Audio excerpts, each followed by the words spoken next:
Hey, everybody.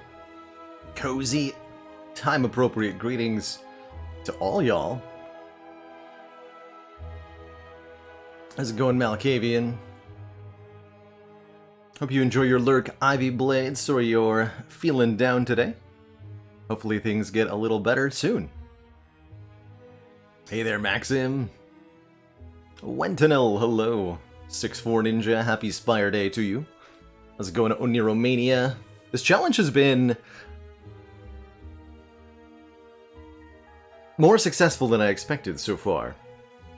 Hey, a Fire Drawn, Imaginary Friend, Liolo, Chicken Man, Phil, Anasbana, Typhoon Tai, Beards of Bacon, Acid Vega, heya. Much love, boat full of gravy. I had a lovely morning. Some nice rain. One of my favorite things to wake up to is the sound of rain. It's nice and gentle today. It's serene. Hello to you, Love Bomb Nate. Appreciate you being here, and I hope you continue to enjoy the cozy times on the channel. Rubem, thank you so much for the 14 months and the good luck wishes. I definitely think we had some pretty good candidates for a couple of runs. Our first Defect ended up dying twice, right? This one had really good potential. Between the Vajra, the Akabeka, we were really slapping with the physical attacks.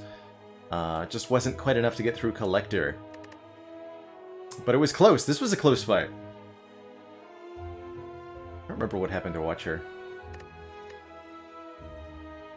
We got bit. Double deaths to Collector. I'm really not surprised to have died to the Act 2 boss twice in a row.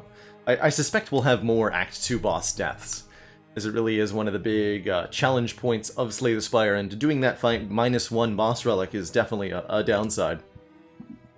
Trinaman, thank you so much for 27 3 times 3 months of support. So glad to have you here through so much of this wonderful journey. Can you believe the channel's coming up on 3 years of Twitch partnership pretty soon? I believe at the end of the week we'll be celebrating 3 years since this channel first became partnered, which is absolutely mind-blowing to me. To have come so far in what is still really a very short period of time, ultimately. Famas, thank you so much for 15 months. Grats on that 820 Ironclad hard kill. That's a huge accomplishment. And good luck with the other characters. We did, in fact, get a no boss relics heart kill with both the Ironclad and the Silent. I still cannot believe this Silent run won. What an incredible series of events this was. So, 3 copies of upgraded acrobatics, all courtesy of Toxic Egg here, upgrading just about everything. And then it was Blade Dances and Dagger Sprays comboed with this Finisher Plus that ended up putting in so much work, very notably letting us kill that Gremlin Knob on floor 10 in 2 turns, easy peasy like. The run could have very easily ended right here if we had chosen a different card than the Finisher after our Lagavulin fight, but I have to say this ended up being probably one of the best finishers I've ever taken. And part of that was thanks to the magic of Ink Bottle. Look at this thing. Cards drawn 113, an average of 0.86 cards per turn. Holy crap. Bear Loot, thank you for 17 months, and Kororian, or Kororian, I'm not sure which. Either way, thank you so very much for those 3 months of sub at once, taking advantage of that September promotion. Did you all know, by the way, that there is September going on, so you can save up to 20%, I think, on new recurring subs or gifted subs. Subs are on sale.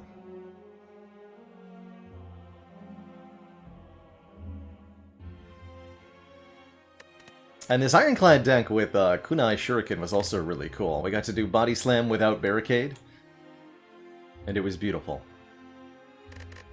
Much credit to Corruption Dark Embrace for winning this one.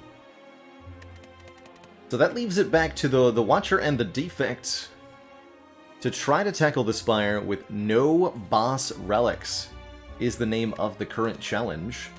Can we get all the way through a run of Slay the Spire and hopefully beat the Corrupt Heart in Act 4 with nary a boss relic in sight? I think both Defect and... I honestly would have guessed that, just like the Rare Cards challenge, Silent and Ironclad would have been pretty tough with this, but they managed to nail it on the first try, I think due to incredible serendipity on Silent's part. Less so on Ironclad. Ironclad has a lot of ways to do it.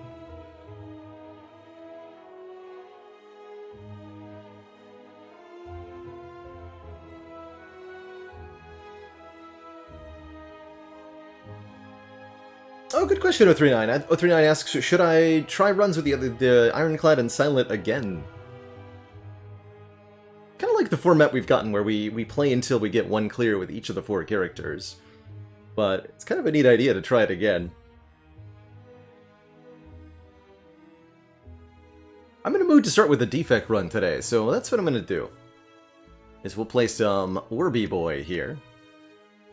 Embarking into the Spire. And we'll play without any boss relics.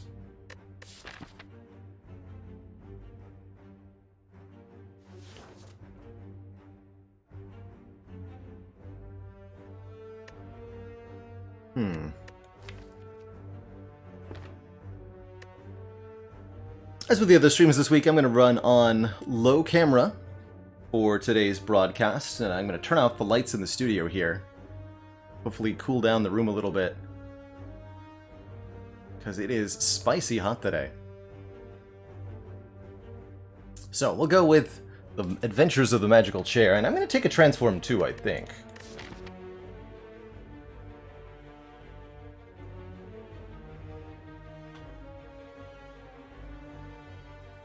Interesting layout. Realistically, I want to fight more than one elite. Our best opportunity to fight elites is probably in Act 1. Let's transform 2. I'll transform 1 strike, 1 defend. Get Beam Cell and Chaos. Interesting. One moment here.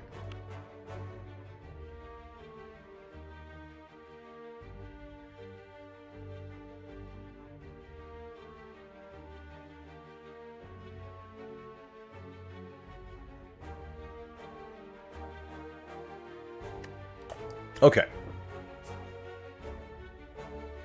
So with this start, do I think I can tackle the requisite number of elites? I don't think so. I think I'd rather go for a couple early upgrades. And then maybe take on 2 elites here and here. Fighting all of our elites after that mid-act chest. Let's hit a number of events. We'll see if that ends up being a bad idea.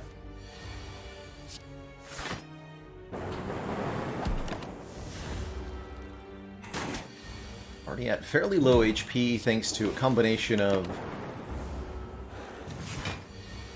our minus HP start and that deadly jawworm attack.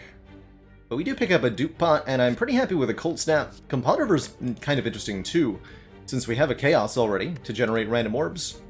Then card draw plus attack is a pretty nice thing to have, actually.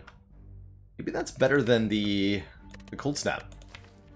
Although a guaranteed frost orb is awfully nice. I'm a really big fan of early game cold snaps on the Defect. Mr. Socius, thank you so much for the 2 months. Lurked here long enough to warrant a sub. Well, may the lurking continue, and thanks for kicking off that hype train. Choo-choo. I'm gonna convince myself to take a Compulsiver here with this chaos in the deck already. And we're gonna hope that we can kill one of them. Yeah, good.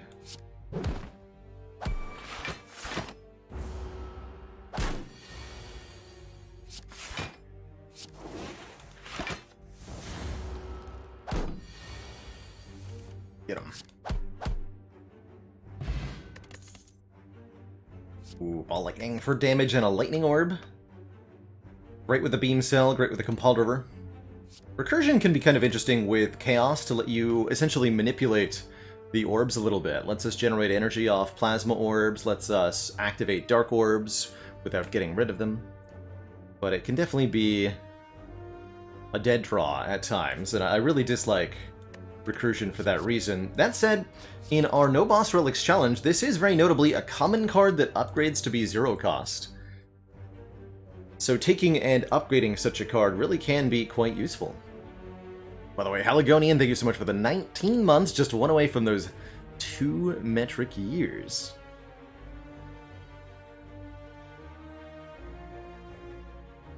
I'm gonna grab this ball lightning, it's just very reliable, immediate damage. We get a good old remove transform upgrade. Ooh, further opportunity to curate our deck here. I tend to think that you want upgrades if there's upcoming elites. You want a removal if the deck is well established already. And you want transforms if you're still really early. And I don't mind a transform here, actually. But I also don't mind grabbing an extra upgrade. That would let me upgrade the Chaos and the Beam Cell before our first elite, as well as potentially resting, although I'm hopefully going to get a heal from one of these 2 event rooms.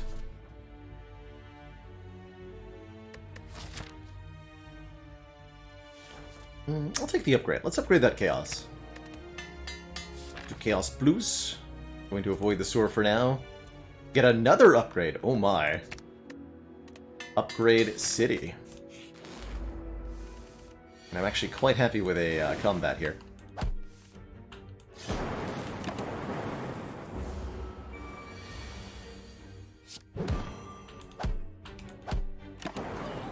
Did. Hello. Wow. All 3 of these are actually pretty damn good. First chance at orb slots, of course, Seek is incredible, letting us choose any card from the draw pile. This is floor 5, by the way. Remember how Ironclad won after a floor 5 Corruption? Maybe Defect wins after a floor 5 Seek. Oh man, we could even make that an upgraded Seek right away. Hell yeah.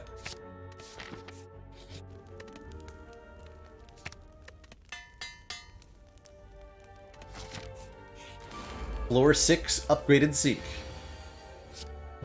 Feels good. Feels really good. Keeping out the Frost Orb. Yeah, indeed.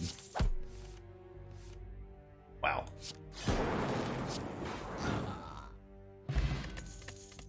Wow. Oh man, and my favorite Defect block card too.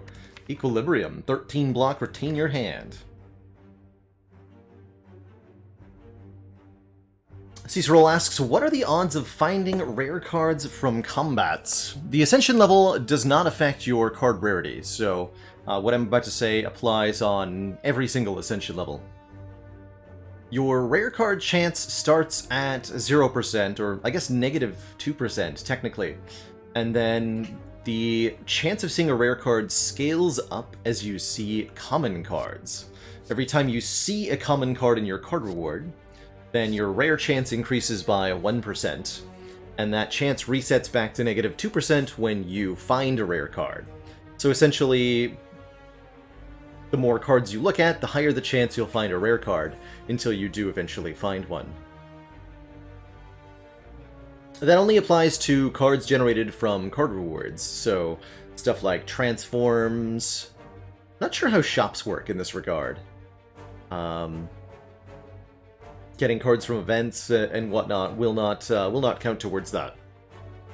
I don't believe that uncommons change your odds when you see them.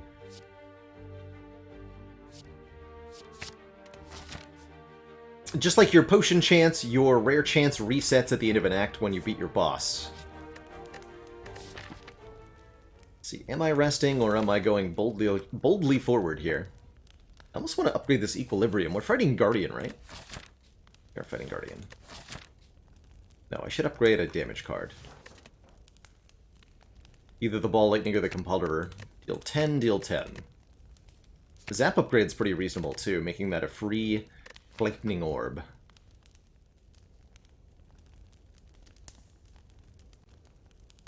Or maybe a free dual cast, actually.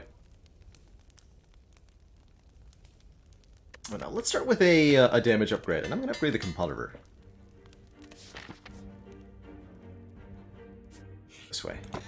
Oh man, Boat Thingy is excellent here in Act 1 especially, providing very relevant block against both Nob and Lagavulin. Less so against the Sentries, unfortunately. It's okay. This fight might hurt a bit.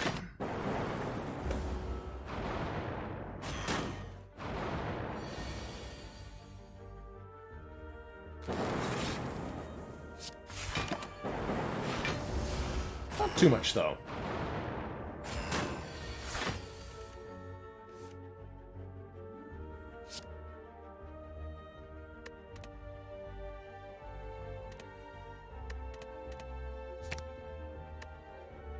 And I've got plenty of stuff to play, so let's just get a Dazed out of the draw pile.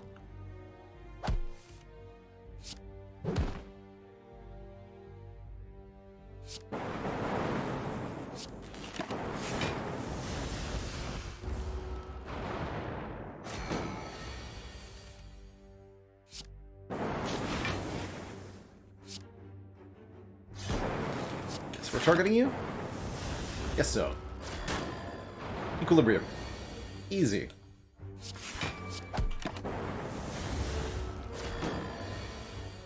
Easy peasy. Alright, only 10 damage taken. We score a Prayer Wheel, giving us additional card rewards from regular enemies. And another chance at a recursion to mess with some orbs.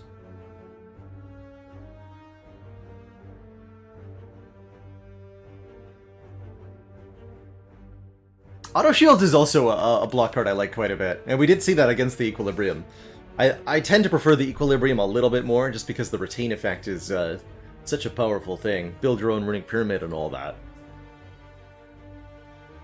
This Prayer Wheel is going to let us see a lot more cards, including a lot more upgraded cards in future acts, which is very exciting. And that's exactly right, Boatful of Gravy. Prayer Wheel will scale up your rare chance twice as quickly, because you're seeing twice as many cards. And that's a very powerful effect. How's it going, Balthamos? Do I want this Go for the Eyes? I think that I do, yeah. Great with the Equilibrium as well. Do I...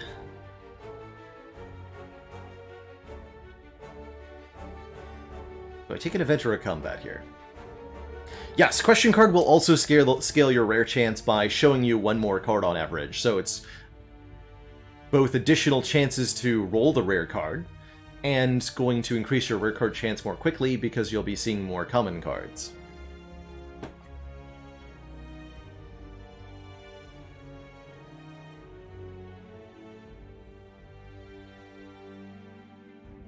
I'm gonna take the event here. Ah, dang. One click. Nope. Nope, nope, nope.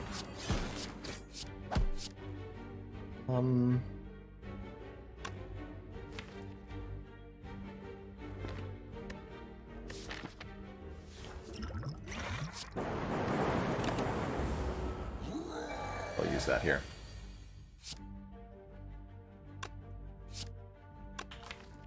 Plus 15 plus 9 plus 9, 18 plus 15 is what?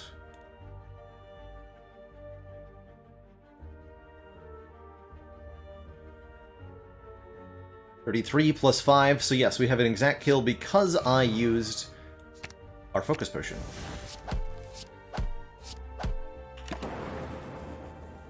Beautiful. We get a Symbiotic Virus starting us out with a Dark Orb. And now this recursion is looking a lot better, but so is second Compiled River. Wow. Wow, wow, wow.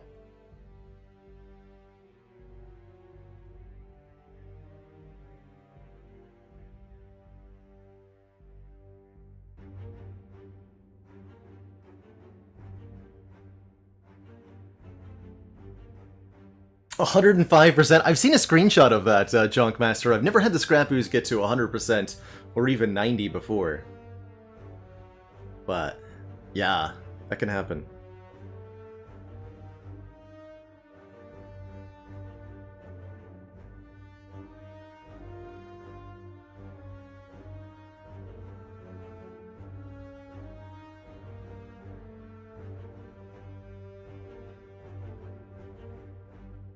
This could be a great recursion, but it's not a plus. Yes, we can make it a plus, though.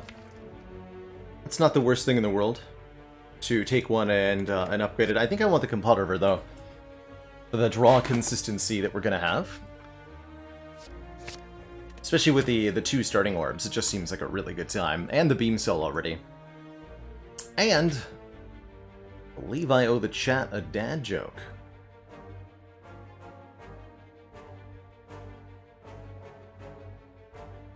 An oldie but a goodie. What do you call an alligator wearing a vest? An investigator. So yeah, thank you so much for 5 gifted subs. Welcome on in, everybody, to the Cozy Sub Club. Thanks for taking advantage of that September promotion. And Kainor, thank you so much for 15 months. 5x3. Alright, let's get some card rewards, eh?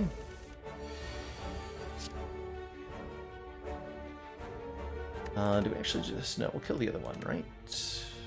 Hold on, let's do it this way.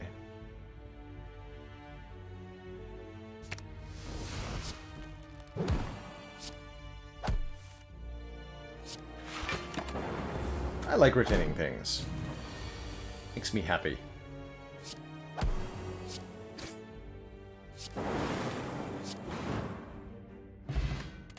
Fruit juice, definitely appreciated. I want to add a Charge Battery before Guardian. We're down 1 defense, so I probably do want 1 more block card. Alright, Recursion looking like way good now that we have 2 Compulvers. I think I am going to take this one.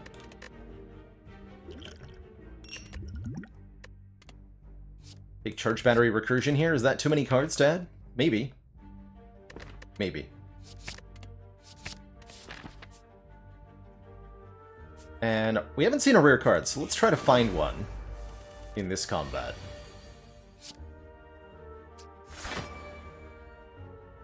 Actually completely missed that Turbo. Turbo would have been an excellent addition, too.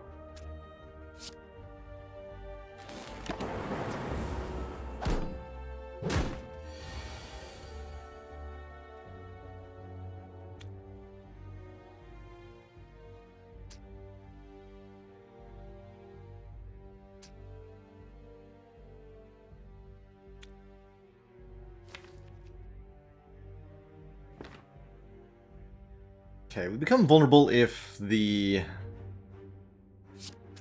Fungus Beast dies. So I would strongly prefer not to.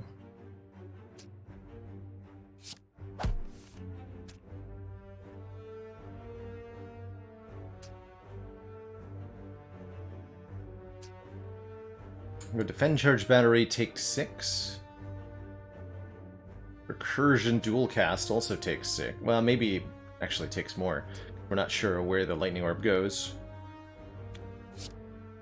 Cannot reliably kill you with 2 strikes. Alright, let's block them.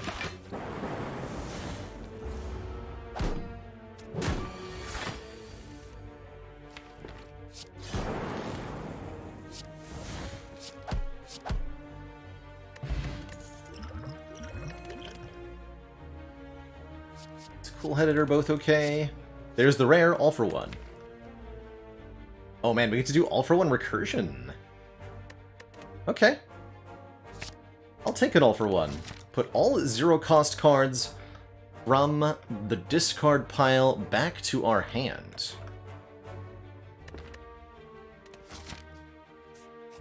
I have not heard of the game Rift Wizard, Ezio. Let's see.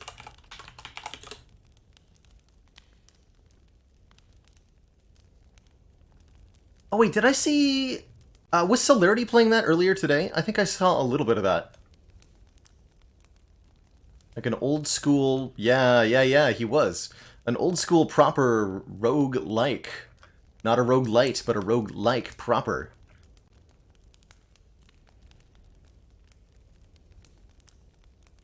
It's not even an early... Oh, that's even better. It's not early access. Full release. Cool. I definitely need to take a slightly closer look at that.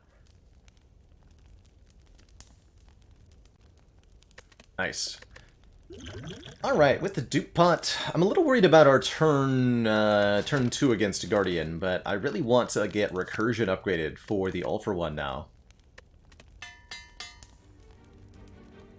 039 asks, what's the difference? So, roguelikes tend to be...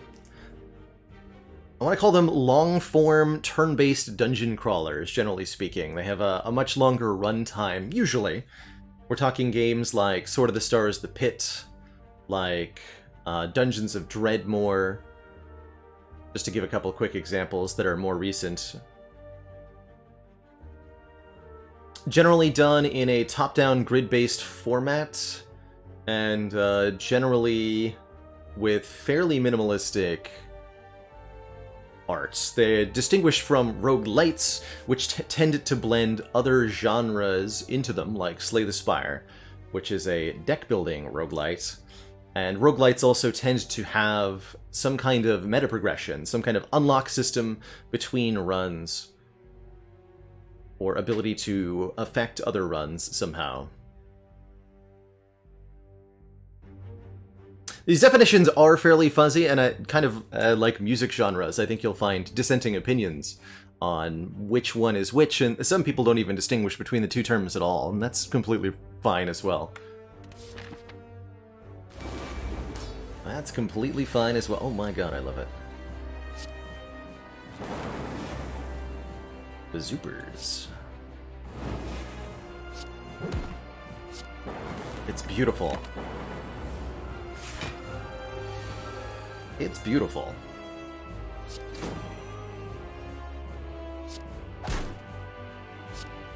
Go dual cast, then ball lightning. So I also could have struck. Reblock, my favorite.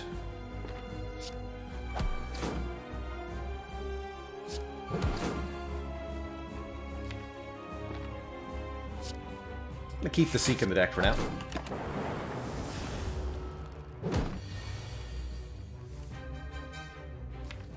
We're gonna have a good time next turn.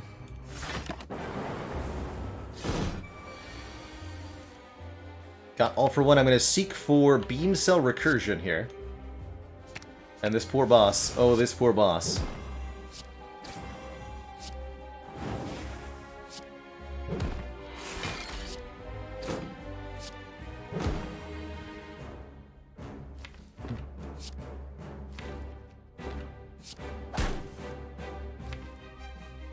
That's what I'm drawing next turn. Noted.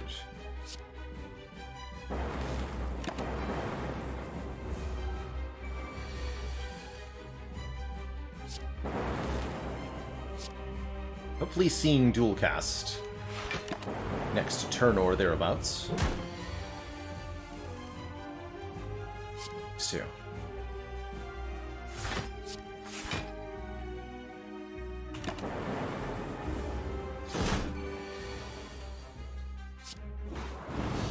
Wonderful.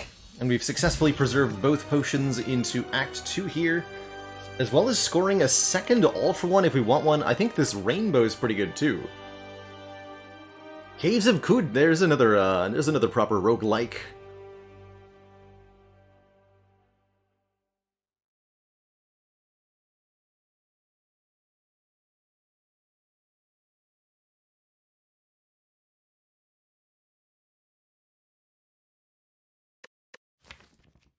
Two All for Ones definitely sounds fun. The Seek really enables them too, since we can consistently get the zero costers into the discard pile quickly. The rainbow is nice for setting up the Compulsivers to draw 3 instantly, as well as just generating one of each orb so that we can manipulate that. Can we play Meteor Strike with no Boss Relic? It's certainly possible. There's ways. Potions, energy generating cards like Turbo, relics like the Ancient Tea Set can make it happen. We don't have any of those, though, so currently we have no way to play this Meteor Strike. And for that reason, I'm not interested.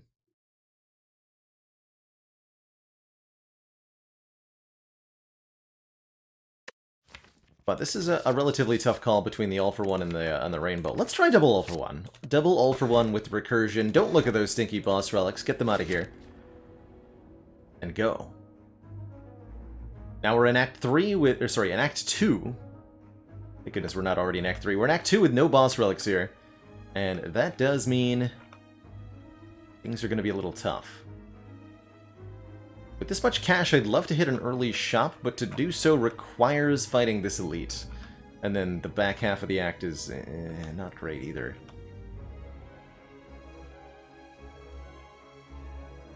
Maybe I try to get a random store? But if I'm looking at lots of event rooms, then what I'm not doing is getting double card rewards from the prayer wheel.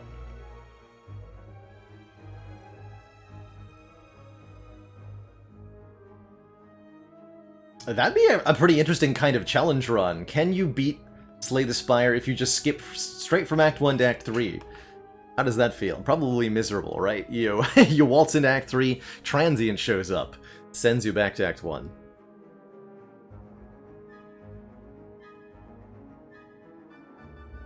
Typhoon Tai asks, what's the best class/strategy to get the You Are Nothing achievement? It's the only one you have left and you've been struggling to get it.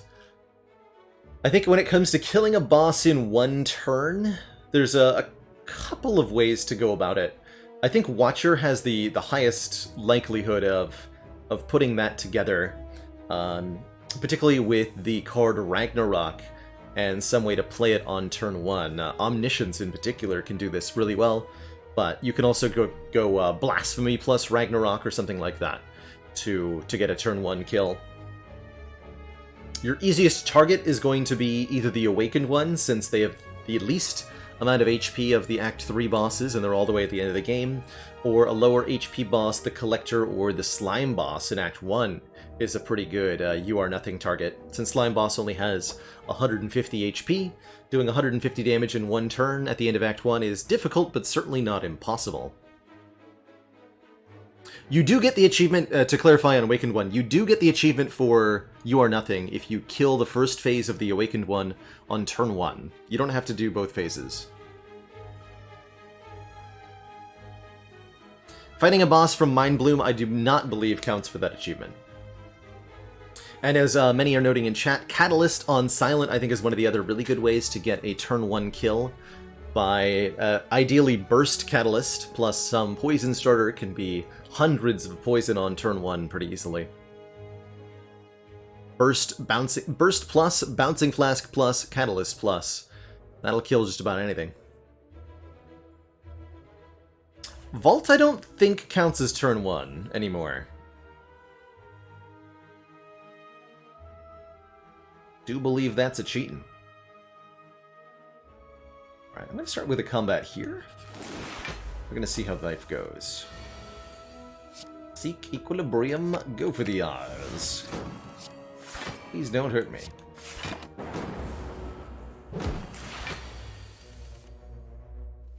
Thanks.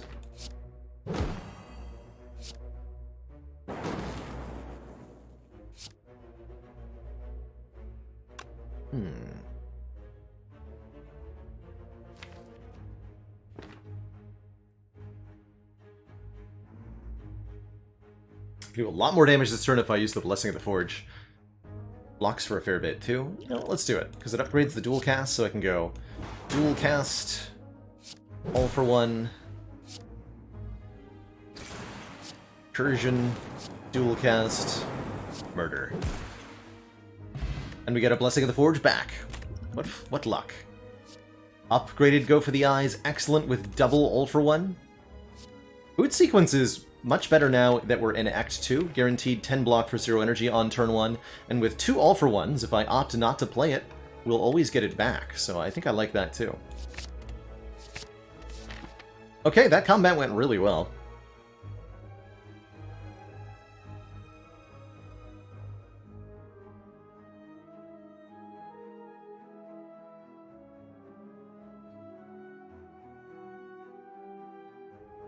Really does feel like I just need to luck into a random store. I'm gonna try that.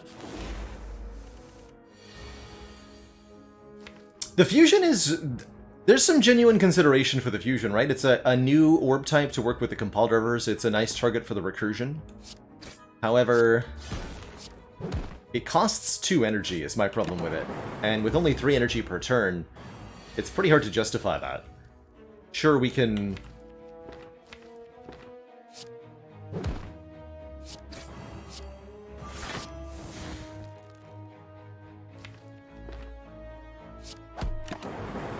We can upgrade it, but it's gonna be a while.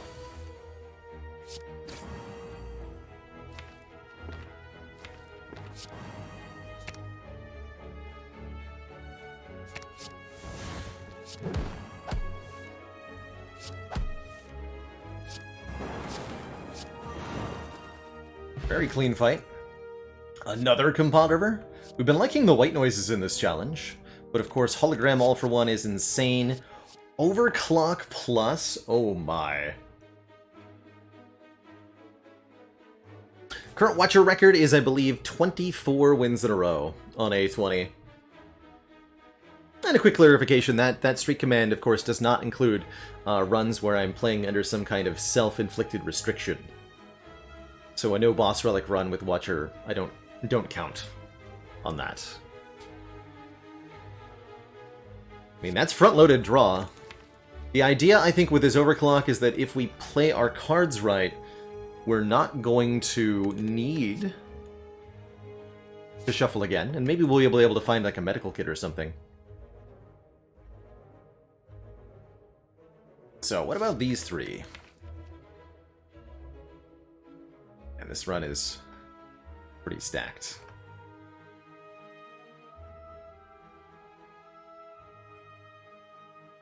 Gonna be running into hand size issues, though. Misclicked! I missed the claw. Oops, sorry, chat. My bad there.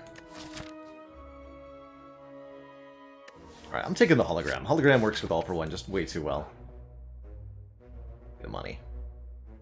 This is not the world's worst ritual dagger, but this deck is gonna get weird. Lights? No. And we did find the store. Excellent. Okay, that's what I was really looking for. And I'm extremely glad that we found it.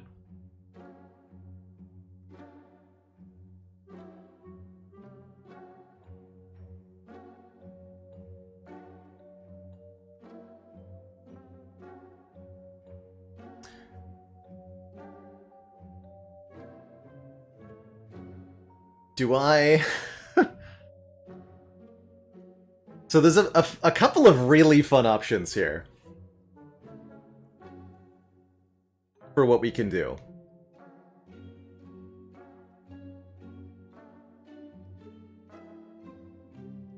Sums the Sun Bro. Thank you so much for that Prime sub. Welcome to the Cozy Sub Club.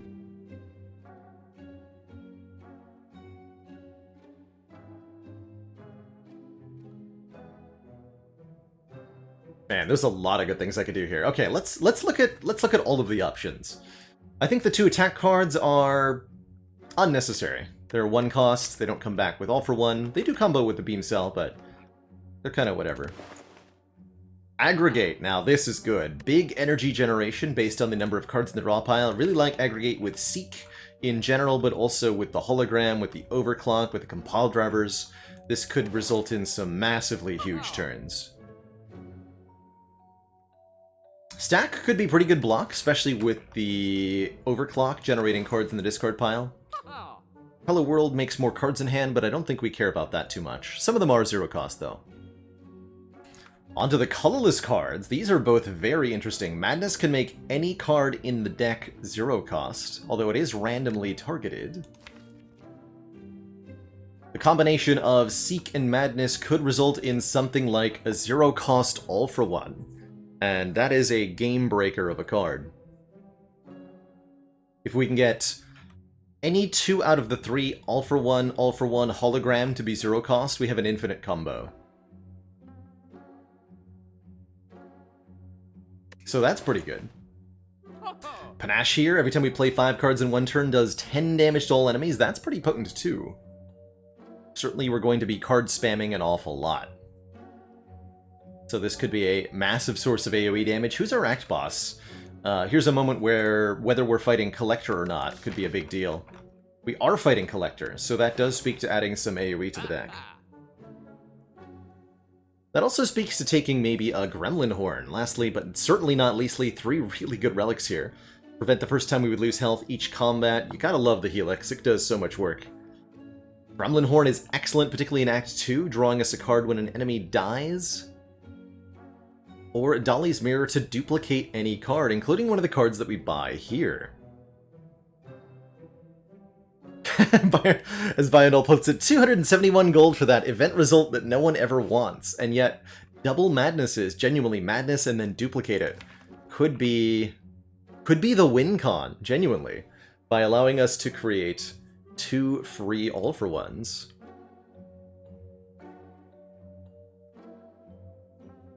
Kind of hilarious. I'm gonna be honest, I don't really know what to do.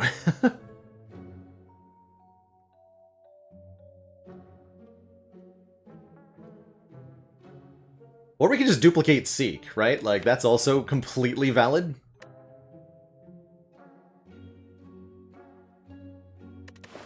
That's pretty good, too.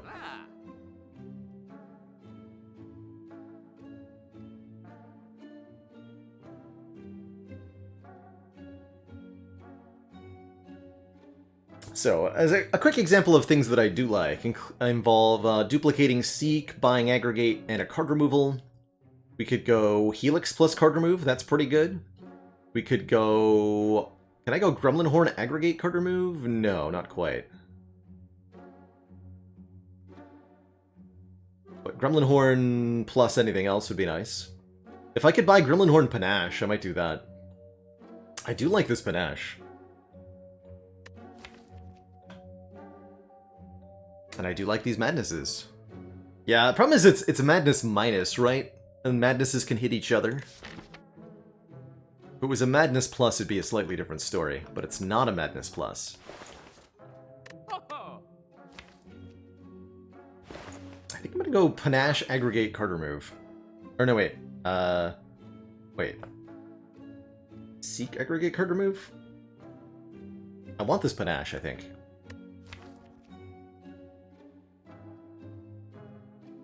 I'm gonna take it. Leaves us with 228. Not enough for duplicate remove.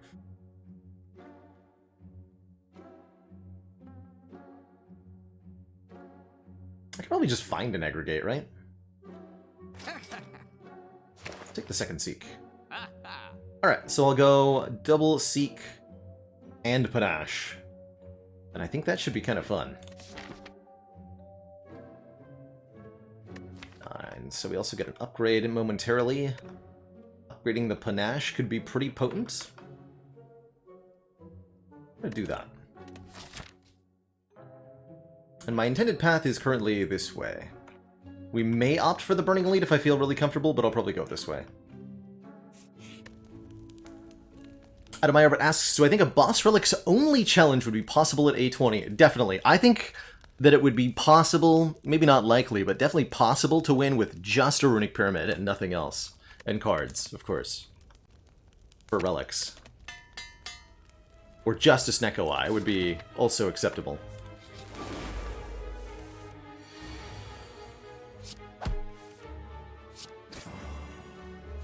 Okay, we're gonna leave the boot sequence in the discard pile here. Bring it back! Oh, yes. The turn. I'm going to seek for Panache and seek, play the Panache, start playing other cards.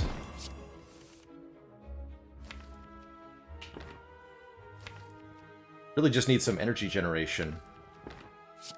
We're good to go.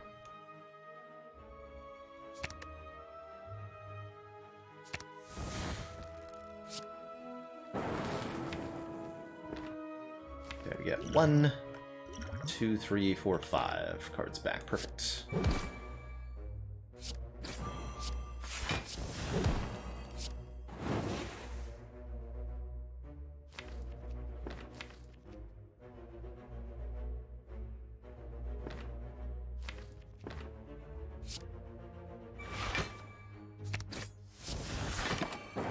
Let's try that.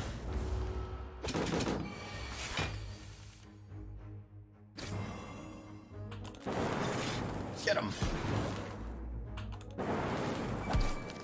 Wow. Wow. Build your own pyramid?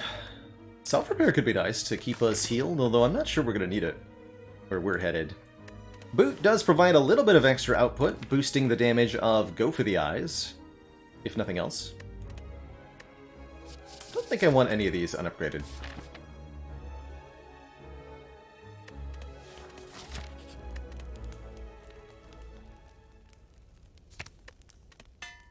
Get this upgraded so that I can use it multiple times. Double your boat. We are now 2/3 of a boat. Toot toot. Giving us 10 block on turn 1, the most vulnerable turn. Kicking asks, any consideration to upgrading Zap and Dual Cast? Yes and no, actually. So if we upgrade the Zap and Dual Cast, of course they become free, which means we can get them back with All for One. Something that I've noted with All for One decks, however, is that there is actually a maximum to the number of zero-cost cards that you want. All for One can only return cards until your hand is full, and if you have bad zero-cost cards, they're going to occupy valuable hand space that you'd prefer to use on better zero-cost cards.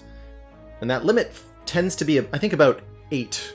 8 free cards is the maximum you really want in an all-for-one deck, and you may even want fewer, like 5 or so, if you've got a particular set you're trying to get back.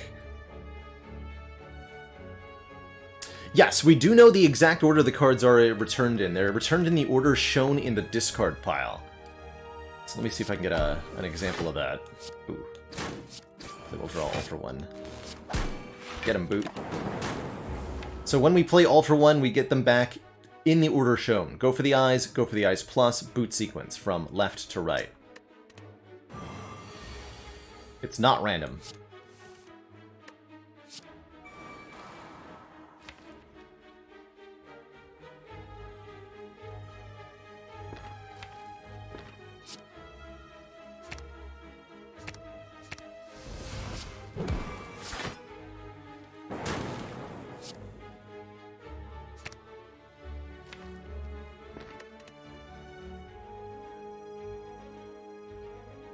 Can I dual cast this Dark Orb?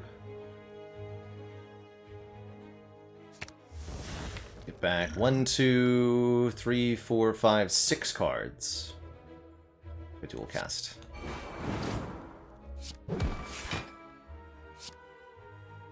Boot? No. No boot value. And yes, that's the same order as the cards were played in. That's right. This allows you to manipulate exactly what's going to come back from your all-for-ones, which is quite helpful. That buffer is tempting. Don't want another recursion. So buffer or upgraded Cool-Headed, both pretty alright. Cool-Headed Plus is draw and a Frost Orb. Mostly draw. Buffer with Seek is pretty dang nice, though, preventing, you know, the next instance of damage, or maybe even the next 2. We can get it upgraded, very big deal. And a great target for this duplication potion. Yeah, plenty of draw and no focus. That is, unfortunately, where we're at. Grab the buffer. Go this way. Although, this way gets both the Burning Elite and 1 additional double card ward in exchange for an upgrade. I actually feel very capable of defeating the Burning Elite. Let's go for the Burning Elite.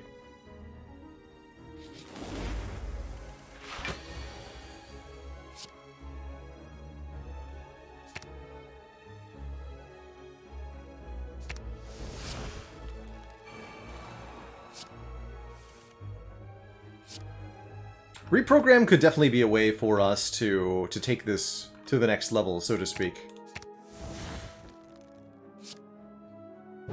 Definitely.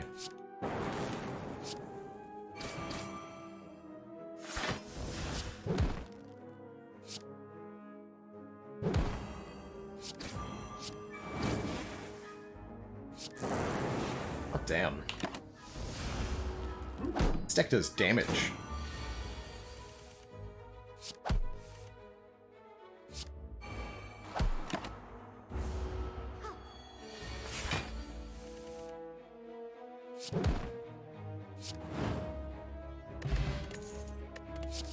And pot's pretty good. There's the aggregate that I wanted. We're super taking that.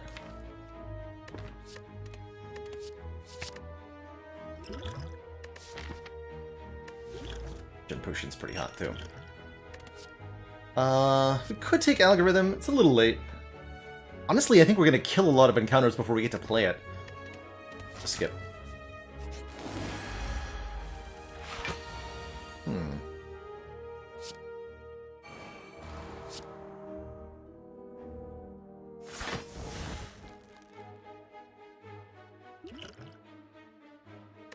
This fight is not likely to last very long.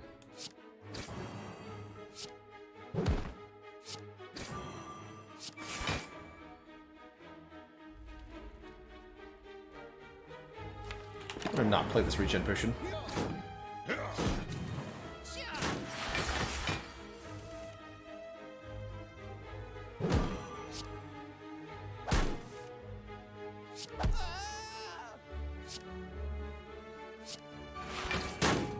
Bonk.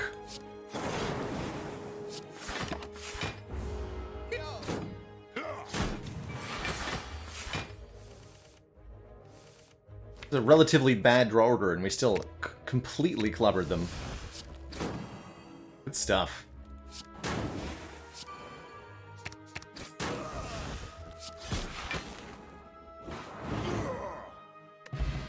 Get ourselves a stone calendar for 52 damage at the end of turn 7. Probably won't get to turn 7, but that made for an easy Burning Elite, and we're offered another buffer? I'm gonna take another buffer. Where's Mummy Hand, please?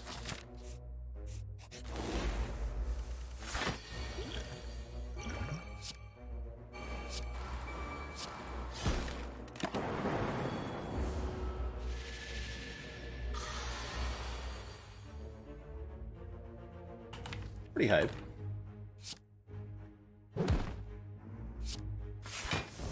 Can't full block this, though, so not a whole lot of point, but I'll take the weaken for next turn, I guess.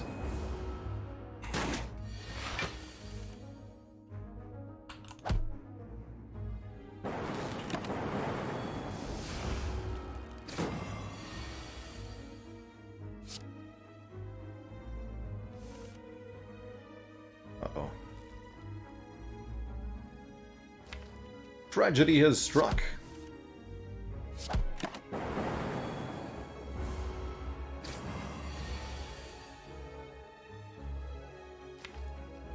That gets back all for one, and strike, and strike.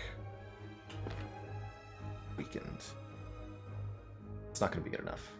Well, actually, yes it is.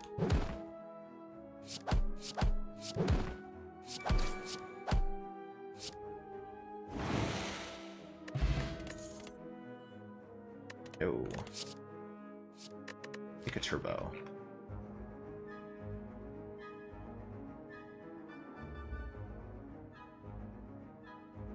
Take one. And that should be plenty of energy generation for the deck now. This is not good.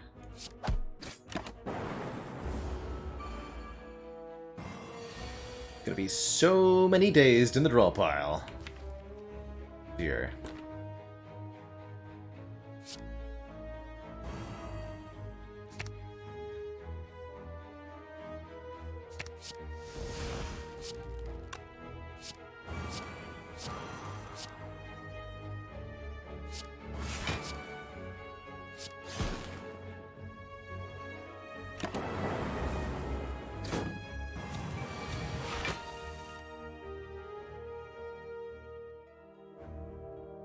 Bastion, thank you so much for the 7 months. Lucky number 7.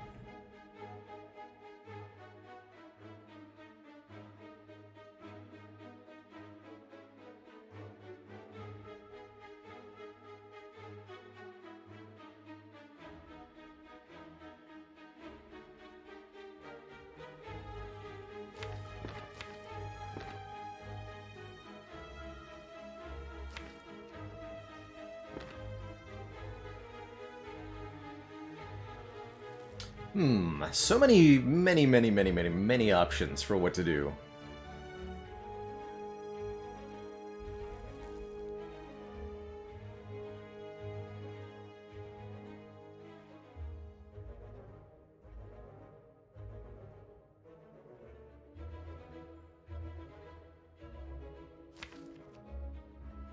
going to seek for Beam Cell Compulder. I'll try to just kill the cultist this turn. And then we can deal with the Chosen.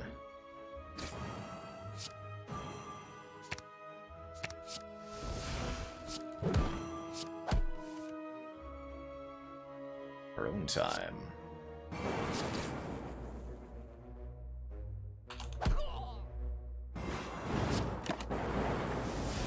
Let's try that. Thanks, boot thingy.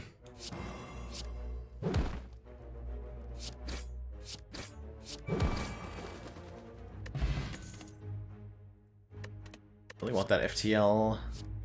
Do we go for more orb slots? Not sure. Skim could be good. It's more card draw.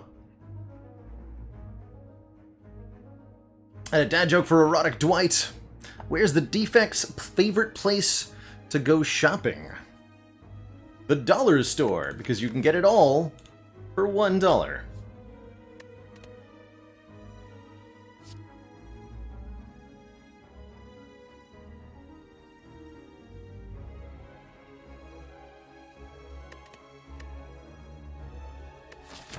I've got better things to upgrade than that capacitor. Yeah, I do.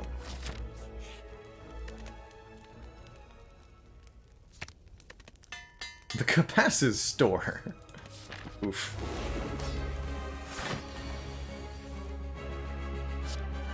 Oof. Ooh. It's a fun layout of Orbage. Do I... I might regret this.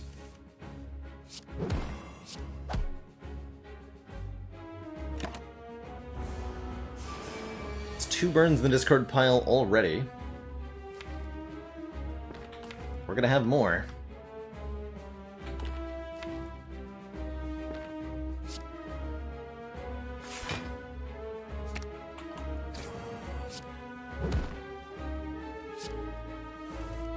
There's a Seek.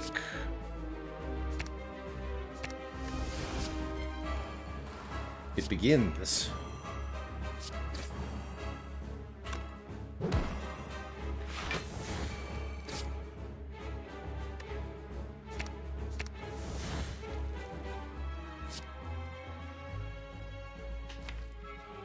Still a recursion up there. Gotta find it. No dusts. Yeah.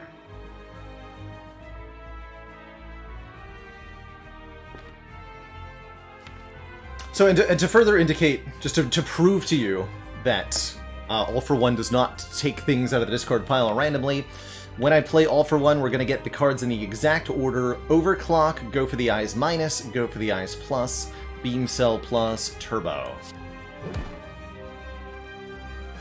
Like so. It's definitely not random.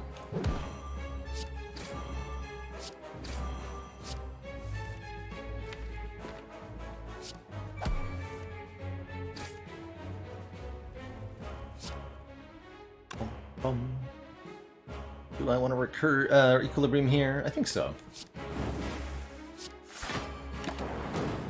Alright, well, nice try, Collector. That was a good fight.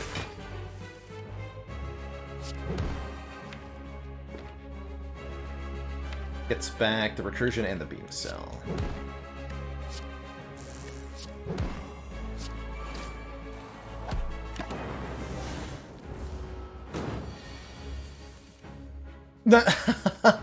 Oh no, my buffer stacks.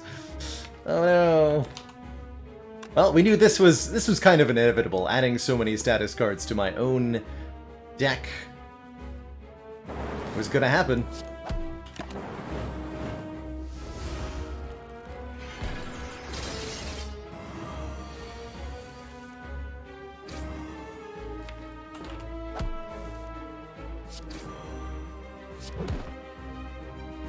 GG.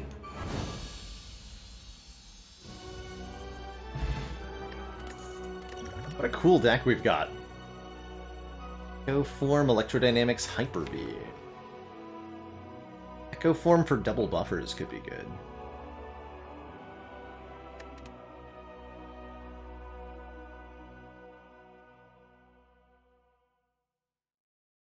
don't think I want the Electro or the Hyper Beam. Got panache to do what Electro would do. But with 2 Seeks in the deck, Echo Form seems like an excellent addition. Plus I've got Energy Gen to allow me to play it. Oh, look at those. Wait. Man, I love Frozen Core. I've not had enough Frozen Core runs in my Spire career. Did you know that we beat the Burning Elite in Act 2 so that I'm able to do whatever the heck I want in this act? How exciting. That means we'll be able to beat 3 elites no problem.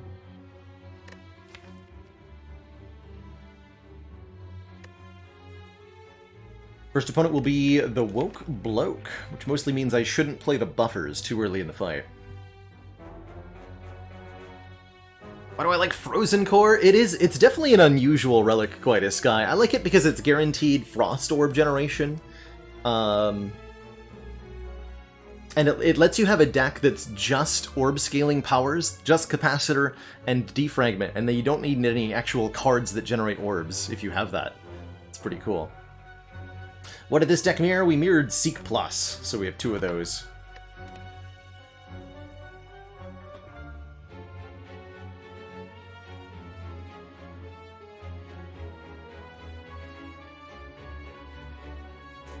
Skip events entirely? Lean into the prayer wheel here to get more card rewards? Looking for upgraded stuff.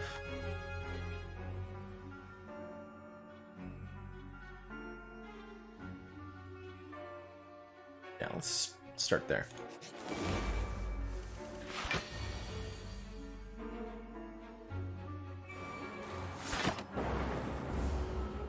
Buffer's very effective against this particular enemy.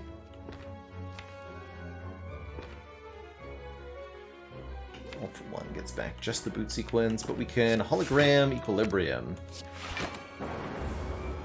Do a bit better that way.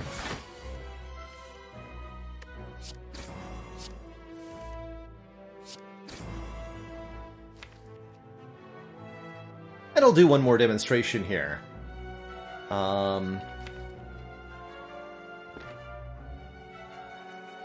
If I play All for One, there are currently 1, 2, 3, 4 zero-cost cards in the discard pile. Only going to be 2 slots in hand. Let's make 1 more. Now when I play All for One, I will guaranteed get Boot Sequence, Go for the Eyes, plus Overclock plus, and the regular Go for the Eyes will stay in the discard pile. Like so. Not random.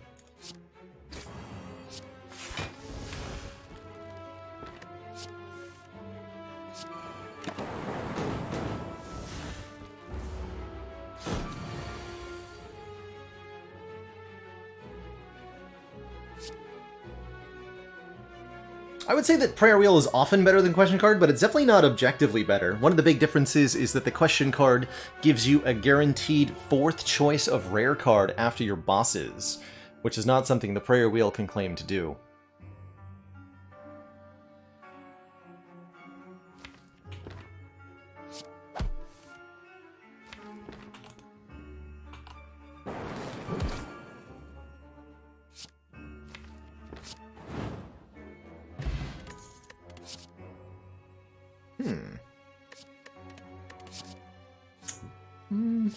Maybe? Be hard to generate enough energy for that. What about heat sinks? No.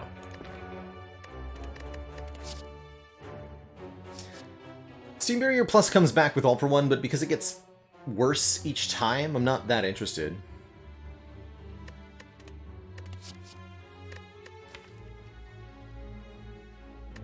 This Reinforced. It's a very good block card. Reinforced Booty.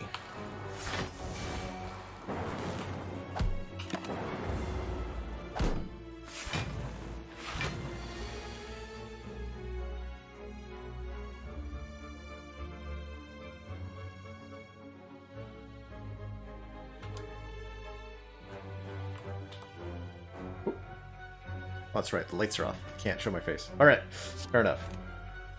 I'm frowning very hard right now.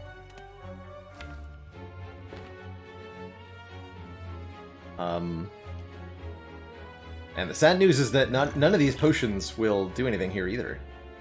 We just have to take like 50 damage. Jeez. That's brutal. It's really brutal.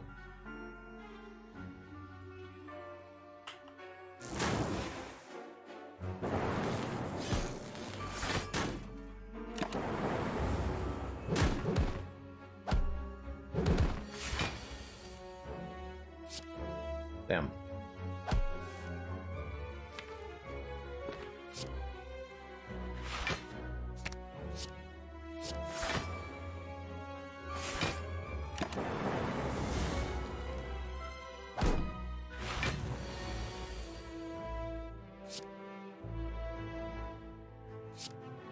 I wouldn't call you wrong for liking the Steam Barrier there, Sean, damn it. I'm actually quite curious how it would have performed.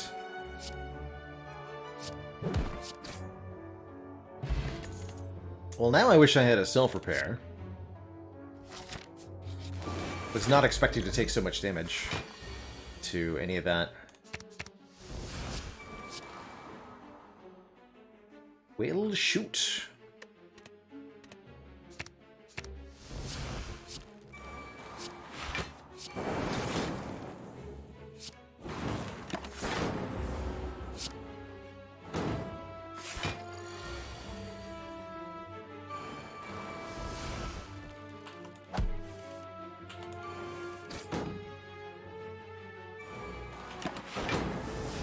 Thankfully, the buffers are very good front-loaded block, too.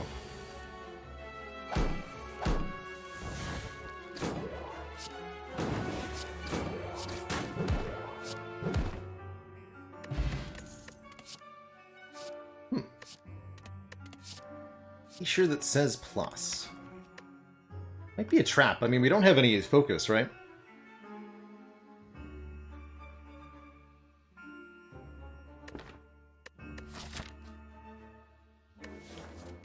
Good news is we can always rest. I actually don't think this glacier helps that much, truthfully. I'm not going to take it. Alright, please no Darkling Draw Order. Oh god. Help!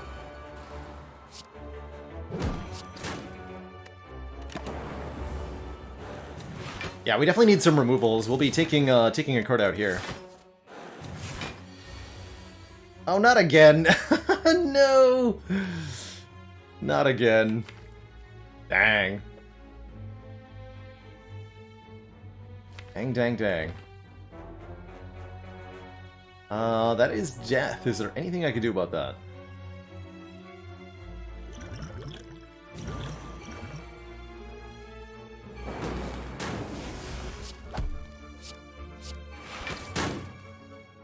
Get him! Get him! Get him! Lightning! I believe! Yes!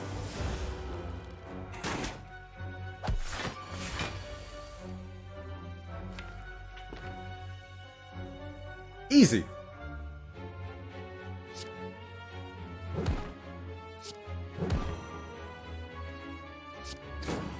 Easy.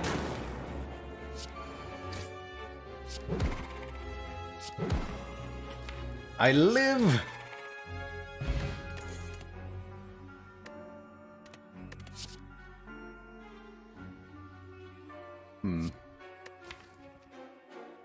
Almost like we need a third compulsory. Up with the card draw. Yes! Ha ha! Easy. Back to full HP.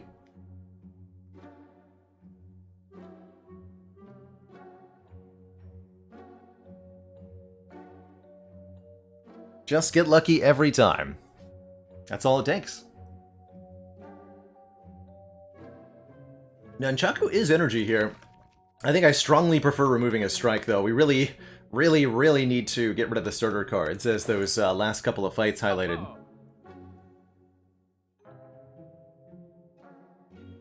Maybe pick up a block potion, too?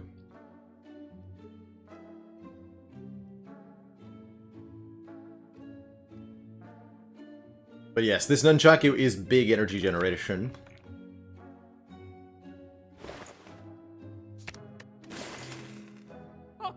Very much so. How are we doing? Getting an elite next. Elites are easy. Surely we won't draw the same bad hand again against turn 2 Reptomancer, right? Right?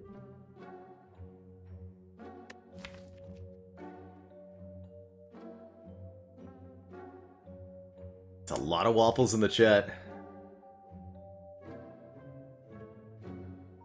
Guess we'll upgrade the other buffer. We're very good against Giant Head. Nemesis could be a problem. Nemesis could really be a problem. Repto shouldn't be too bad.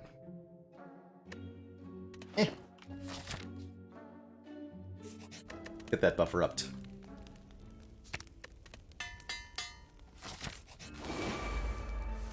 Is in fact Reptomancer, but I drew Echo Form on turn 1.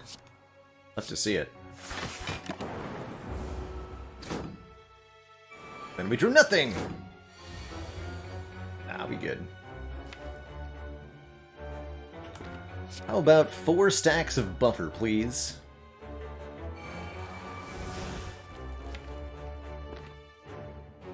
So maybe we wanted to All for One first? But then All for One would have been duped. No correct line there. So the order of attack here is 1, 2, 3, 4, 5.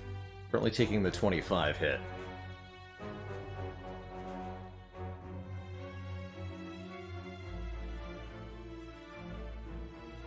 Don't believe we have any way to prevent it.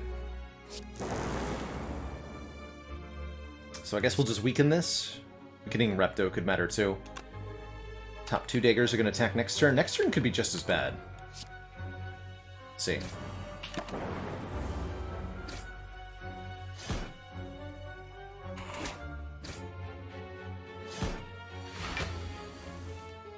It's not!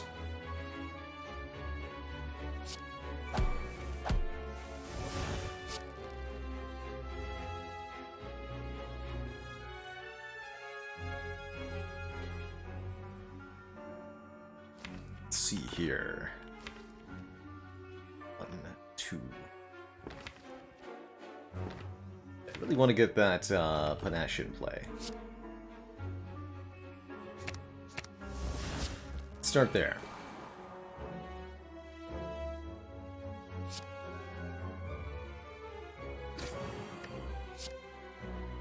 Yeah, that discard pile has a lot of statuses in it, but the idea is that we don't ever look at the discard pile. It's fine.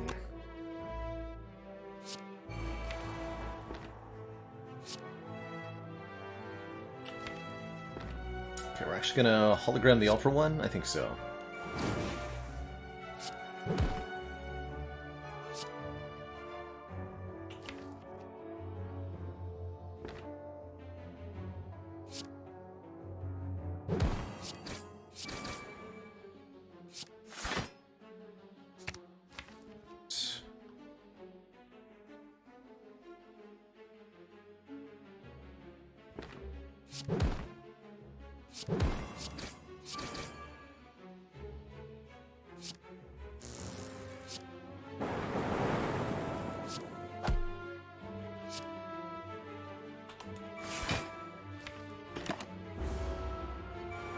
Pretty good turn.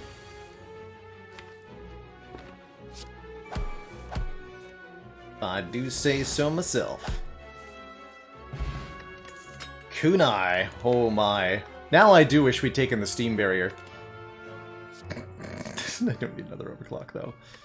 Kunai gives us dex for playing 3 attacks in 1 turn, and that certainly could be a way for us to scale up the defense all the way to Infinity Land.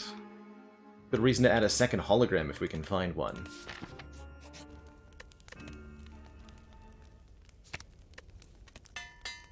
Let's upgrade this turbo, since we're often playing it multiple times in the same turn. Gotta take the Sapphire Key there. We'll fight Nemesis, who's doing the big scary this turn. Fortunately, we have Boot to give us guaranteed damage. So that's nice.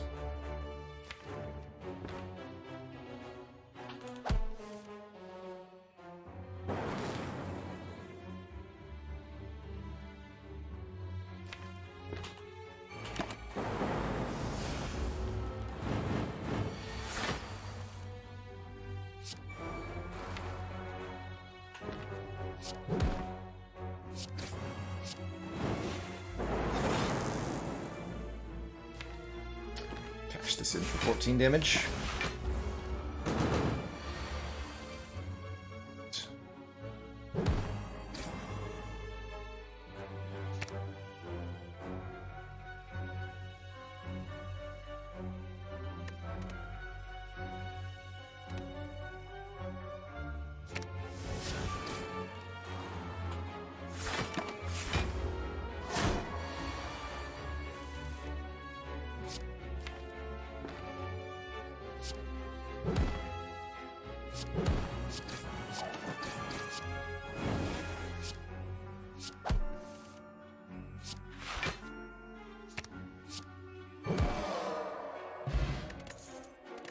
The full boat, my god. 1, 2, and 3 turns of free blocking, as well as a second Echo form? Toot toot. I'm a boat. And now, so are you. I'm gonna take the second Echo form. We can always just let them exhaust against the Awakened one. And I will opt for another upgrade. Or recall first. Upgrade all. It's not the worst upgrade all in the world. Definitely not the best. Hey, Raj Korajak. Welcome from YouTube. Hope you've been enjoying the content there. Shout out to the YouTube for the 4 edited videos a week, by the way. YouTube has been a wonderful, wonderful part of the broadcast since it came online earlier this year. Second Echo form allows you to duplicate the first 2 cards that you play each turn. And when you have 1 Echo form, you can then duplicate the second Echo form. That's 3 Echo forms. So you get 3 cards duplicated each turn. Very, very powerful with our kunai in particular. Let's fight the boss here.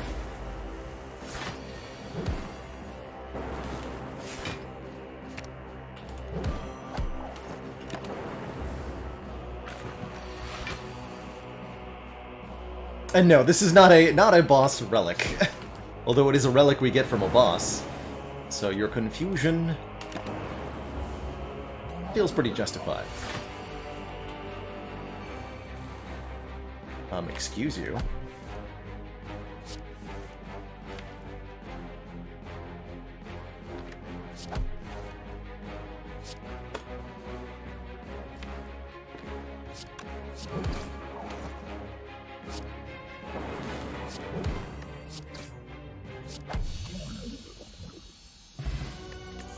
Ooh, and the turnip goes really well with the kunai, making us immune to frail, so that our block cards are full block. It's not a Steam Barrier Plus, but you know what? I actually don't care. With the kunai, and the turnip, and the all-for-one, we want it.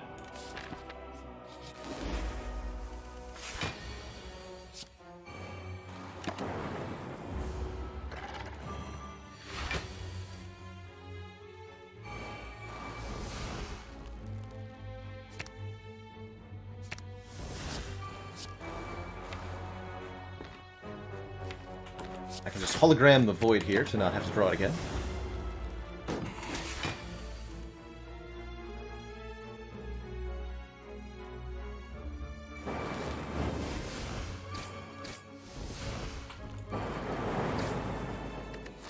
Why not pick the path with more events? Prayer Wheel is the short answer there. We really want to be fighting normal enemies to get the extra card rewards.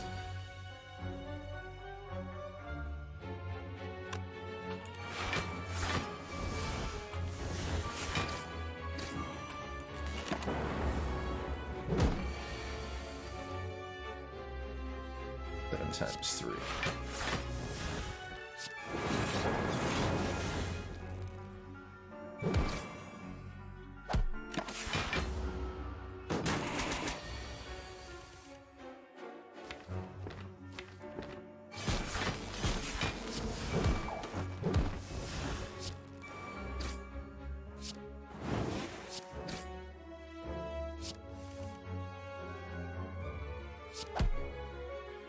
Seek for the aggregate again.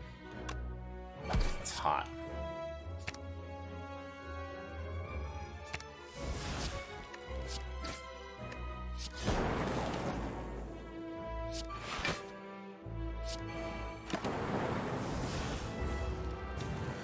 Get him, Calendar.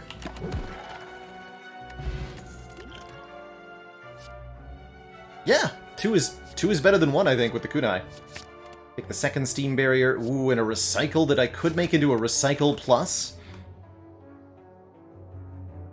That might be the missing ingredient here.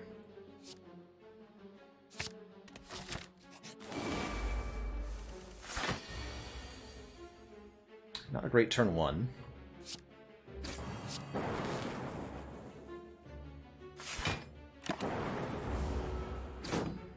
Please don't kill me. Again. Hooray! I think. Oh yeah, we're definitely fine here. Let's see what Compelled River draws. Perfect. Lucked out there.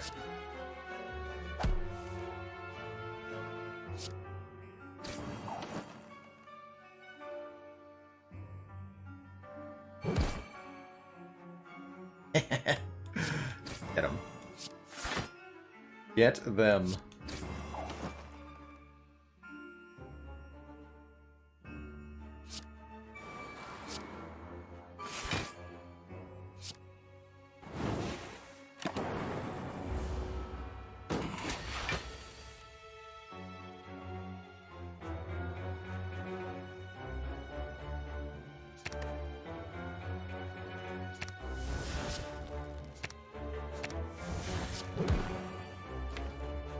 Just count. 1, 2, 3, 4, 5, 6, 7, 8.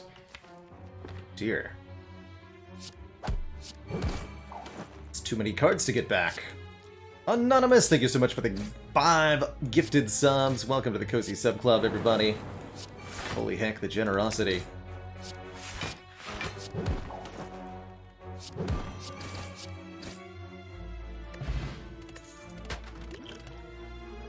Scrape Plus. Now that's cute.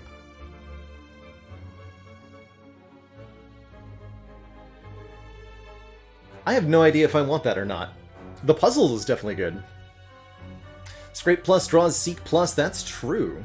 Draws Recycle Plus as well. All the zero cost stuff, but it does discard the All for Ones, the Hologram, the Buffers, and the Echo form. I'm gonna try it though.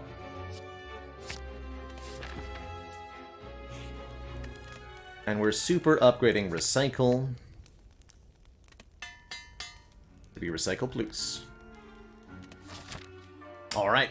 Awaken 1 could be a bit of a challenge here. I think I'm just gonna play Echo Form turn 1. Pretty cool with that. We definitely want at least one of these Echo Forms in play. We're going to be able to scale up our defense really well.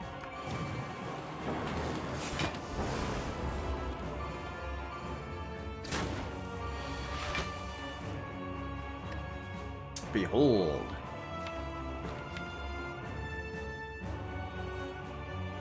Don't forget, the first card you play gets played twice.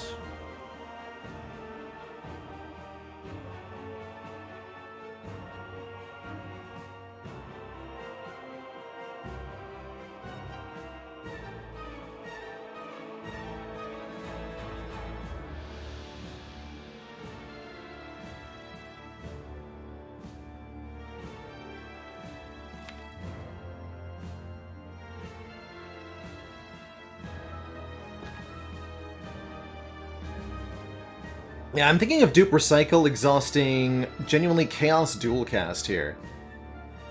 Beginning the work of burning this deck down to nothing so that we can just combo forever against Awakened One.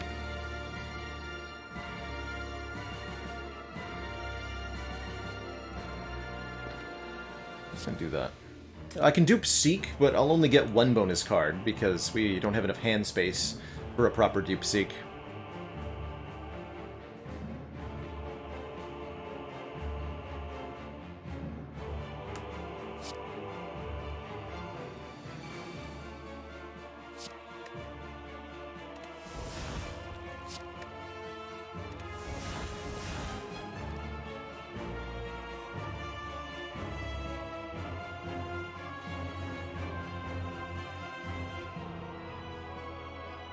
Yeah, not quite. We're 1 cost card away from some kind of infinite combo, but we don't have it.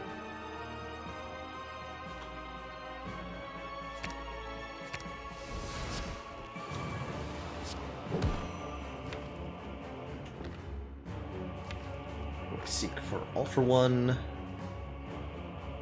I want to go for the eyes. Is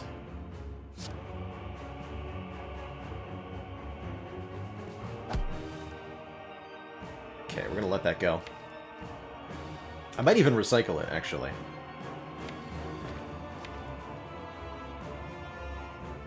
Let's see. Let's just go for the eyes all for one.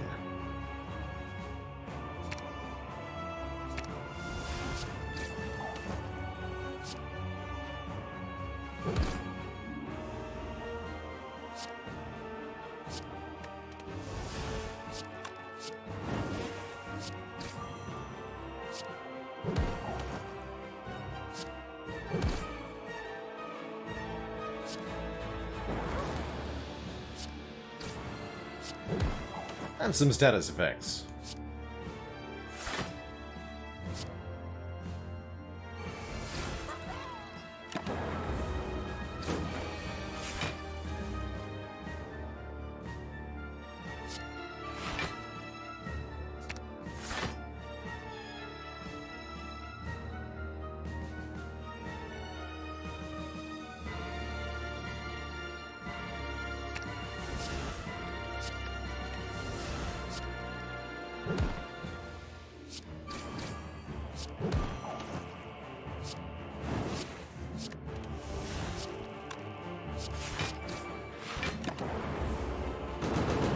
We've deleted a lot of cards.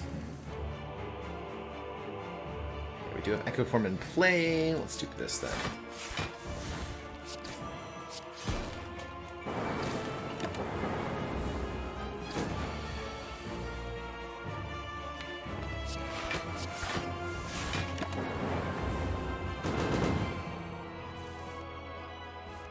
Making the Awaken one look pretty easy here.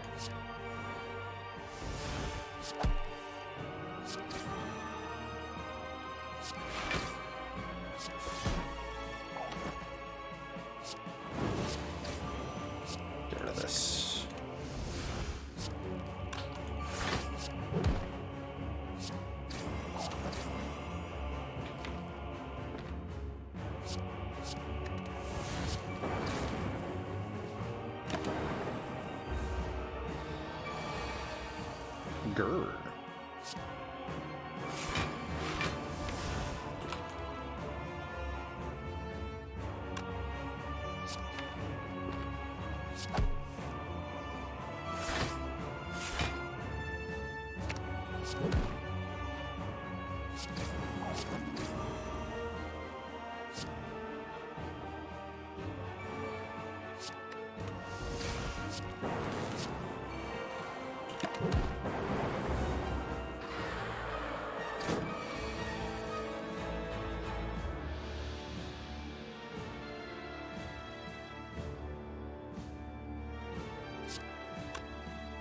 Doubling here. Yes.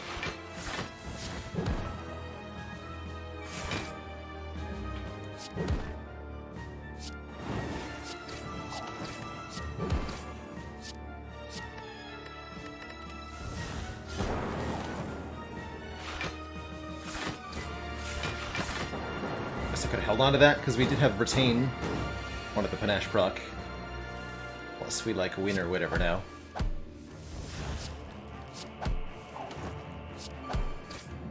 Wow.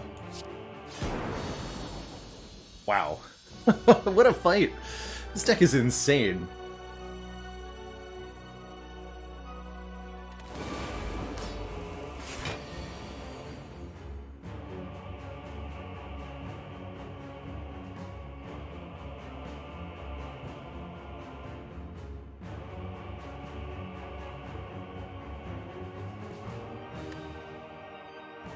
Okay, we can pretty easily full block here, but I think I'd actually like to short my block a little bit to take advantage of Centennial Puzzle. Go charge battery, defend, block for 22, take 2. Ignore the all for 1.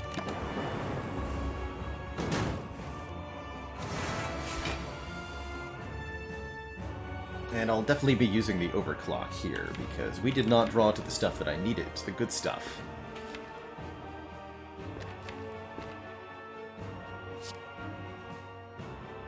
This feels like a deck that actually cares much more about Deca than Donu. We really don't like those dazed being added. There we go, Seek.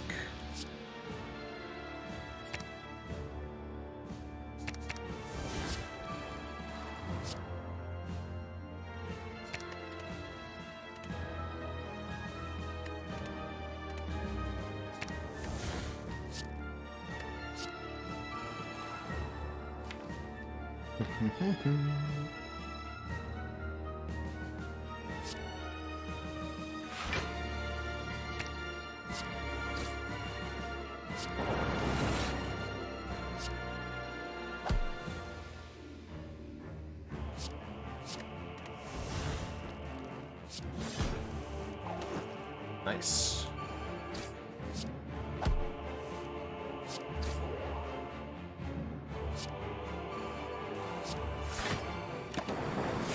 Well, that was a good turn. Have some buffer.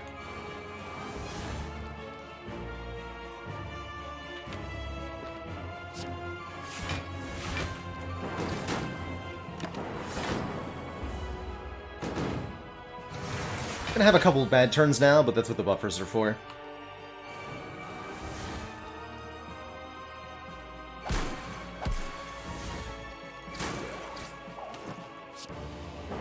I've got 8 stacks of buffers, so it's gonna be a while.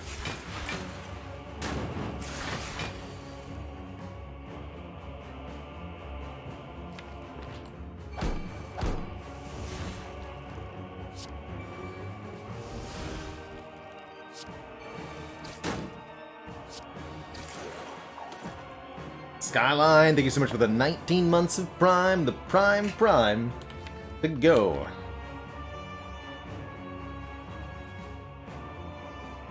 Just 981 more months to the even 1,000.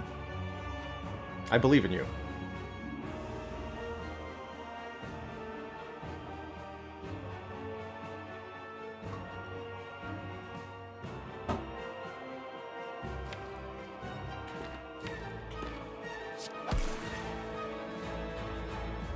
Hey, Recycle can just get stuff out of my hand sometimes.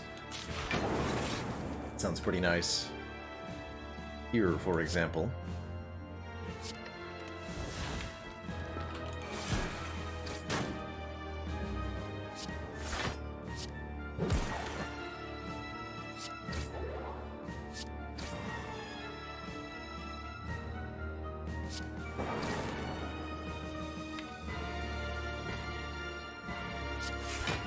It's a full block.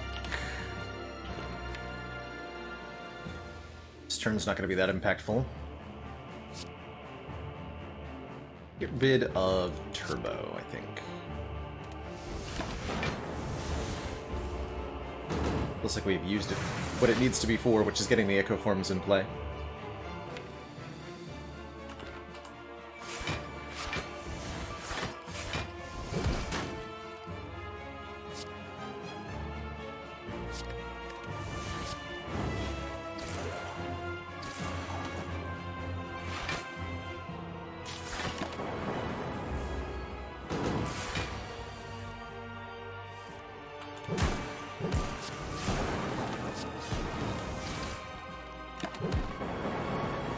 Get him, Stone Calendar. GG.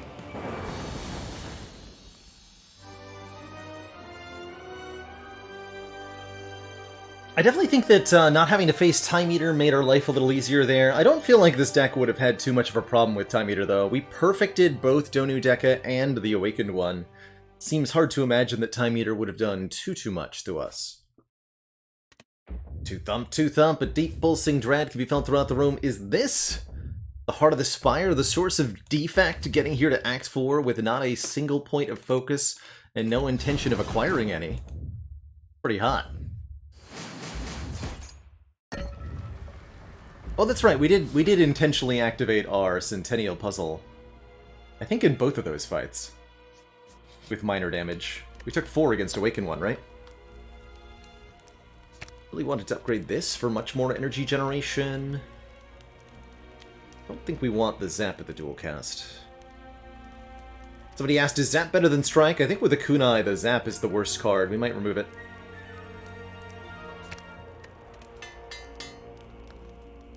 Could have also rested for 8 hit points. That would have been possibly acceptable.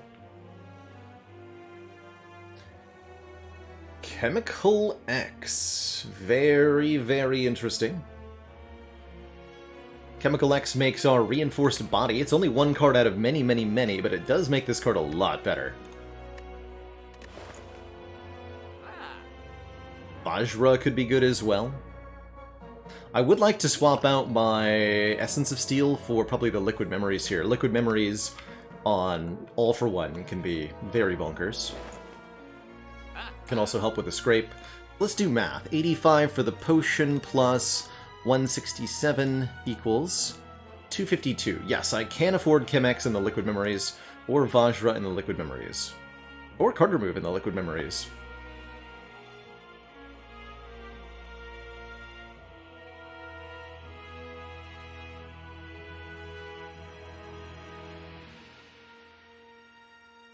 This is definitely a deck that very much values the card removals. Even though we are 38 cards. Time Vagabond, thank you so much for 14 months. Almost to that sweet quinceañera.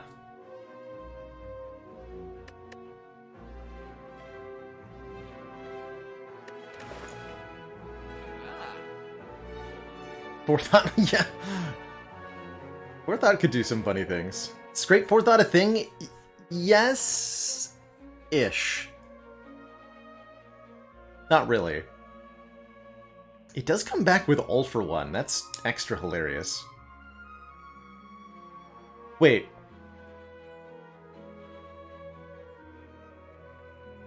Is there some kind of weird infinite?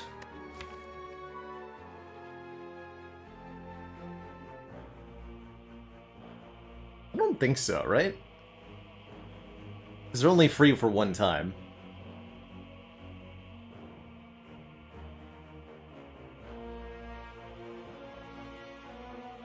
Don't have a plan to go infinite against the heart, necessarily. The plan is just scale massive dexterity, recycle all the bad cards, and then block and attack for a lot.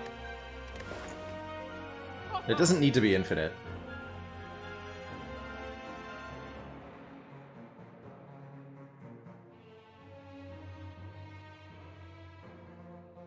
I'm gonna remove Zap. For the aforementioned kunai reason. We're gonna take the Liquid Memories. Those relics are quite high enough impact. It's like a great turn one.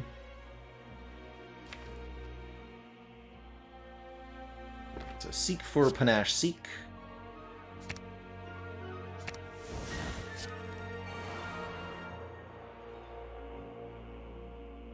I think I'm going to seek for Equilibrium here. We need to be able to ensure that we have cards in hand next turn, since we get 2 burns put directly on top of the draw pile. I don't want to have to deal with those.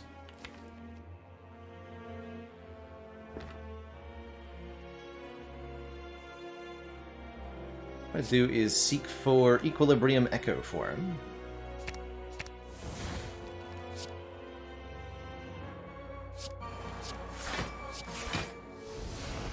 Perfect. And that's exactly a block, too. 33.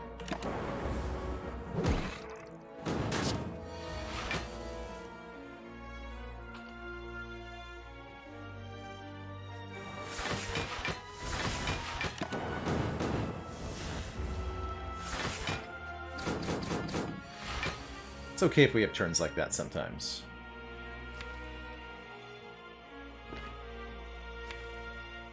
All for One is here. I'm just gonna put even more burns into my own deck to draw lots here.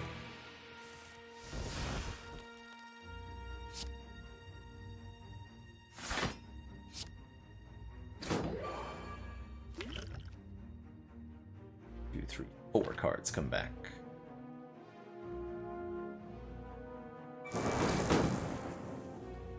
I got two plasma orbs there. Exciting news.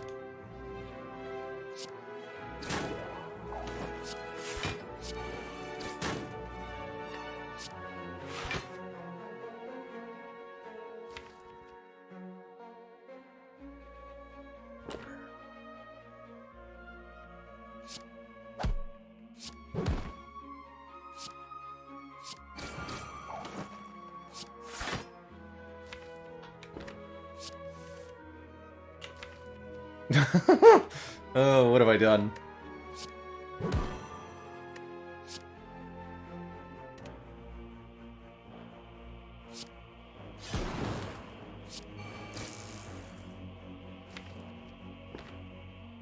It's easy. Simply don't reshuffle the deck.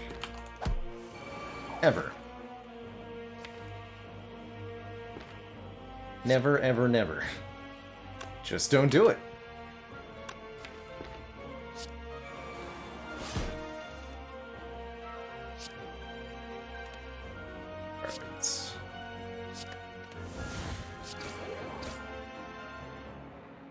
Just don't do it.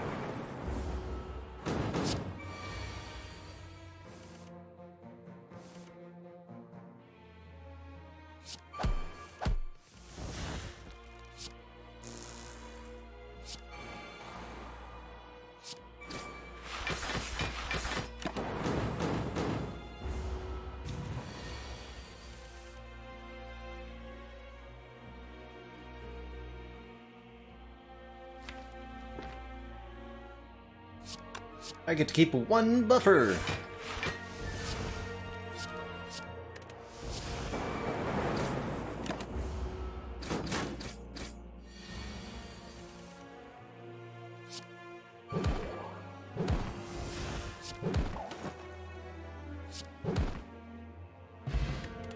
Okay, we can't be so reckless with the overclock in the heart fight. We won't be allowed to play it that many times. Really do love a motion chip here. If we lost health during the previous turn, trigger the passive ability of all orbs on the next turn. Could take a third steam barrier, but I wonder if that's too much. No good names remain. Thank you so much for the 11 months of Prime, almost to that full year.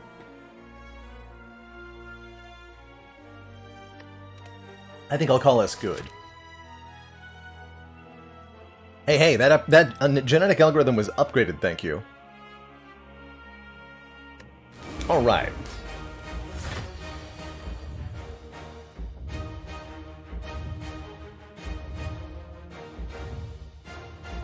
Gonna be surprisingly difficult to get the Centennial puzzle to go off, thanks to the triple boat thingies here.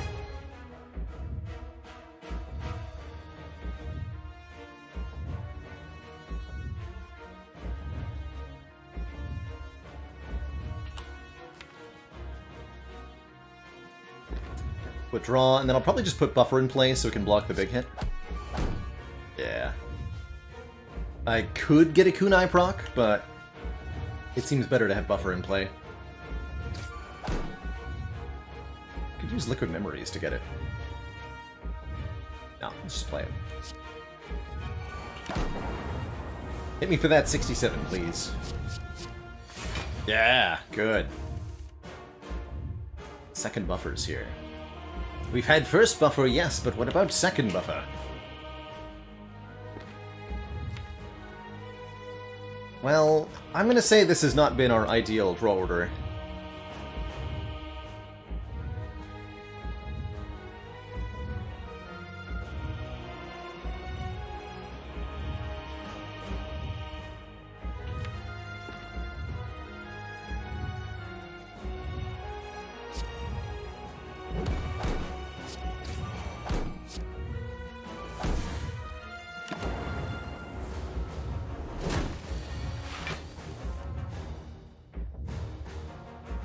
Okay, now we can get one of the Echo forms in play.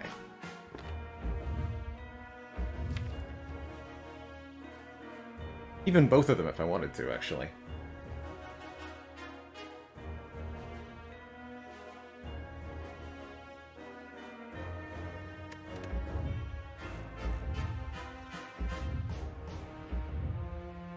Hey, did you know I'm not frail? It's quite nice.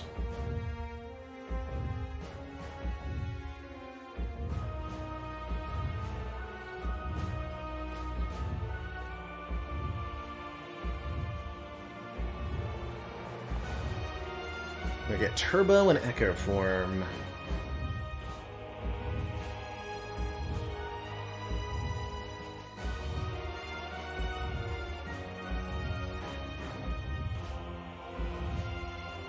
Let me do some quick math.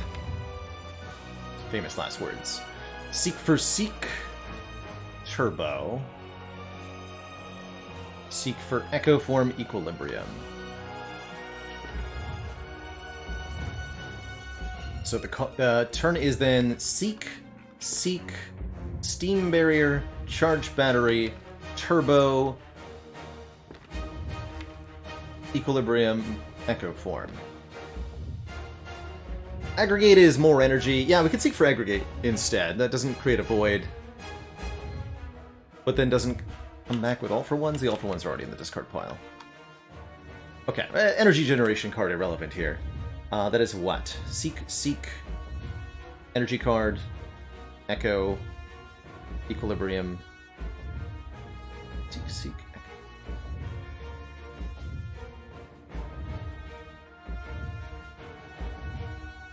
Echo. Seek, 3 cards. 7 cards, so 14 Beat of Death.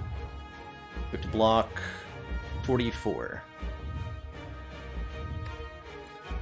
15 plus 15 plus 13, 46. Okay, yes, that preserves the buffer. That's what I needed to know.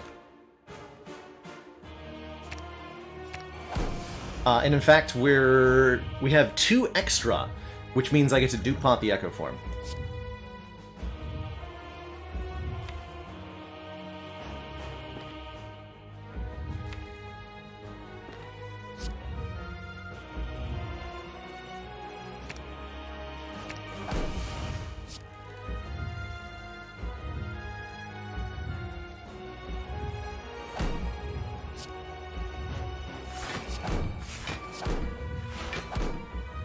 Xaxes, in fact.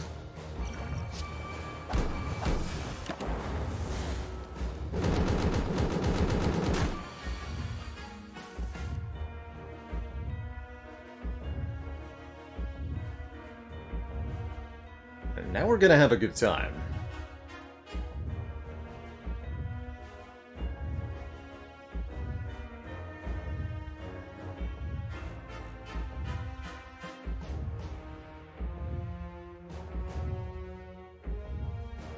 Remember, the first 2 cards are getting duplicated.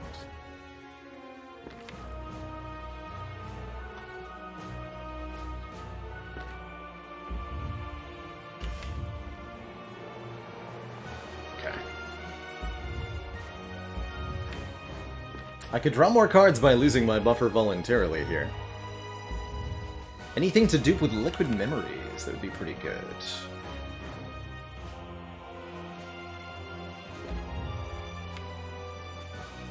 Not really. Maybe next turn.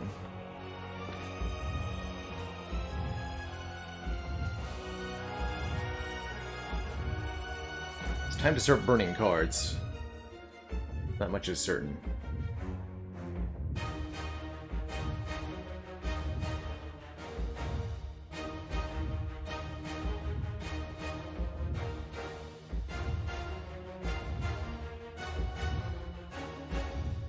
How many attacks do we have? Just the double go for the eyes, which aren't doing a whole lot this turn. Maybe I want to Equilibrium this turn. Do all the crazy shit next turn?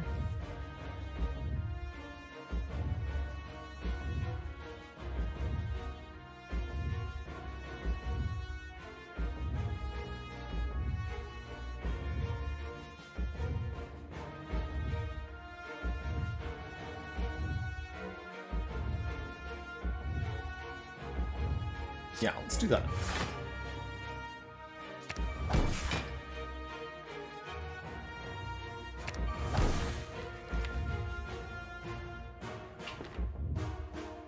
And then double EQ or single EQ?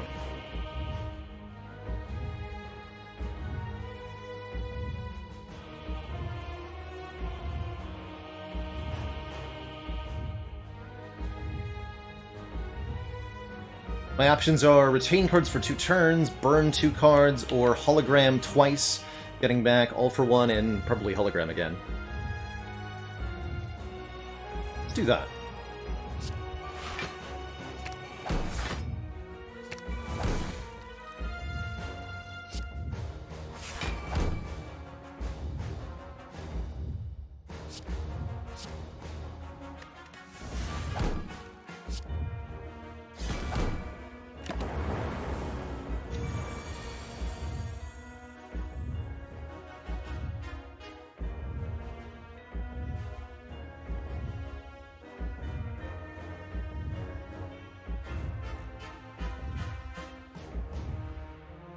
And this is going to be a spicy turn.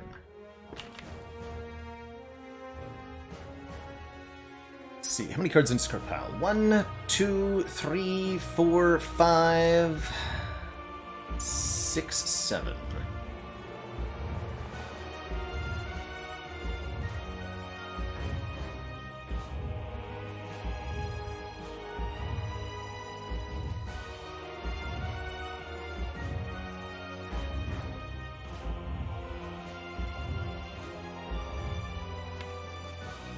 Do I care about double panache is the other question.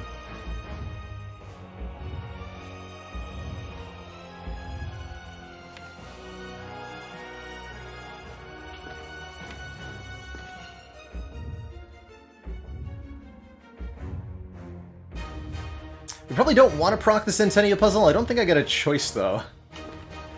Unless I, like, dupe double reinforced body.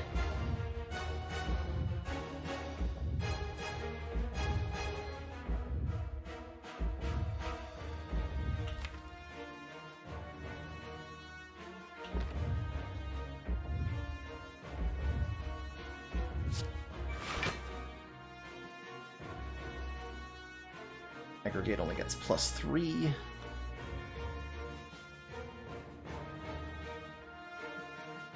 I think we get the reinforced body and the recycle.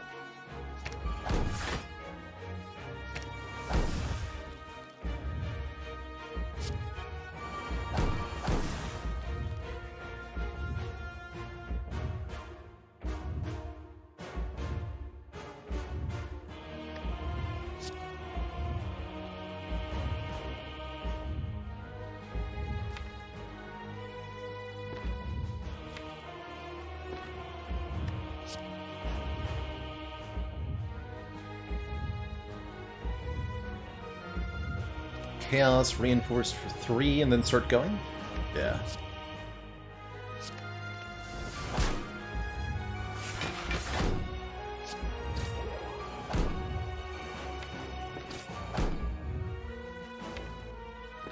Not gonna overclock. Not yet.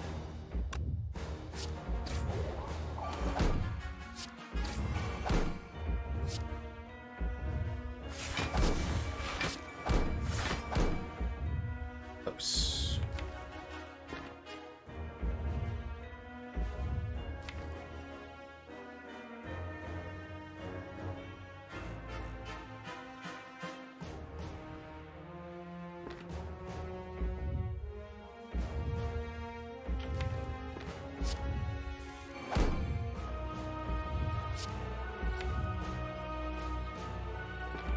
She okay with that?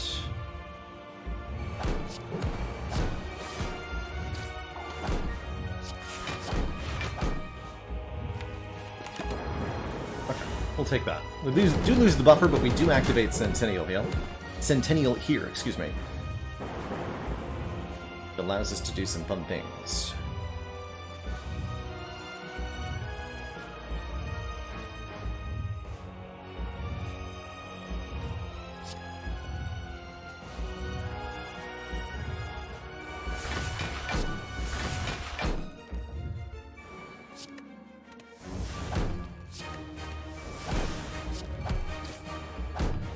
Nice time to draw the void there. Rid of some of the junk in the deck. That's looking a lot better.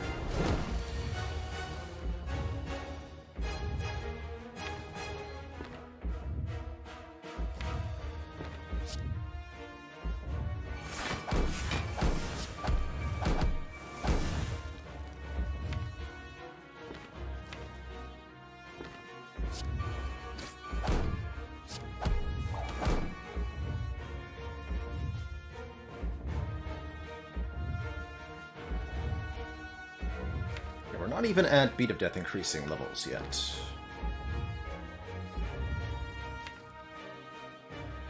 One, two, three, four. Keep this in hand. I mean, it'll return to hand.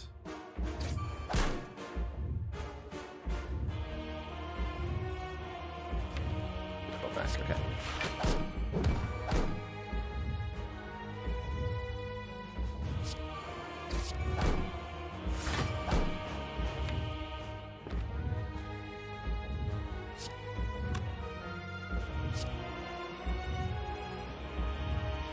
Stone Calendar coming in. I should maybe save this recursion for next turn. No, it's doing actually almost exactly the full damage.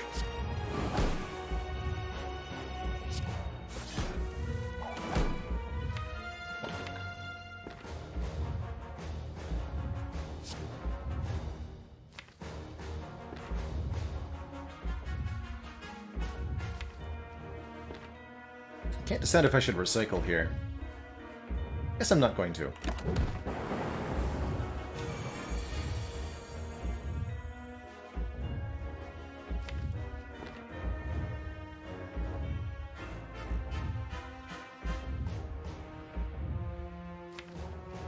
This is probably where the Liquid Memories comes in.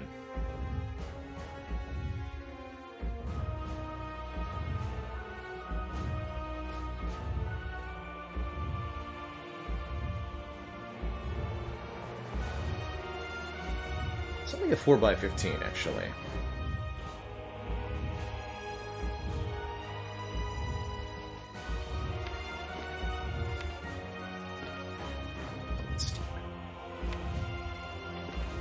Start with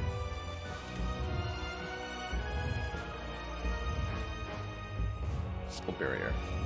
Binoche, thank you so much for the full year, the 12 months of support. Oh, Beat of Death is 3, excuse me. Well, that happened.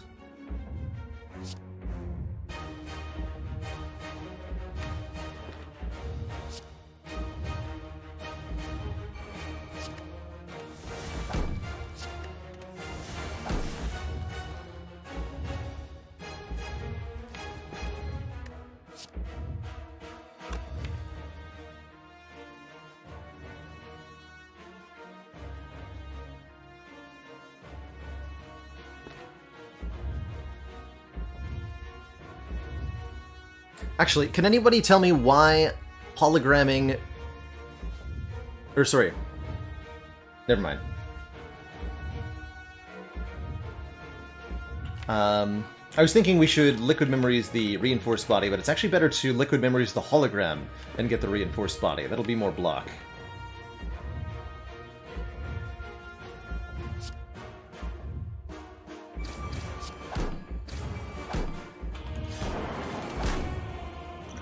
Should be good.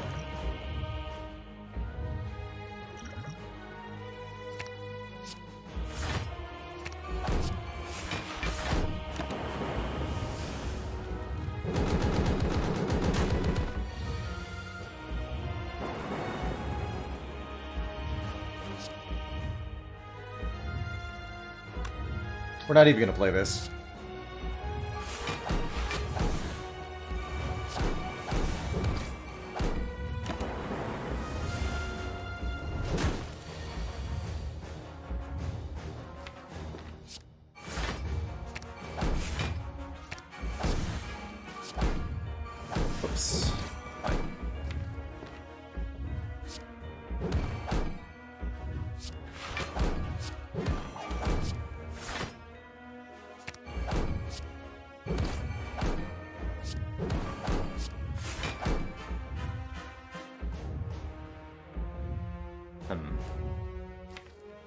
We're never going to draw this void, so I should just do the additional 28 damage.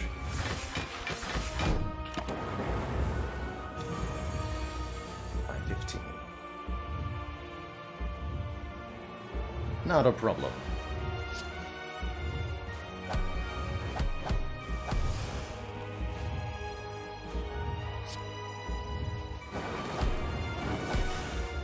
GG.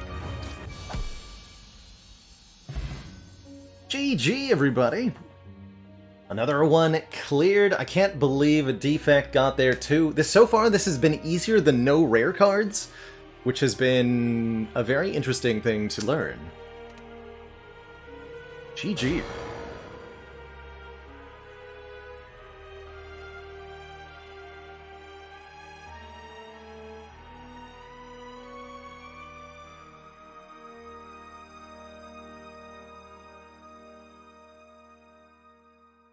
GG, wow. Really, really cool deck. Built on those fundamental principles of card draw and energy generation with the Defect cards. Double All for One really enabling it with the recurring turbos and whatnot. And I have to say, that recursion was really hot. I really liked that recursion.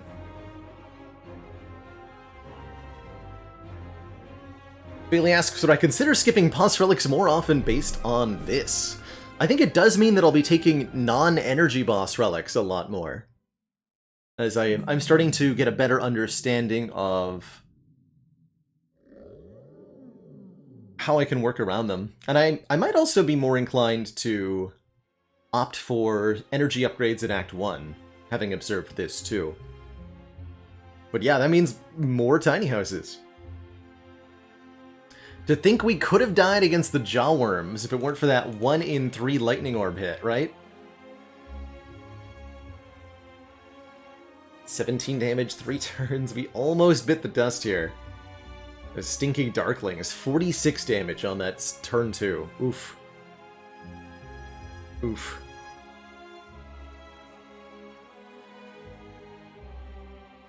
Big shout out to the Waffle and a 75 hit point heal. Crazy. That's really crazy. What a run. What a run.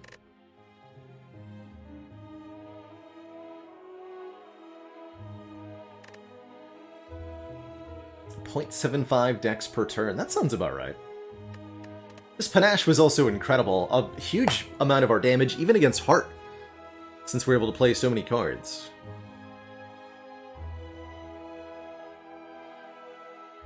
Just a really cool run all around. Featuring some of my favorite relics to get on Defect, very notably the 3 boat thingies. Definitely having a huge impact on this run. Double Seek Plus, also very helpful for the consistency. That was so cool. That was so, so cool.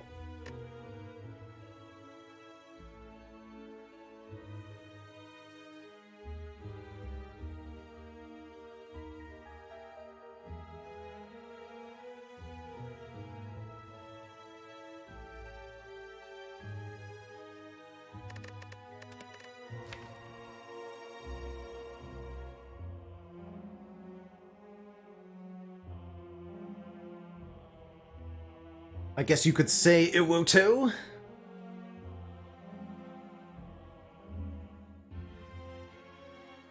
That energy relics are a boss relic of the past? That almost works.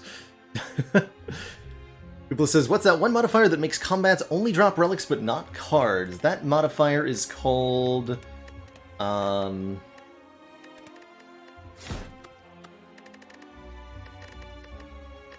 Heirloom. Or no, not Heirloom. What is that called? Vintage, that's the one. No refunds! Not even for the really bad ones. In fact, for the really bad ones, I'll have to charge you twice. I'm sorry. Heirloom. No, yeah, Vintage, rather. Heirloom is start with a random rare. So, Vintage. Bottom 3 of blue. Yes, there. Normal enemies drop relics instead of cards. That could be a fun one to do some A20 runs on. There's a lot of custom mods that could make for some interesting challenges here. Order. You got a card to the deck, add 2 additional copies, no card removals. Deadly Events could be fun. I haven't played with Deadly Events in a really long time.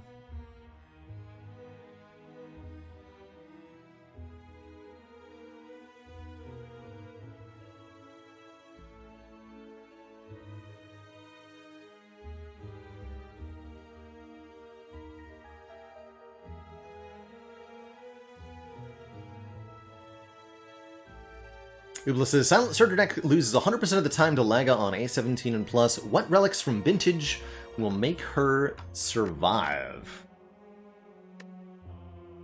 Right, because you won't be able to get a card unless you go to a store. There's quite a few, though. Any decent damage relic? I think even the Bronze Scales would be enough. Let's find out! Bronze Scales should be enough. Vajra should be enough. Not sure about Pennib. Boot would be enough.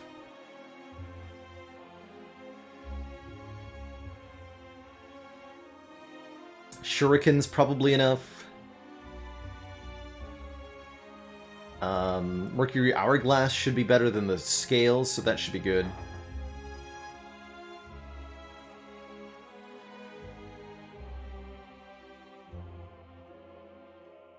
Starting bonus from Niao can help too, of course, although you don't get one of those if you're playing custom mode.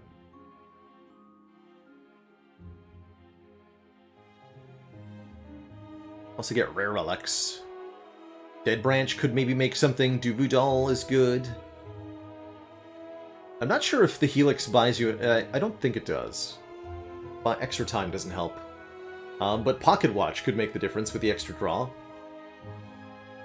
It's not that many relics, truthfully. I think Silent would have a hard time.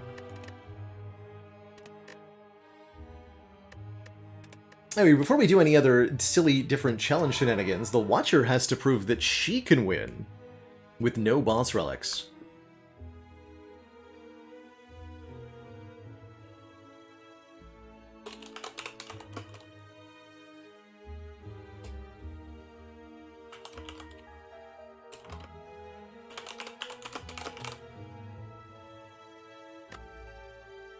And before I jump into this run, I am going to take a quick break, refill my legs, stretch my water. When I return, we'll play with the Watcher. Be right back, everybody.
Alrighty, folks.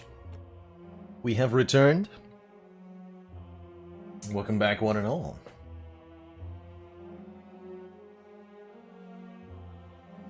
We did, in fact, just finish a Defect run. It was beautiful and glorious. Getting there with a kunai in the end. Really, really cool run. Watcher is the last character. The clear no boss relics challenge. How will she do it? That is the question. Rare colorless cards are juicy. I particularly love Apotheosis Watcher. Master Strategy is pretty good too.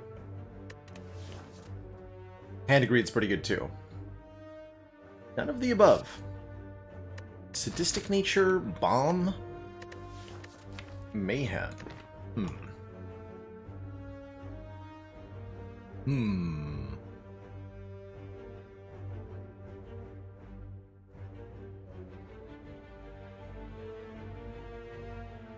These are not optimal. I almost want to skip, in fact.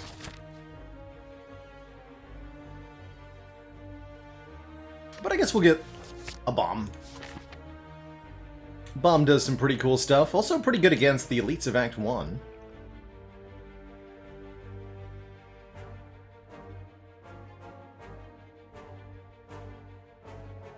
YOLO it a little bit. I'm gonna go for 4 Elites. I'm gonna win or die trying.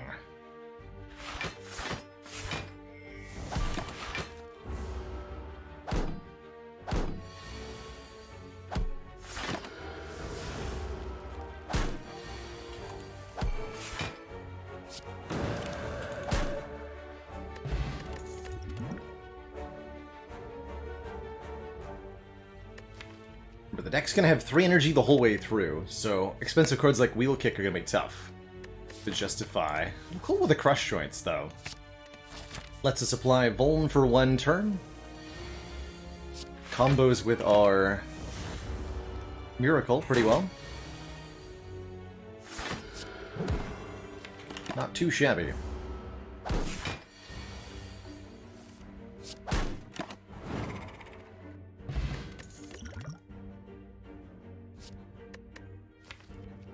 Weave is kind of interesting. Zero cost deal 4 comes back if we scry, and scry is definitely something I'm going to want.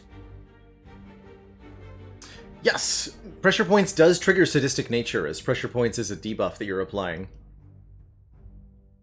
Not the best synergy, but it's there, you know? I have a good reason to want this weave, but I totally might. I'm gonna preemptively take it. It's a bit of a... Aha! It's a bit of a stretch, but, you know, you never know when you might see scry cards, right?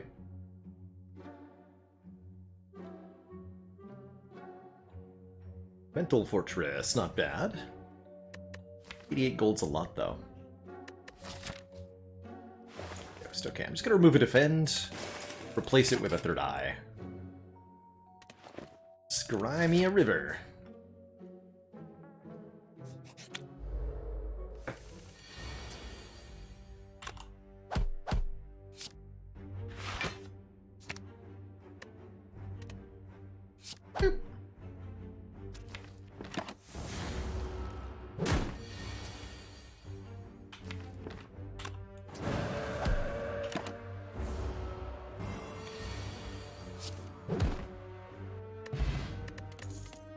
How many weaves is the right number to have? It's a good question, Black Tiger. I want to say that you really only want 2 or maybe 3 if you're really into it somehow. If you're doing 3 weaves, you really need like kunai and shuriken to go with it or something.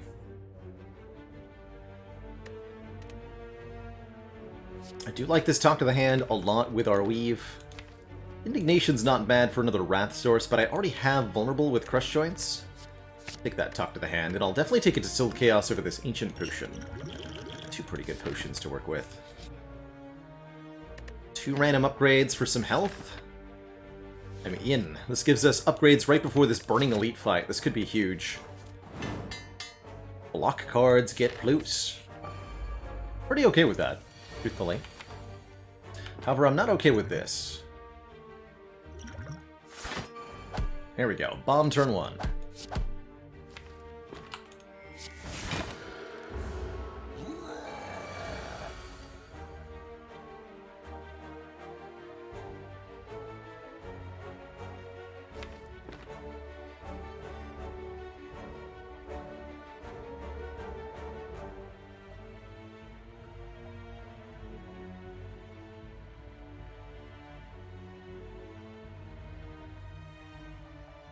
Do I even need to Eruption here?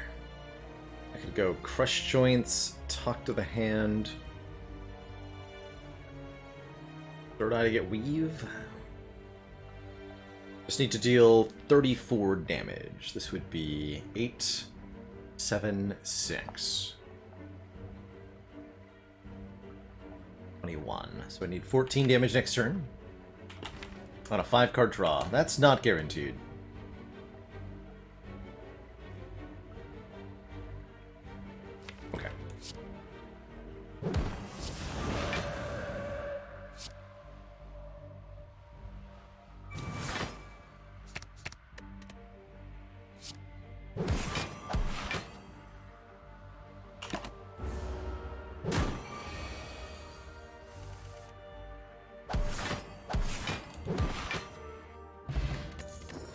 Eternal Feather is definitely going to help with this YOLO pathing, giving us a 9 hit point heal right here.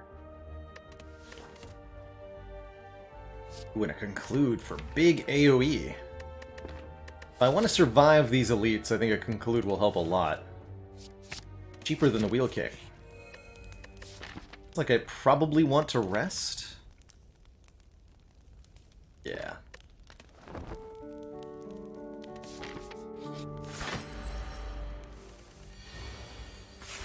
This is a good fight for Bomb. If I can draw it in time, I can.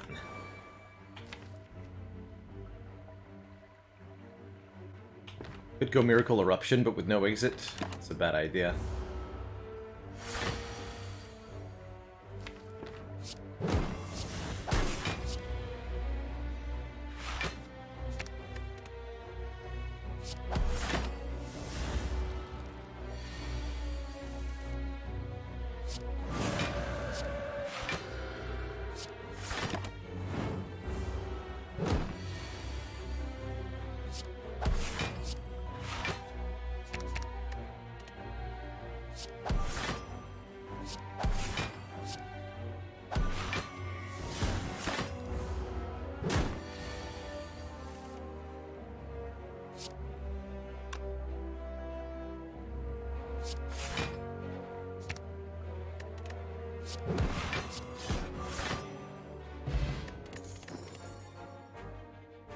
Rigo Pillow's alright.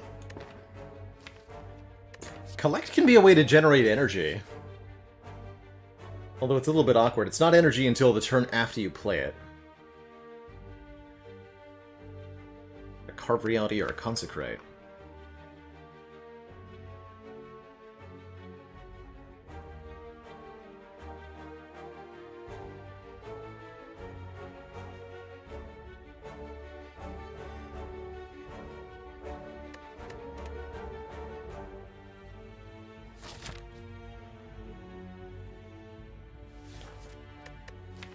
I don't think we need any of this. Tiny chest is pretty crap most of the time. No thank you. Not today. Take one on purpose here.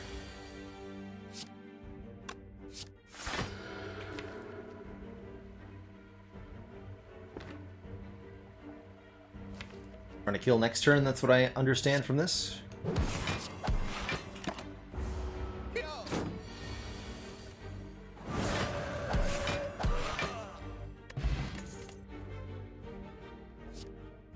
This is pretty good. An Empty Fist would be a second exit. Too early for a Fortress when we don't have any exits. Let's take this Empty Fist. Pretty decent upgrade too, although we're going to be behind on upgrades.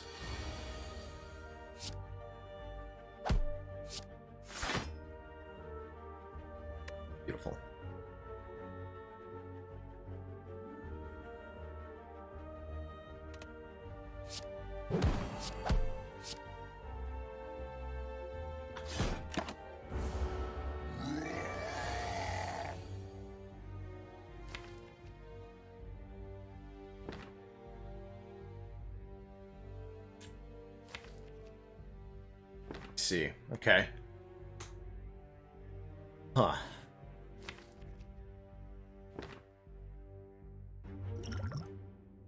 Well, I'm really glad I rested, is what I'm feeling right now. What is this? Like, Miracle, Eruption, Talk to the Hand, Empty Fist?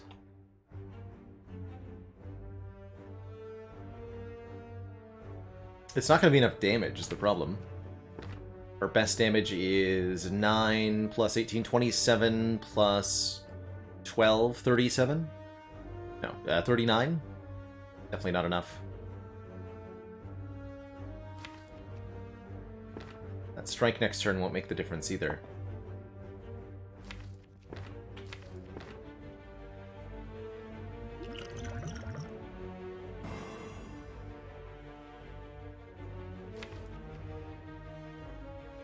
I mean, we could end in Wrath, but the problem is with this being the draw pile, the next turn doesn't kill either.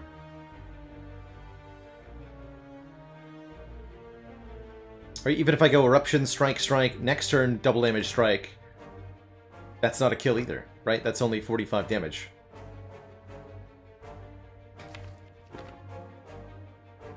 Which means we cannot possibly end in Wrath.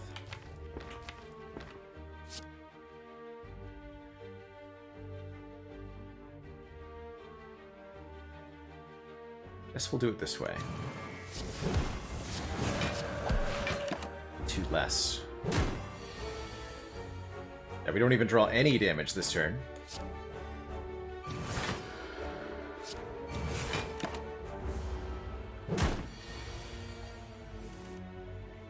Or this turn.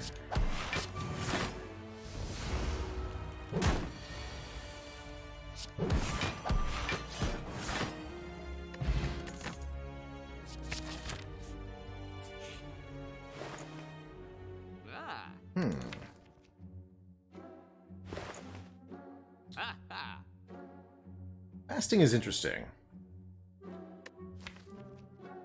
Now that I have it just lucky in a weave.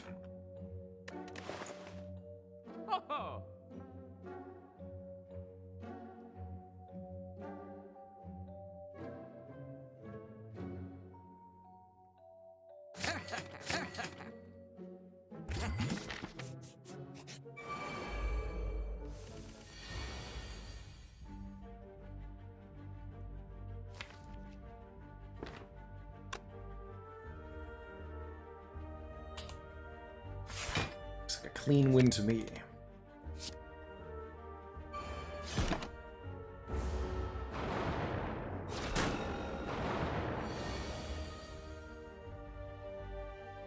Just have to use the block bot.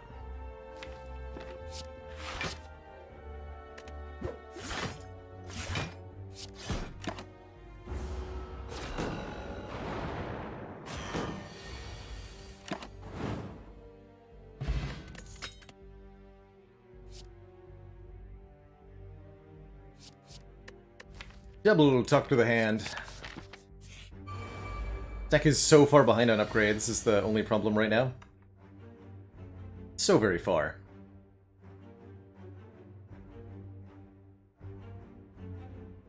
+9 +6. A 23 one-off.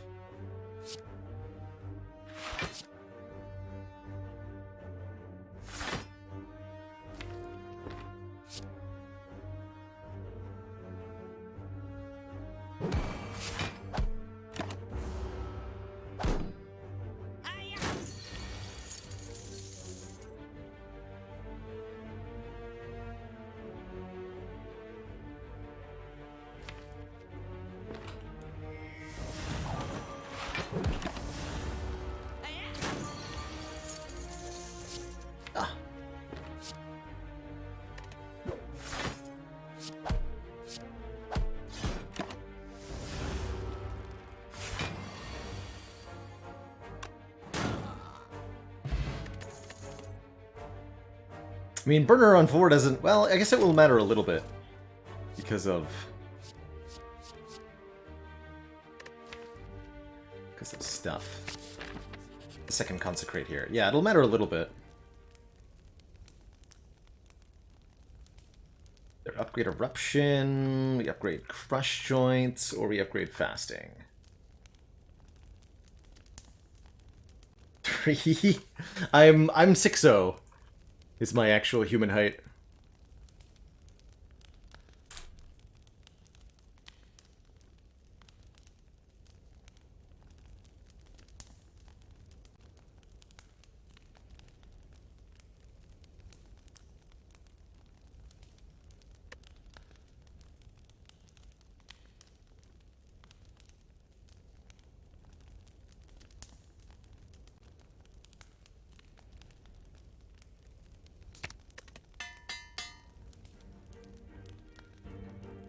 I do worry for our life here.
I think the bomb is better here. We can always play the fasting the next time we see it. Let's do that. Just does so much damage. Do I take 2 to deal 6 in this damage race of a fight? I think our hit point total is actually kind of at a critical threshold, so I'm going to hold on to it for the moment.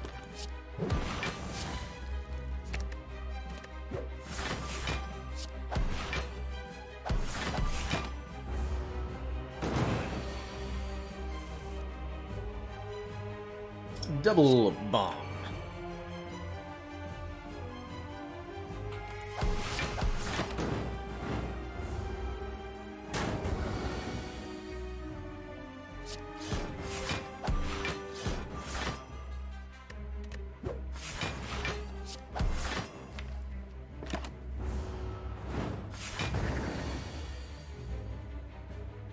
This is precisely why I wanted 17 hit points.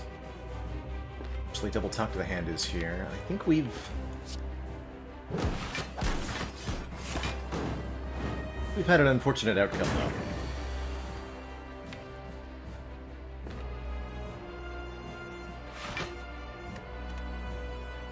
Where I was unable to play the fasting.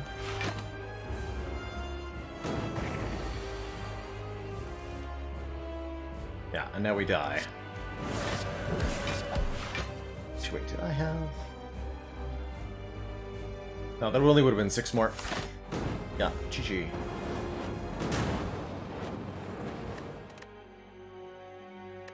Not surprised. That was on shaky ground from floor 1, with our rare pick not being what we wanted. Let's try again.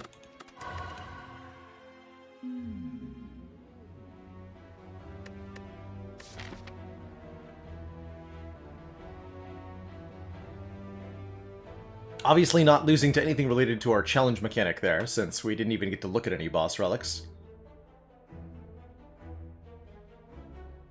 Easy, 3 elites.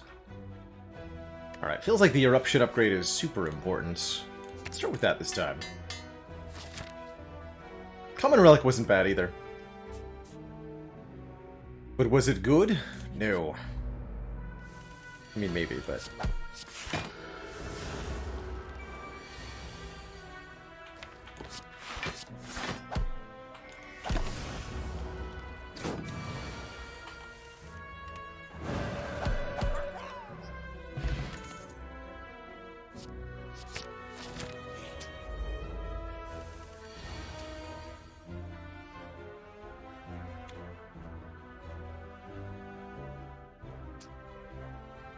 $30.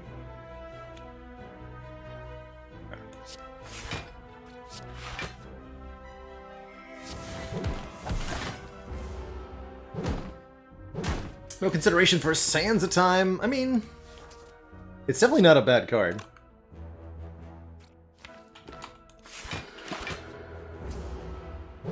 Not on 4-1 either. But it feels like it's going to be really difficult to afford it. Ugh. Made terrible choices in this fight.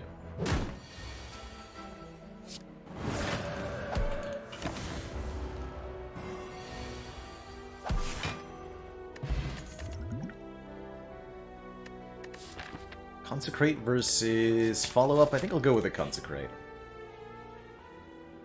Happily turn a Defend into an Omniscience. That's a different card.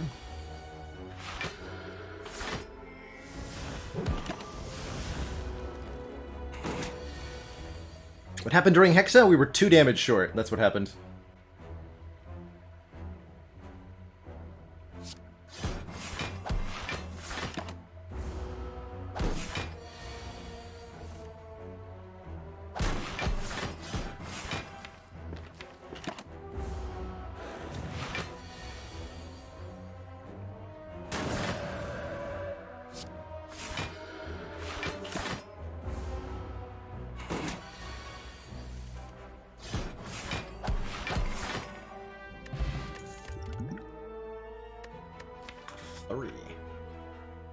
Flurry Talk of the Hand is fun.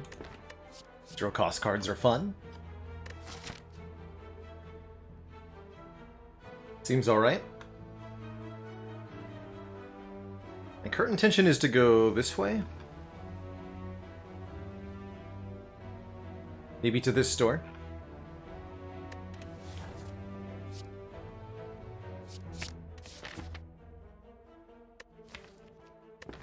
That was our 3 easy fights out of the way. Hardpoint is now. I'd like to do another fight.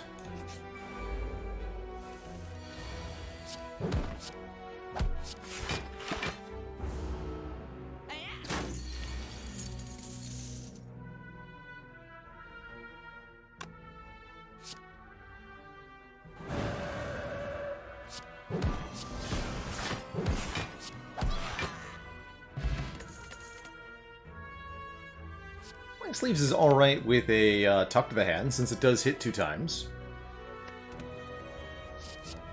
These are okay. Not amazing, just okay. But we do need some help before our first elite. Empty Body combos with our Flurry, replaces our missing Defend. Take an empty card. And we probably either want to upgrade the Flurry for 2 more damage, the Consecrate for 3 AoE, or the Talk to the Hand, but I think we want the damage. With Sentries in mind, I'll upgrade Consecrate here.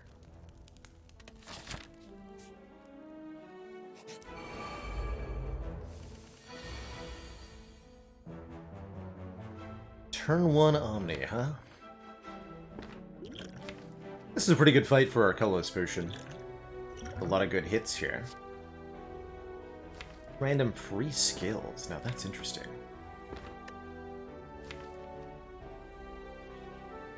Sure.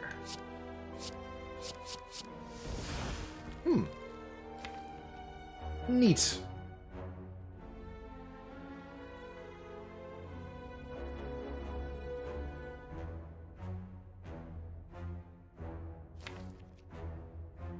Not sure if that was helpful.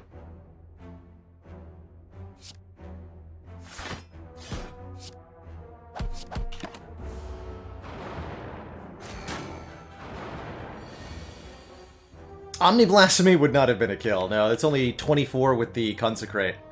And then I can't get them. Oh, the Flurry, though.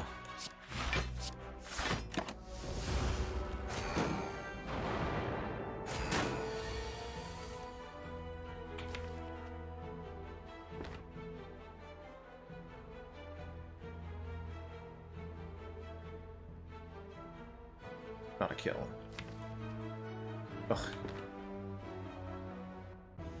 Kill the Simmering Fury, then? Yeah.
Ooh, Molten Egg, first relic. Now that is lucky. All attacks are upgraded. All of them. I like a Wheel Kick Plus actually quite a bit. Expensive card, but it slaps. And we're going to be adding a lot of zero-cost upgraded stuff. So I do think it's pretty good. Let's upgrade the Flurry as well. Card that you play multiple times benefits from a damage bonus multiple times. And a Dreamcatcher, giving us a card reward when we rest. Thanks to the egg, we're more likely to want to rest, but it's not that many card rewards. A couple at most, right?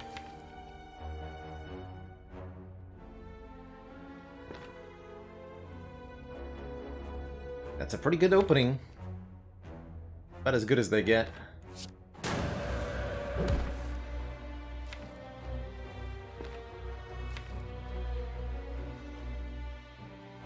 So I may need to keep the Miracle so that I can double Empty Body, now that we've drawn Vigilance. Yeah. Yep. That's correct.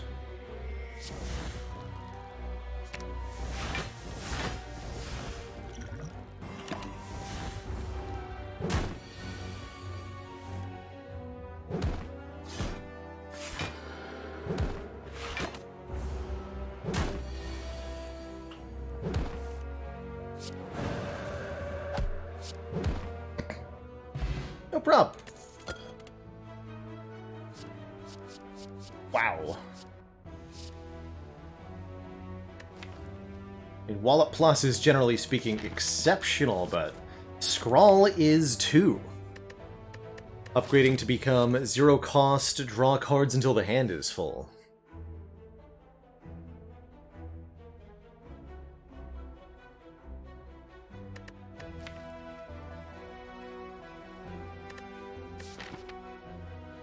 I think I'm gonna go for the Scrawl.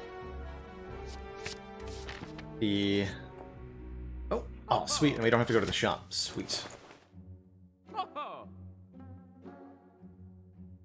Duplication Potion. Or, Dolly's Mirror, rather. Duplication card. I have a Weave, right? This Just Lucky is incredible. No, that was last run? Never mind.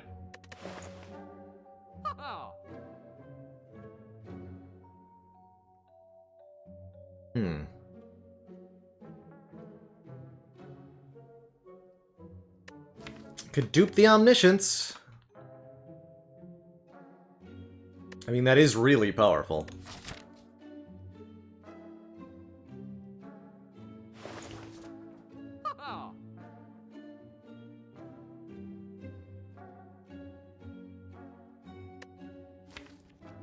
Shame I didn't upgrade it, but...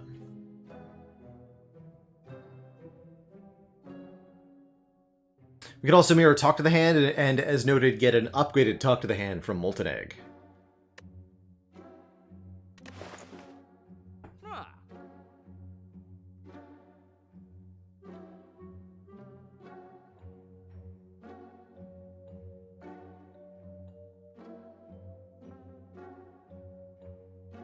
Prostrate's a little tempting, too.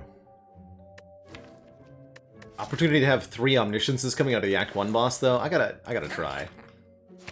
I'll dupe Omni. I'll do it.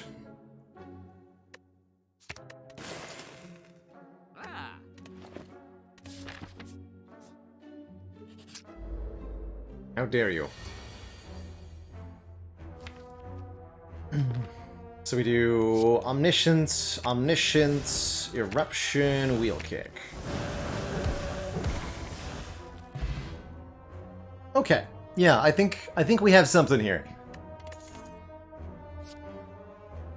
And we have something here too. Tantrum Plus.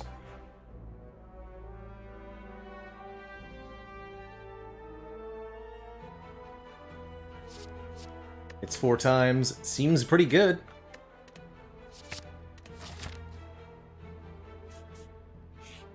Indeed. Oh no, I can't play them both. Under this circumstance, whatever will I do?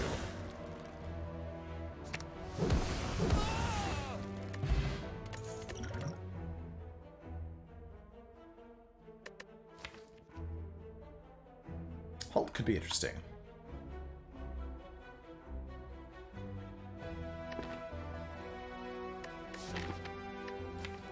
Hexaghost, I have a Tantrum. I'm gonna upgrade Talk to the Hand before Hexa.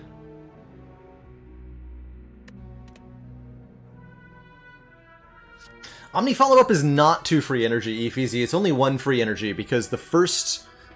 With the first copy of follow-up, the previous card played has been Omniscience, so it doesn't give you an energy back. But then the second follow-up does give the energy back. It's only +1 energy.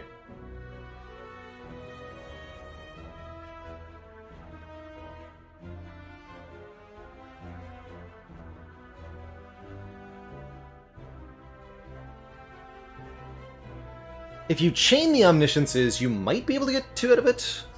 I'm not 100% on that. It's still like a really good card anyway, right? I'll add it in.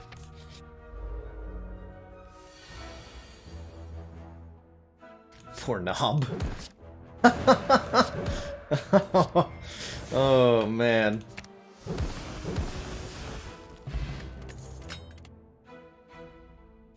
Wish is a good Omni target, allowing us to wish for huge stacks of cash while doing other stuff. Yeah. How many rares are we at? 1, 2, 3, 4 rares before our first boss. That's so many rares. Tempting to upgrade the Wish for even more money, but that's definitely overkill.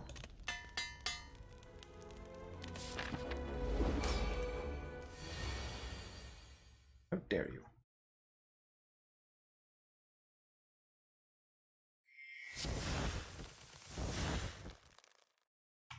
No? Shit. I can't play these Omnisciences this fight. Alright. Huh. No exits either.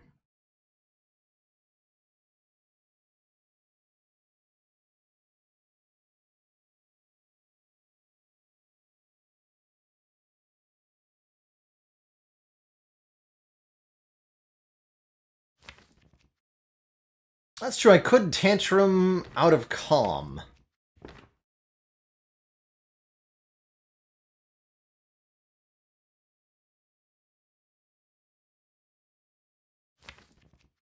Reasonably good. Pretty reasonably well off just wishing for strength, though. Yeah.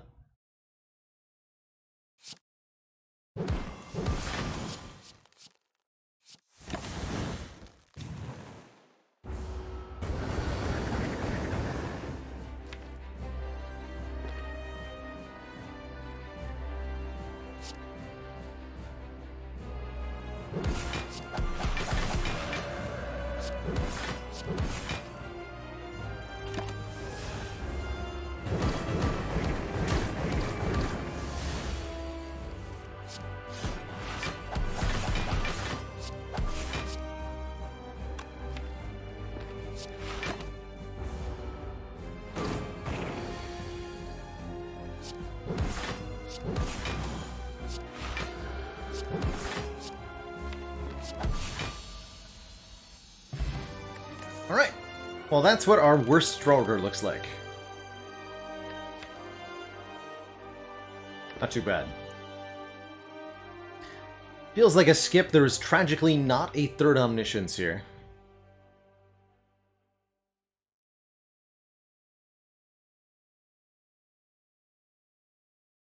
I don't really want a Judgment or Devotion. Yeah. I guess Devotion's a decent Omniscience target.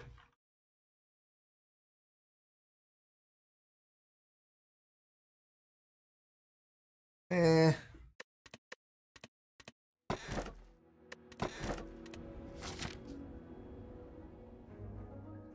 We take the third Omni? Yes! The more Omnisciences you have, the better they all are, basically. The more the merrier.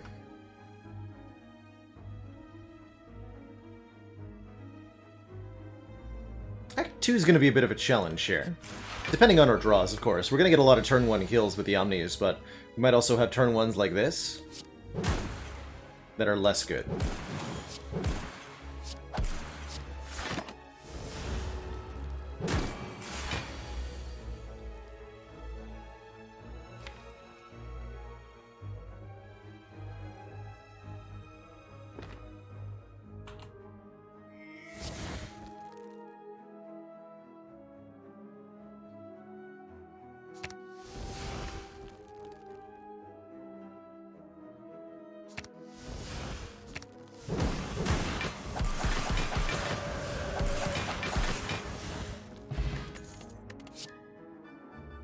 Wasn't allowed to play Wish there.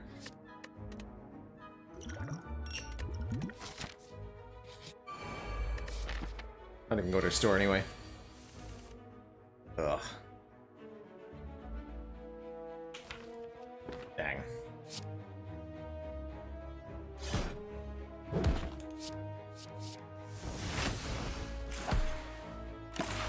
So I could have wished for strength and used the fire potion? That might have been better.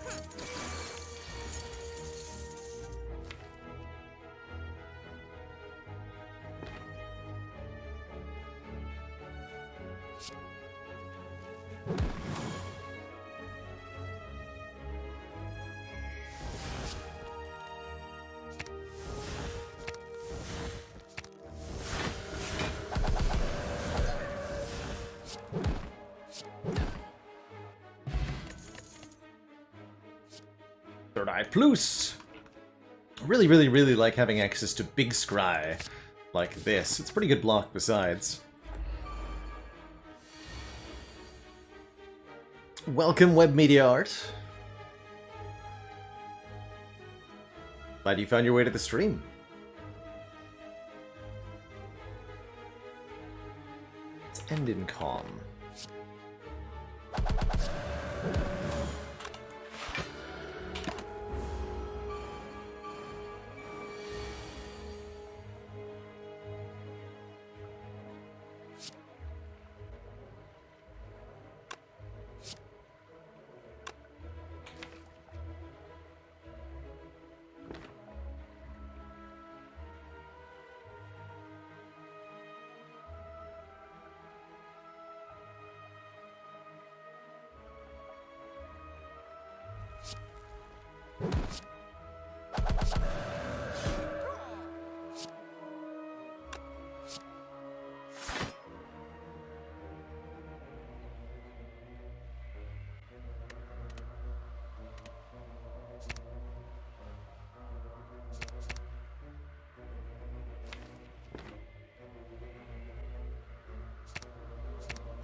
Not gotten to play this Wish much.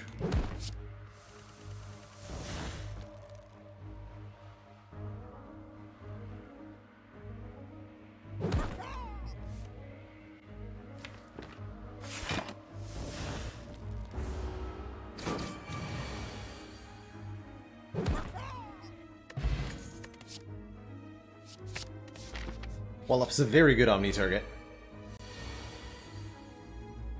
Still can't play the Wish.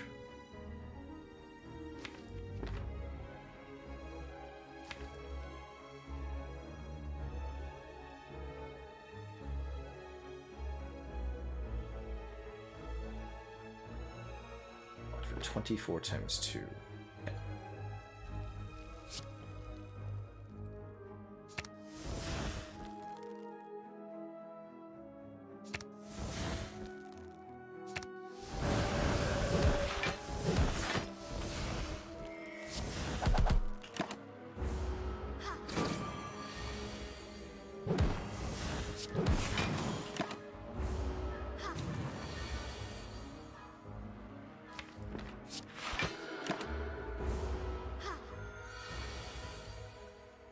Can before Omni be a kill? Maybe, but I don't want to kill.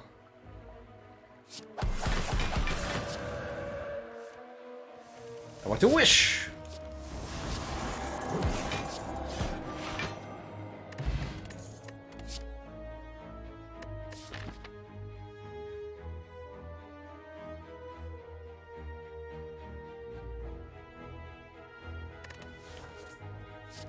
Second follow-up feels excessive.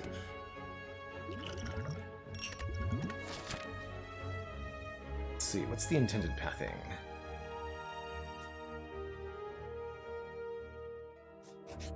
We need to rest?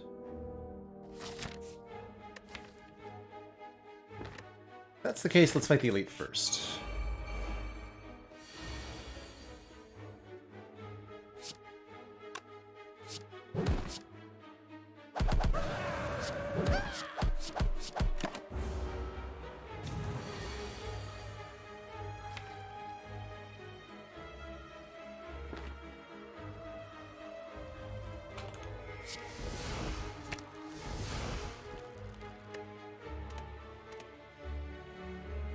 In this fight, though, I am just going to take the kill.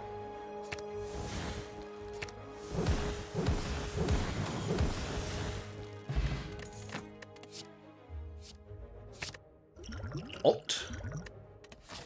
Alt gives us a bonus turn. Not an Omniscience target, but still a very good card.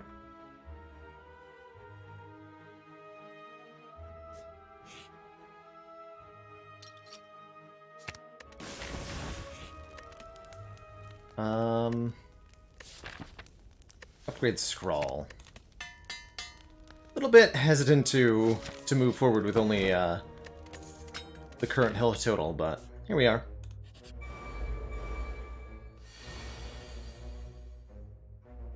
Here we are.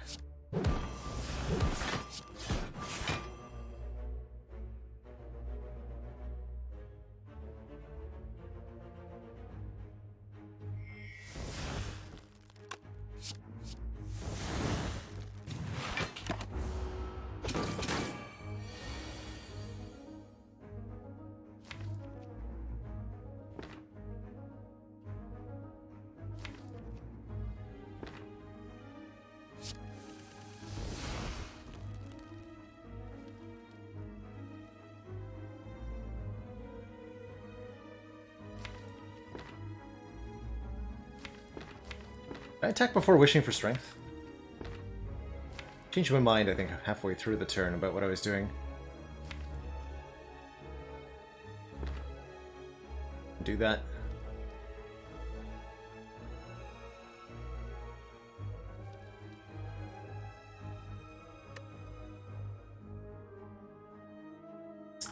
$30 blocks, so I need 12 more. This is 12 more.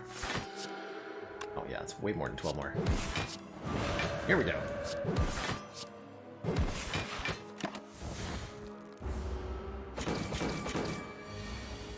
Just being Wrath. Easy.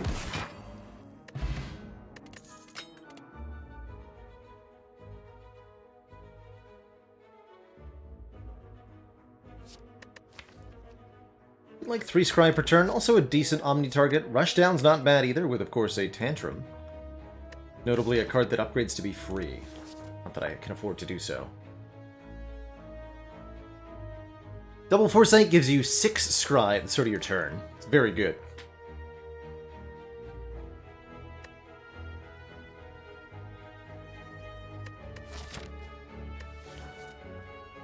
The Voted For game web media art usually gets played towards the end of the month. I try to announce around a week beforehand of the exact day, but I don't plan all that far ahead, so I don't have the exact date yet. Take the foresight. The event first. Chest with a Matryoshka in it. Thanks? Question mark? Alright, finally I get to do the thing. Omni, Omni.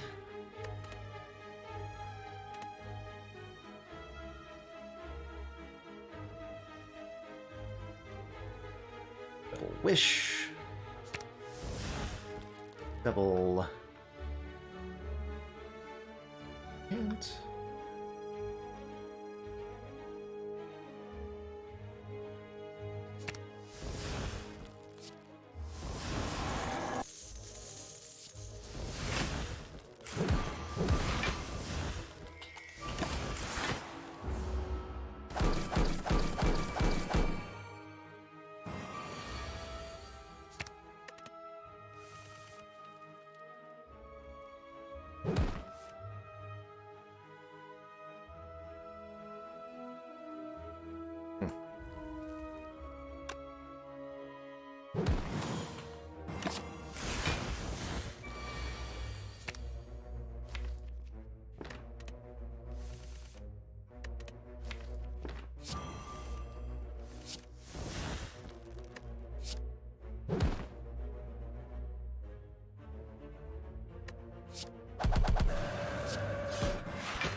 Alright. What's happening? Don't like conclude much, can't really omni it. Definitely can't play fasting here. Oh no. Well, that's deeply unfortunate news. Oh, never mind.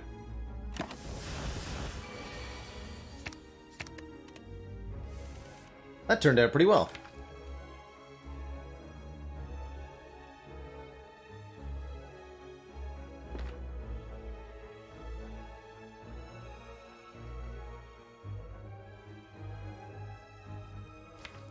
Ink Bottle just bailed me out real hard.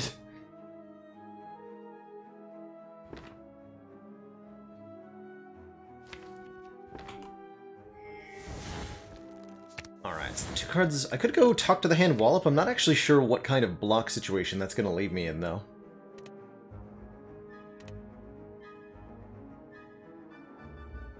Could be really bad. So maybe double... Third Eye, double Talk to the Hand?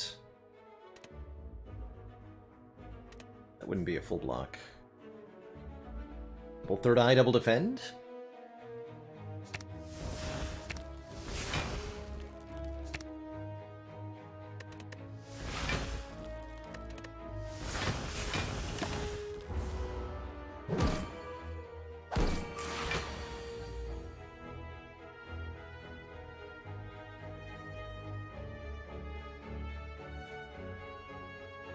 Why not double wheel kick, double wallop? Because if both wheel kicks land on the avocado and both wallops land on the avocado rat, we take upwards of 30 damage.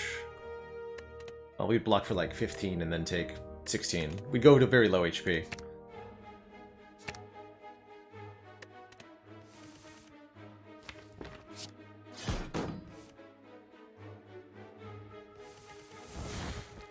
Is the core idea.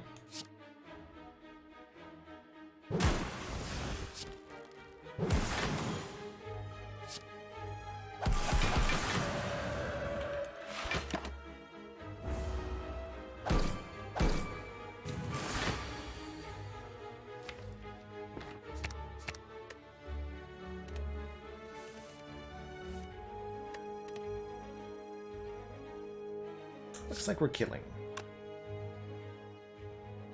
Could only take 3, actually, if I wanted to.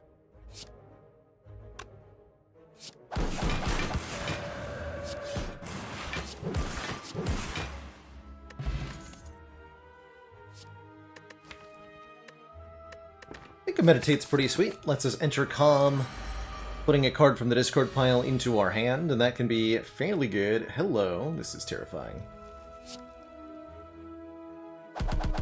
Or is it? Blah.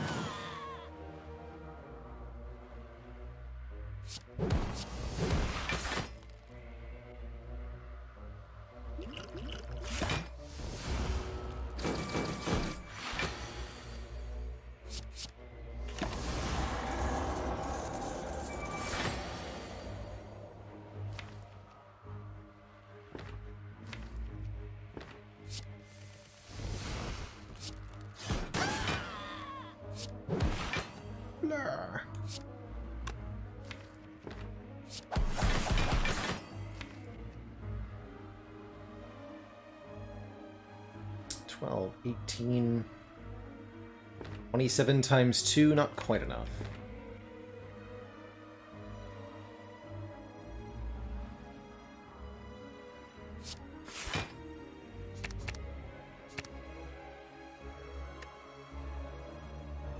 Already wished, right? Already wished.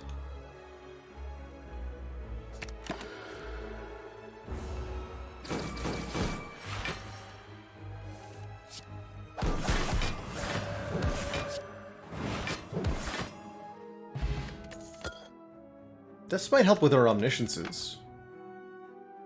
Other consecrate. Blasphemy is a little interesting. Overall, eh.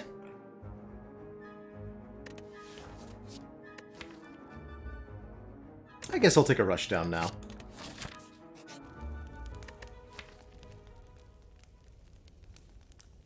So many good upgrades. We'll start with the vault. But basically we want to get all of the energy reduction upgrades in the deck.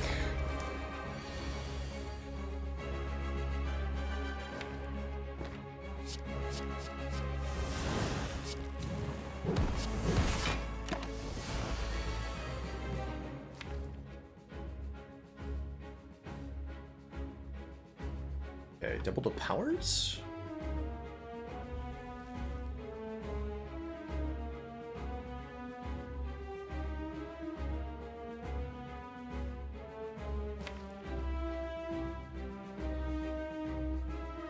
Definitely double foresight.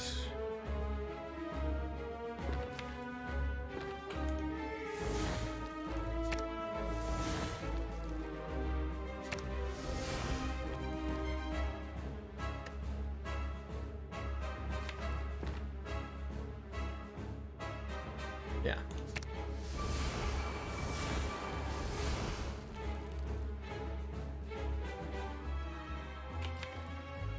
This would be a pretty good time to energy potion. So that I could do tantrum follow-up. Then I'll draw 4.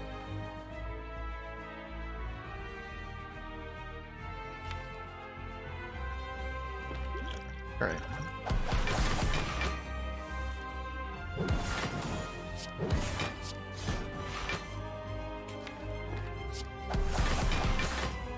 Yeah, that seemed okay.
GG. Finally, we get past Collector. We're offered another Scrawl and another Vault, and I think those are both incredible here.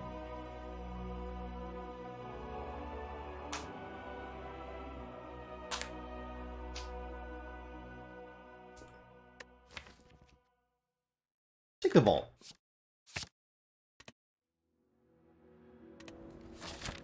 But I pick up an Apotheosis, you betcha. I'd really appreciate an Apotheosis, actually, to get some energy. Like, it's a 2-cost card that reduces the cost of the deck by more than 2. So it pays for itself pretty quickly. Oh man, our merchants are in very inconvenient locations. So I'm going to take a bunch of events here, hoping to find a random merchant.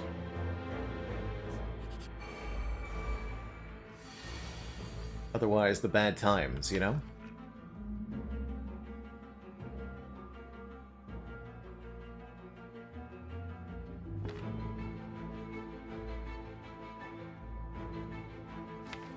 Finally, we can Omni our wish.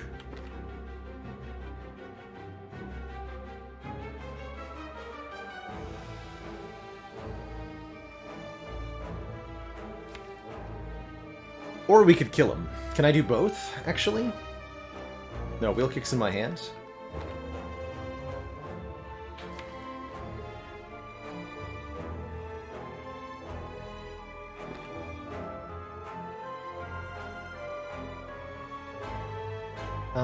But I can still almost win.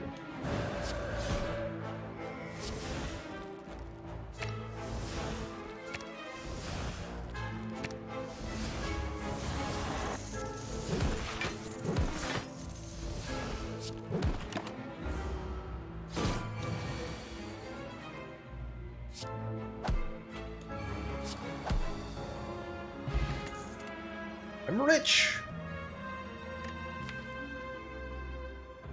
Dash Whip's okay, but not amazing. I think Artifact is going to make it a problem.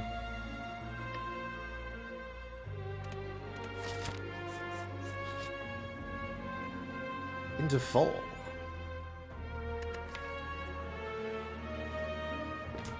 That's a real shame. Guess we lose Vigilance. I'm not willing to lose my Consecrate or my Eruption.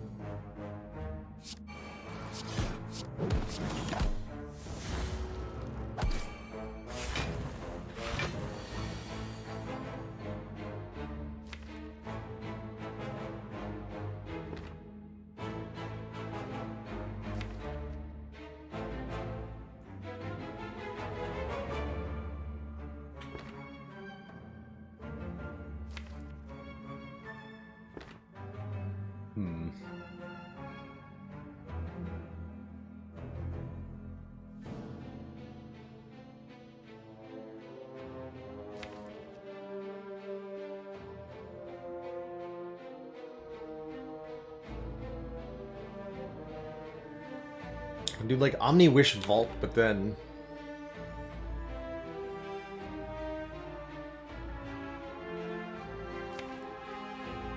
next turn is just the same.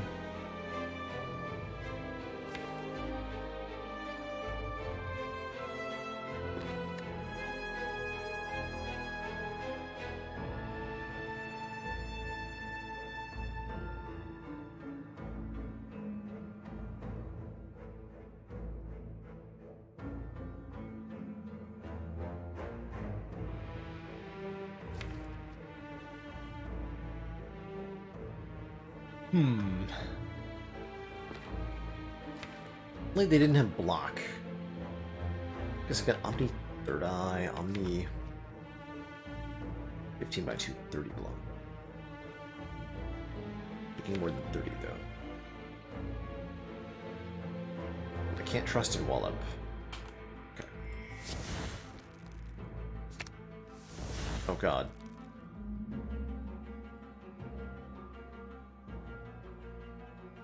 Fine.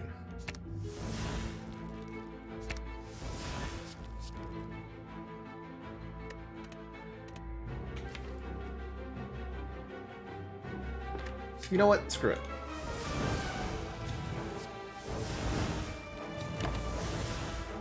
Let's try this way.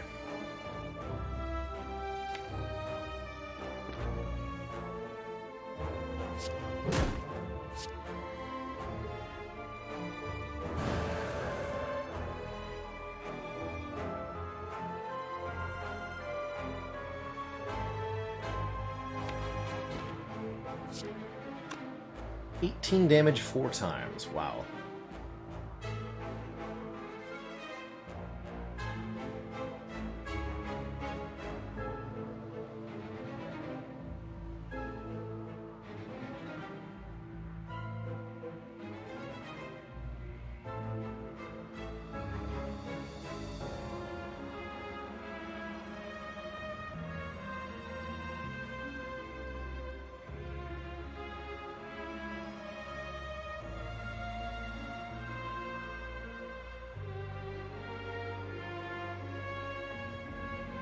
Undertaker 123.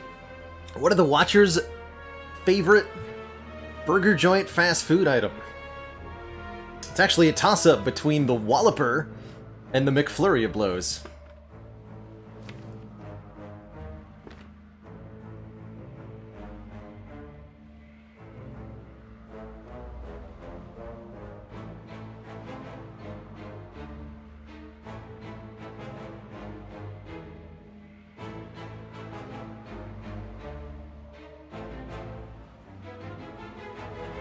So we can take as little as 9 here. I'm also a big fan of taking absolutely nothing. That sounds good.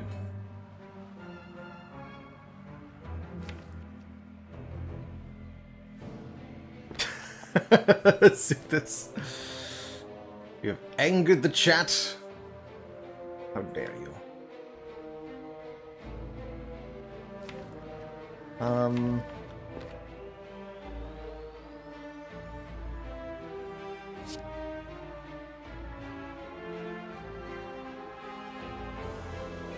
Shame I don't have a convenient way to get the Wallop to do stuff.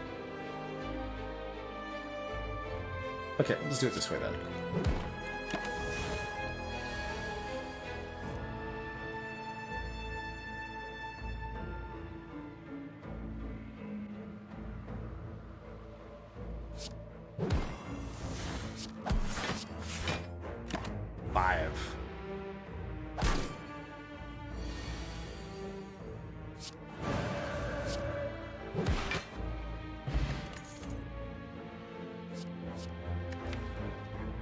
Go with the lucky.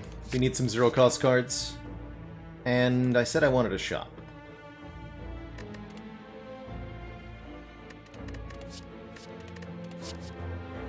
Plus. The blinds.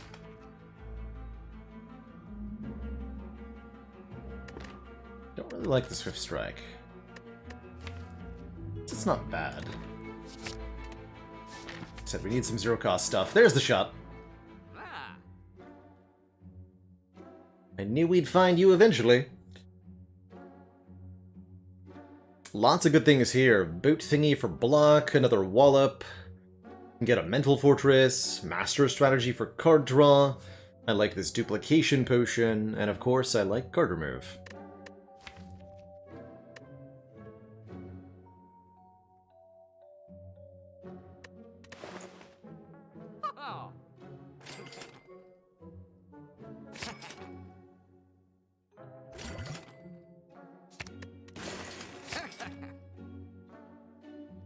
Okay.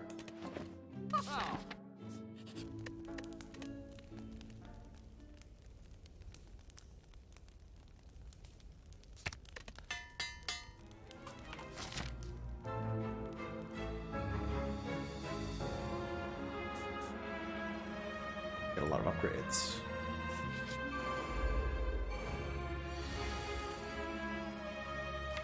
This is definitely a fight to wish for strength in.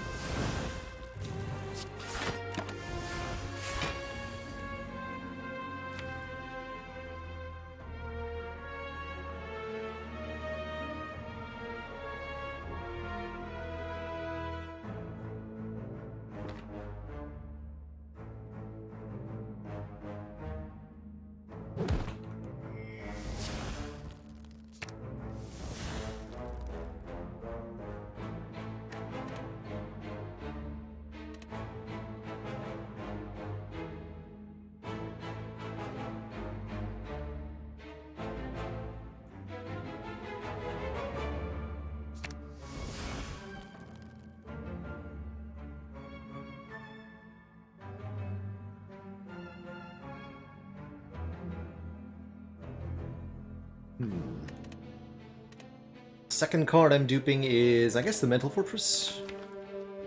Sure.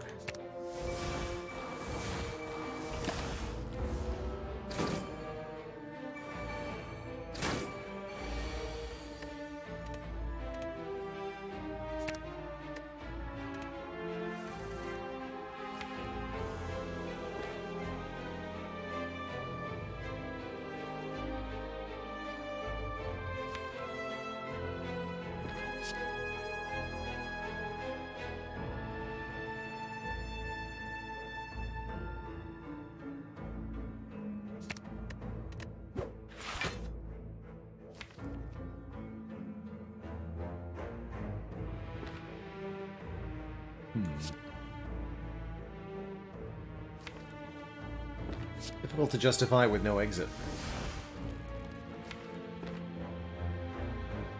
I do get to draw that card, okay.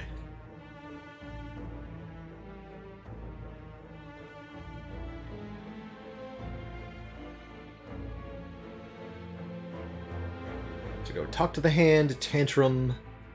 She's gonna attack for 48, so I need to block for 48. Do pretty close to that, actually.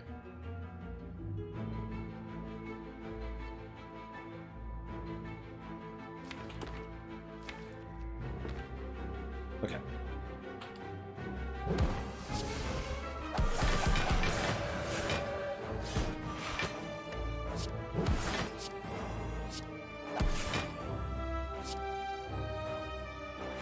Yeah, it's pretty close to 48.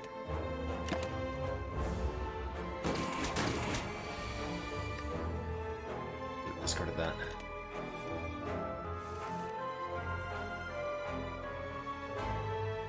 Bang.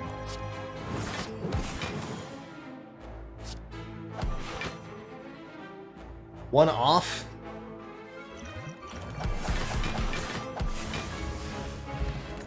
Absolutely rude.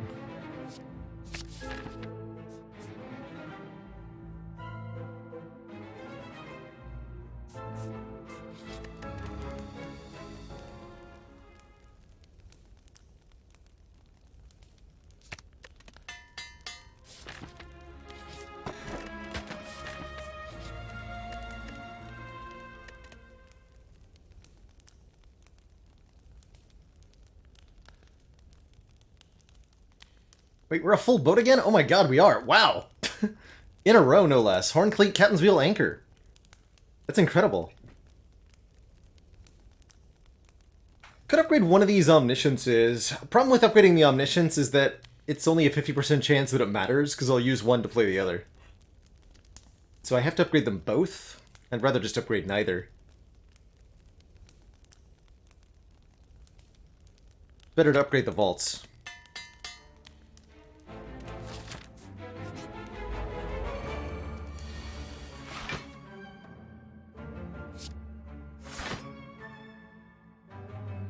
That won't be useful next turn. Can't do both meditate and guaranteed to attack me next turn.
may have gone badly. We drew 3 of the burns right on... Oh, there was 10. I understand. Ah.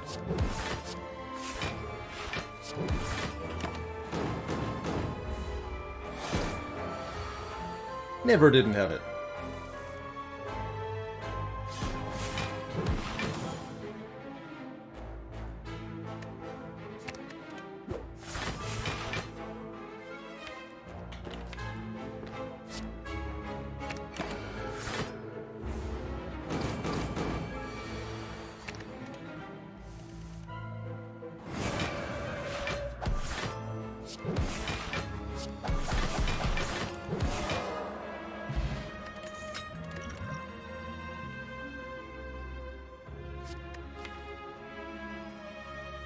Don't have enough stance change.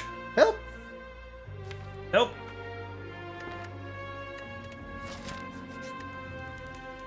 Help!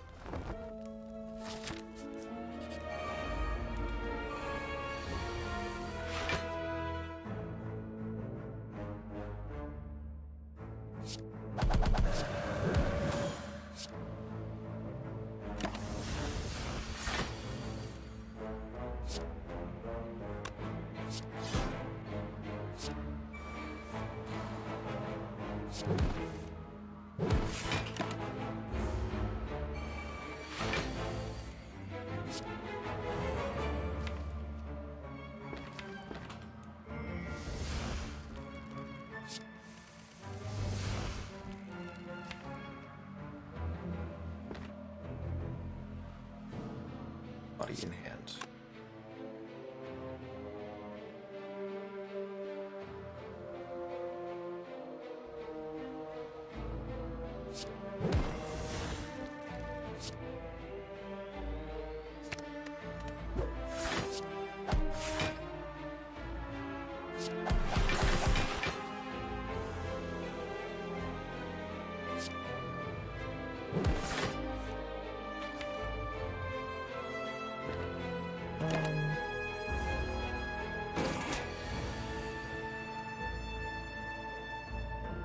Did that to myself.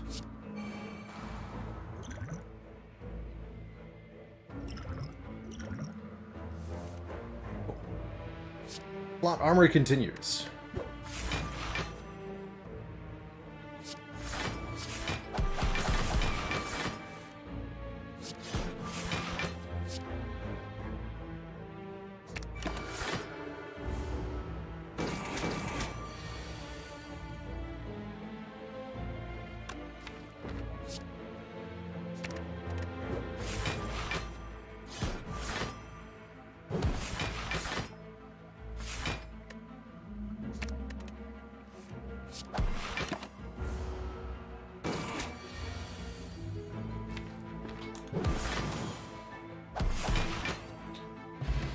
Didn't play Wish there, and I don't think I care. There's a comm source, an upgraded Tranquility. It's just a one-time comm entry, but it might actually be exactly what this deck needs, since it is 0 cost.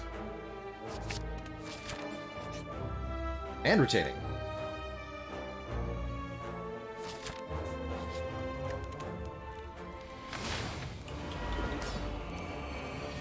Alright, Monsieur Time Eater. How are you today?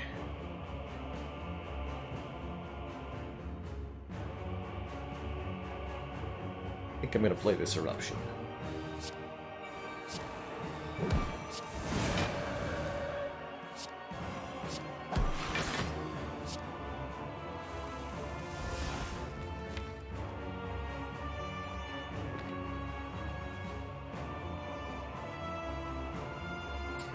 Omniscience chaining is not that good against Time Eater.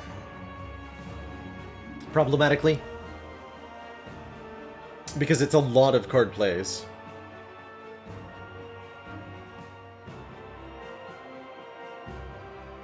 For example, to Omniscience, Omniscience, and then dupe 2 cards is actually 7 cards played. 3 Omnisciences, 4 powers.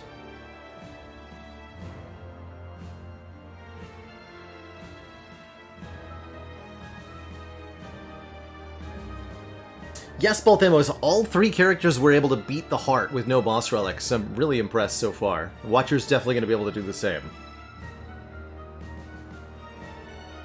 Is there a vault in the drop pile? Yes, actually. So that is pretty reasonable. Omni, double... I think a double Foresight, personally, although double Mental Fortress is not bad. And then vault. Or we could get our wish in play.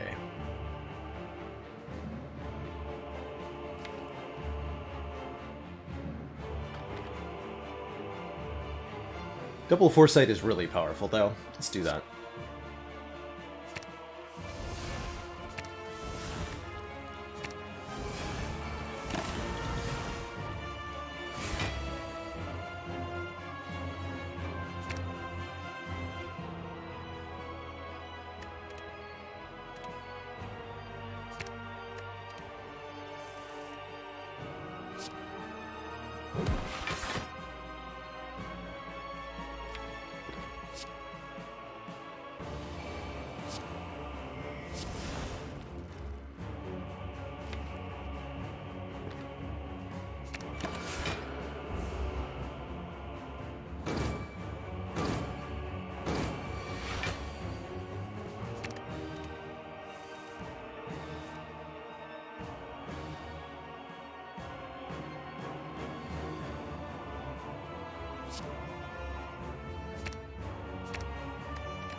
Oh, shoot.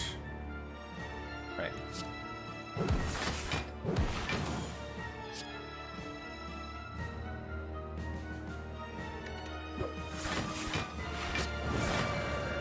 Really bungled that.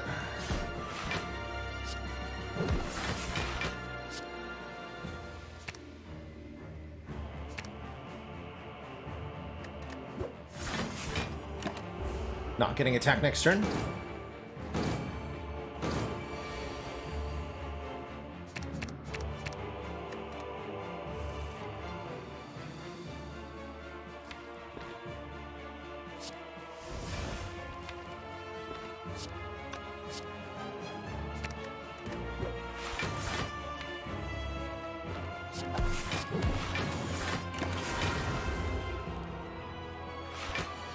Okay, we lose our talk to the hand, which is a bit annoying.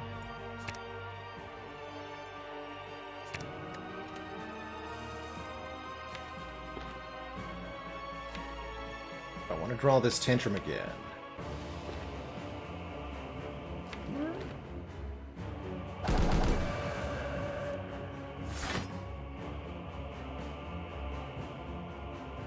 Oh, ink bottle. I was like, why did I draw 3? Yeah, ink bottle. I got it. I got it.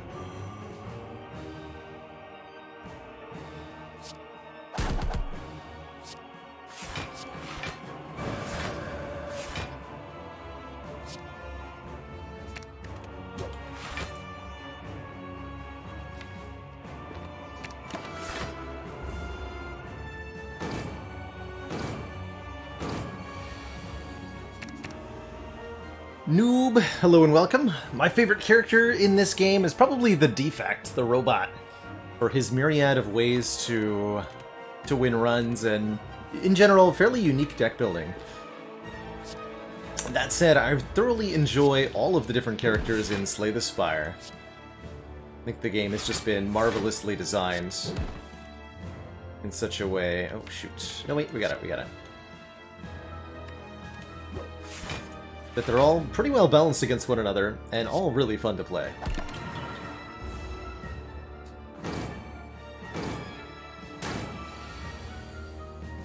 Don't murder me, thank you.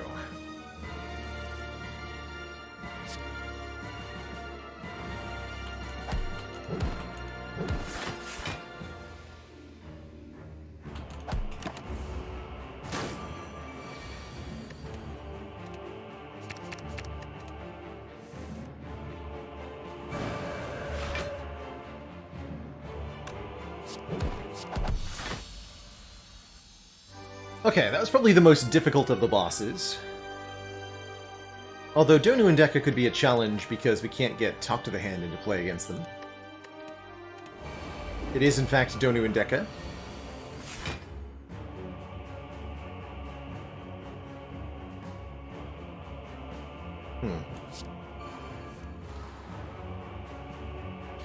Turn 1 meditates.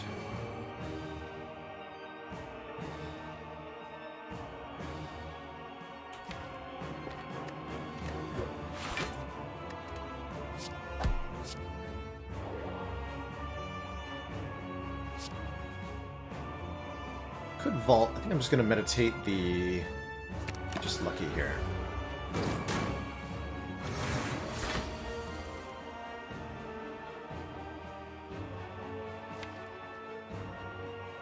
It's a little bit questionable.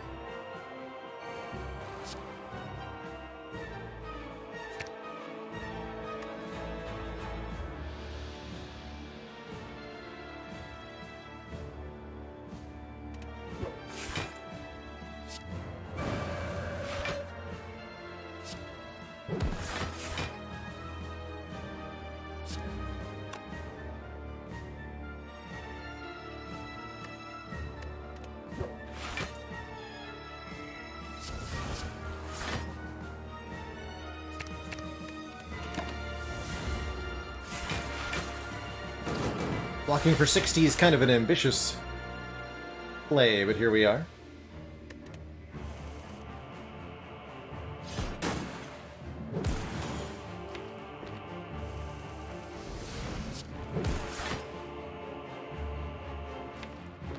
Last card.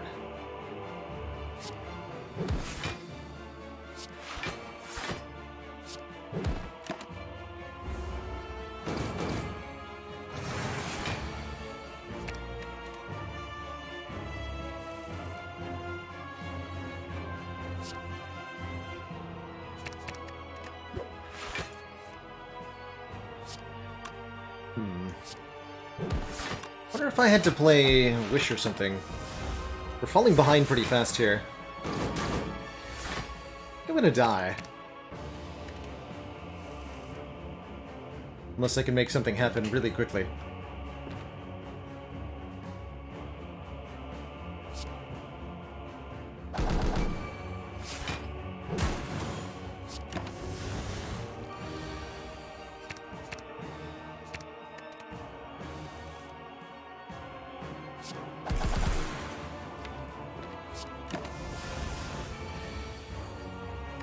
More turns.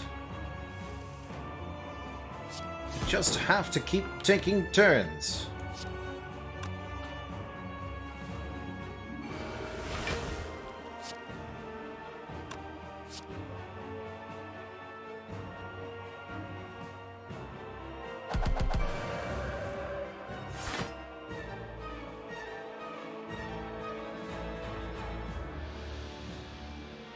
Okay, we get Donu down this turn.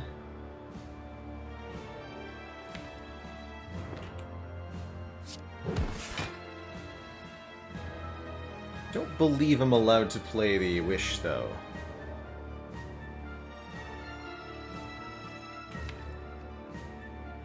I could go Omni Omni. No, that's a bad idea.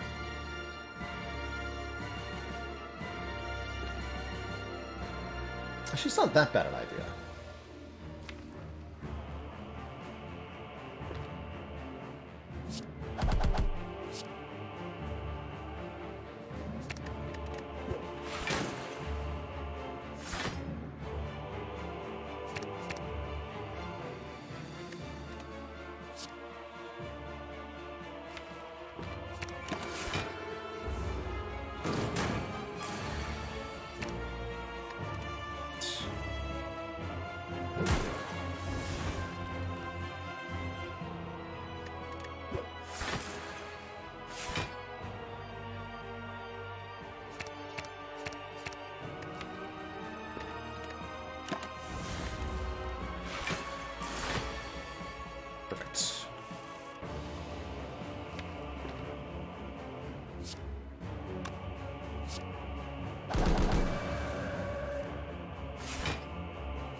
Just need to have turns like that every 2 turns.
So it goes.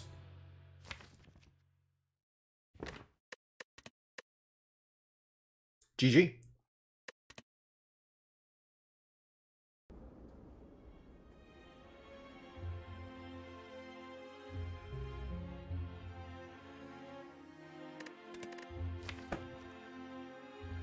Didn't feel like we were going to beat the heart with this.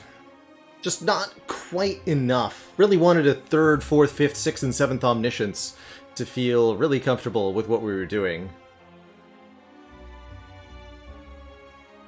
But ultimately unable to get consistent hands, unable to produce enough block. No good. No good. I think it would be very unlikely for us to beat Act 4 with that.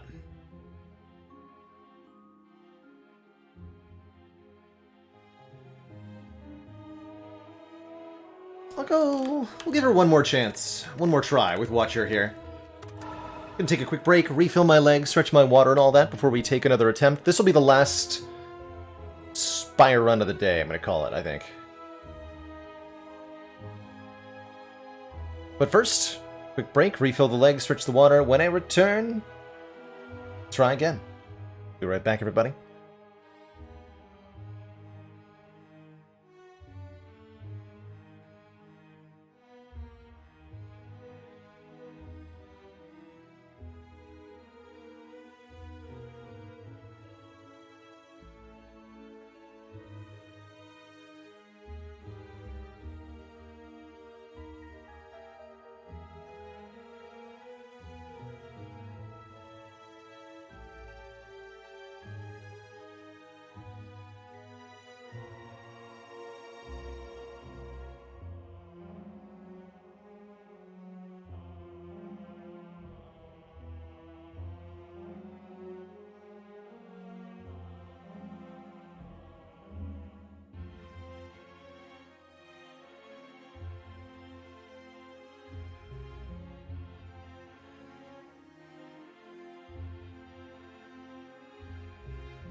Alright, folks. We're back. Let's give it one more go with the Watcher here. I think she's still got a very capable ability to tackle the game without boss relics. Getting 2 removals is a head start on going infinite, which Watcher can do better than many of the other characters. So it could be a way to get ahead of the curve here. I'm gonna do it. Let's start by removing 2 defense, shrinking down the deck size to only 9 to begin.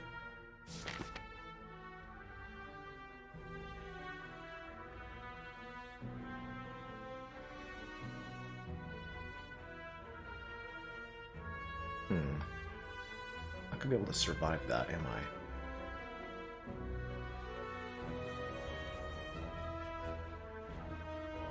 Better start here.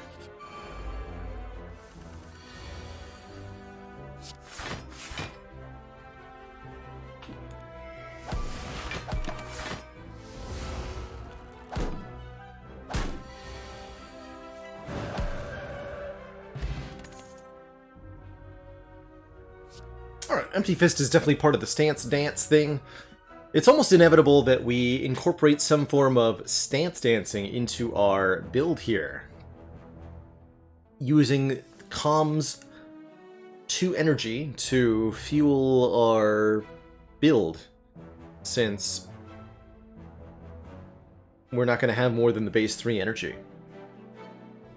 Or we could go pressure points. Not doing that. Not without boss relics. I think pressure points really demands additional energy to work.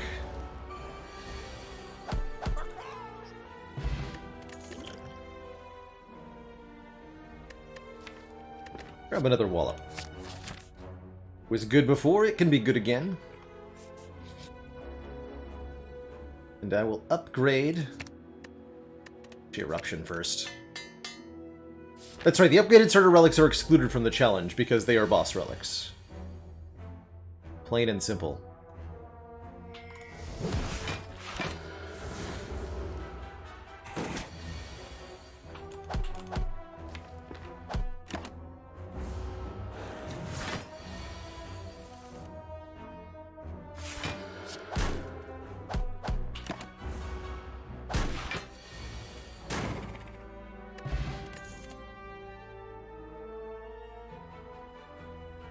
I don't really want another wheel kick.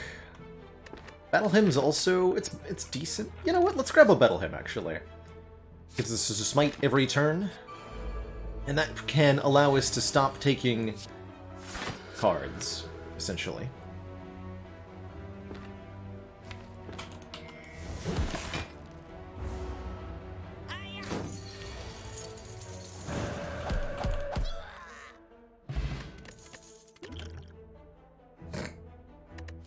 Omni is back. I'm not going to fall for it this time.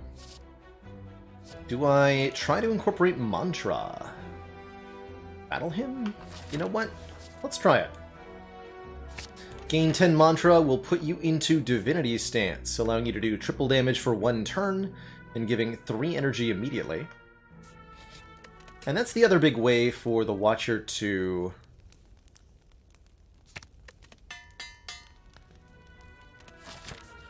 function on 3 base energy, essentially.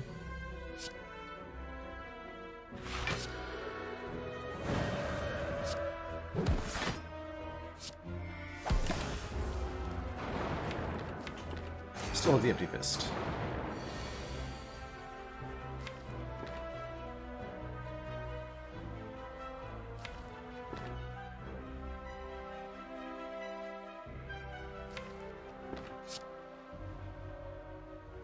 Big waste of damage to do that. Do I usually avoid the Battle Hymn upgrade? Yes.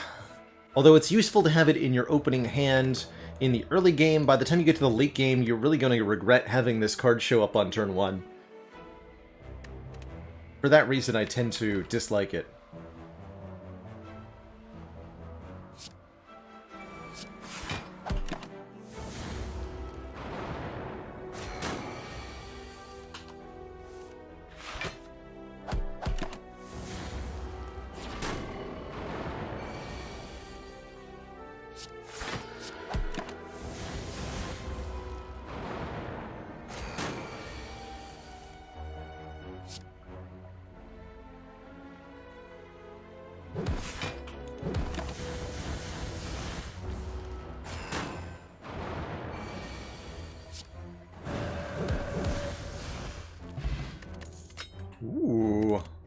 Upgraded powers are pretty hype. Do I grab the conclude? Feels like we just walloped, literally, the only fight it's gonna matter for. I don't need a conclude for Slime Boss, because we have Battle Hymn. Although I guess it could have been okay here.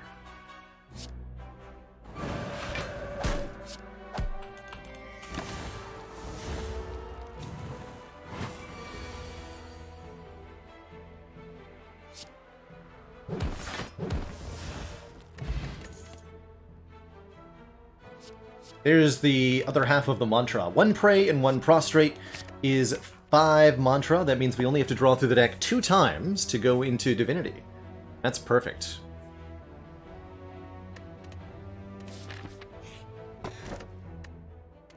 And duality is pretty cool too. Whenever we play an attack, gain 1 dexterity until the end of the turn.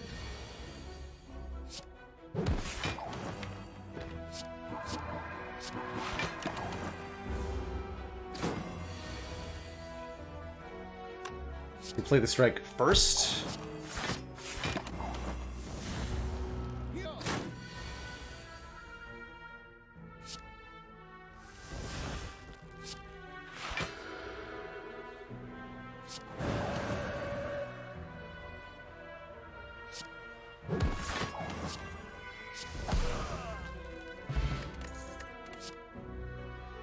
Ow.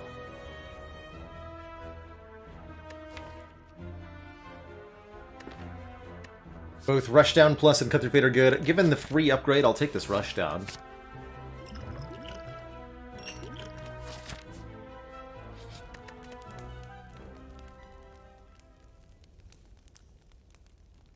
Do we start upgrading the mantra cards? Let's get Wallop upgraded first. We'll do event over combat. Nice.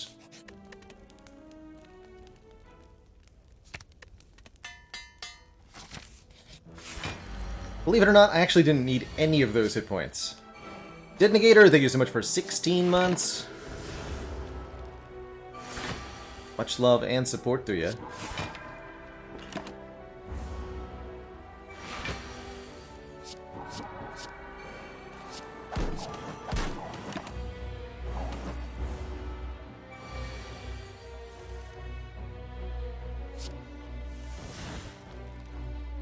Easy.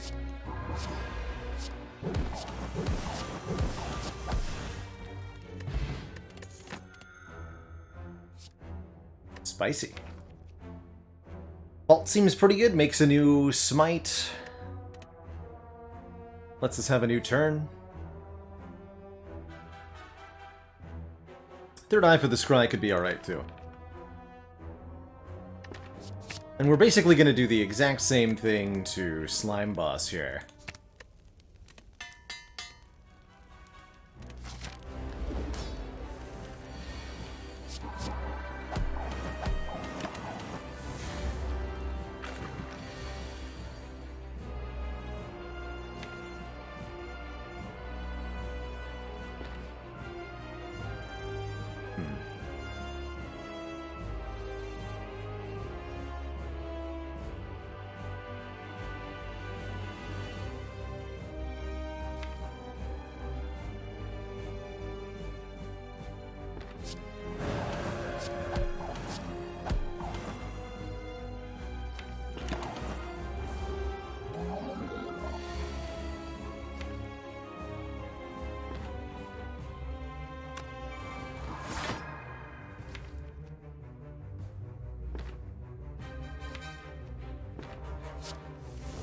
Just do this.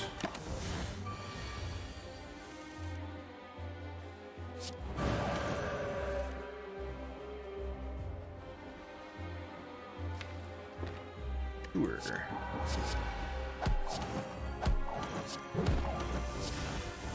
Seems like an okay split to me.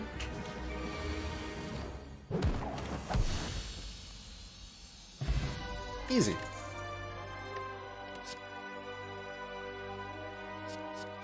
Lesson learned could let us upgrade most, if not all, of this deck. Highly dense upgrades can be a very powerful way to get where you're going with the Watcher.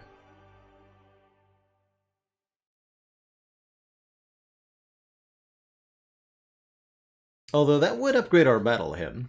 Mostly we get strikes and defense upgraded right now. There's not a lot else in the deck. But this would let us take some of the stuff. I don't really want to babysit this wish. Okay, yeah, we'll do it. As much as I'd love a Pandora's box here, we take nothing.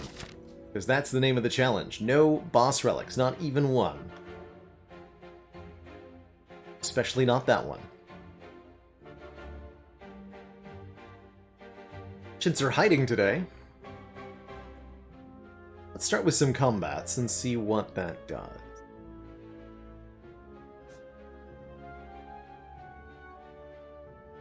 I want 2 events. 2 events. I would actually take bites pretty heavily.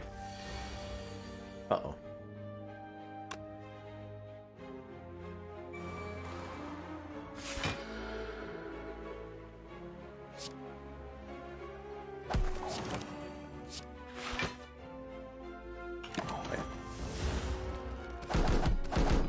Judgment's also a useful card for its ability to deal with some of the low health enemies in the in Act 2 in particular, such as these nerds,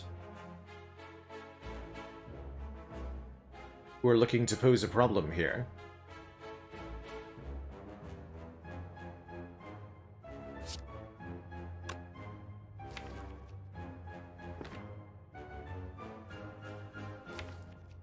Still chaos.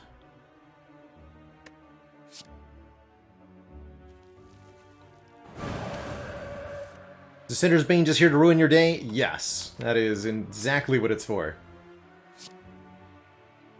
Ruining your day.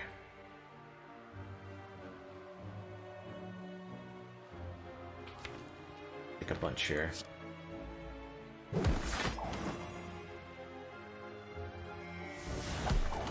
It's not that much, actually.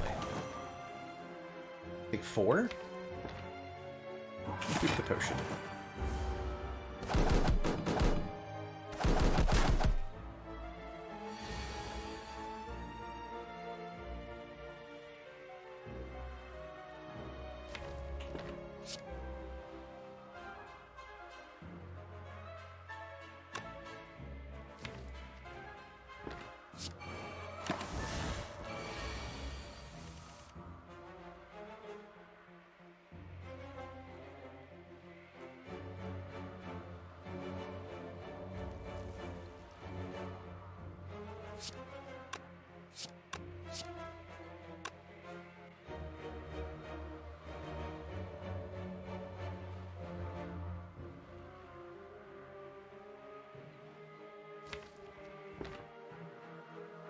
Alright, fine.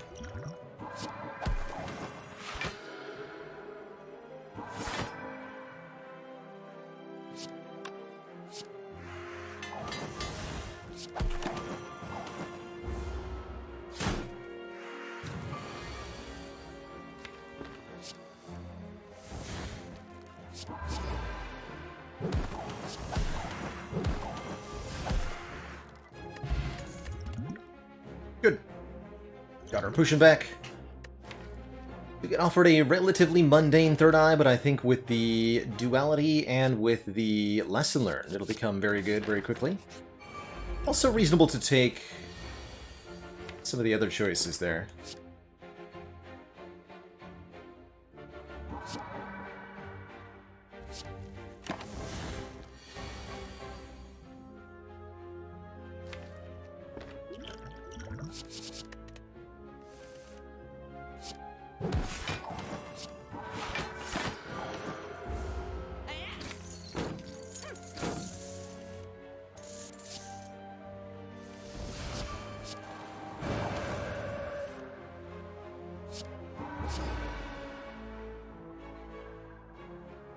Easy. 18 plus 42.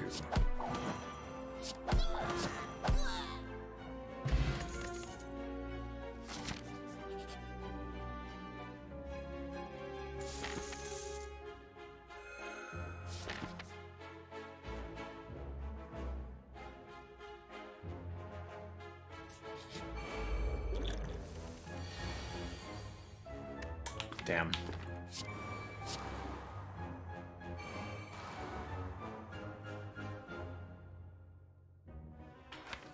Too much of a YOLO to play this. It's unfortunate.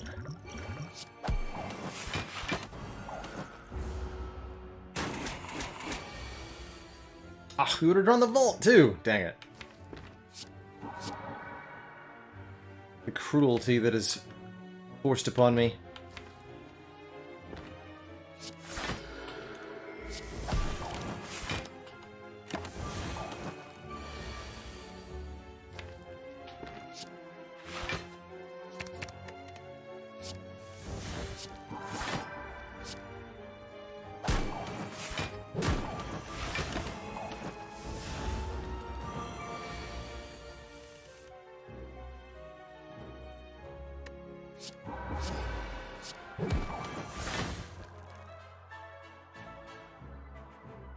Oh, damn it. Ugh, frustrating. Should have done math.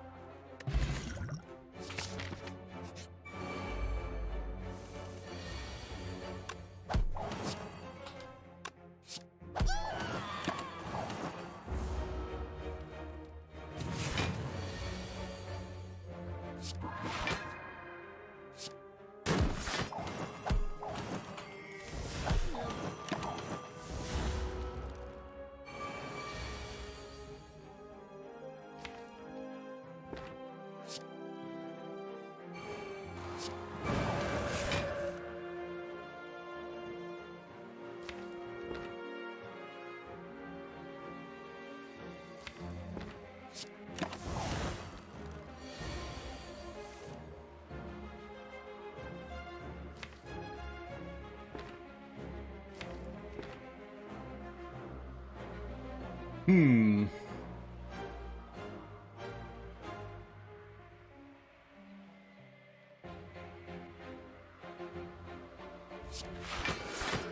I think I have to YOLO here.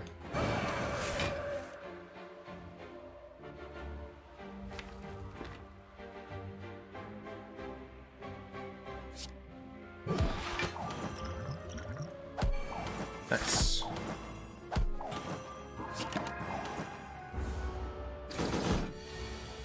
YOLO successful.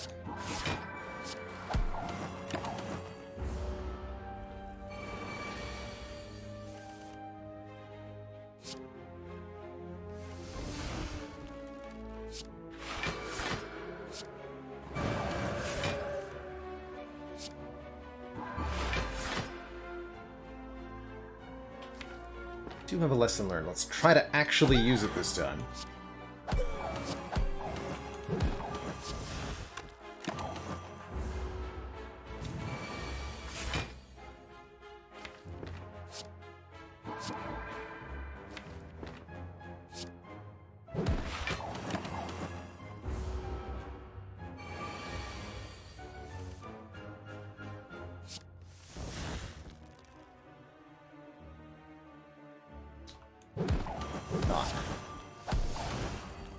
Dang. If I can't upgrade anything, then we're not going to have a good time.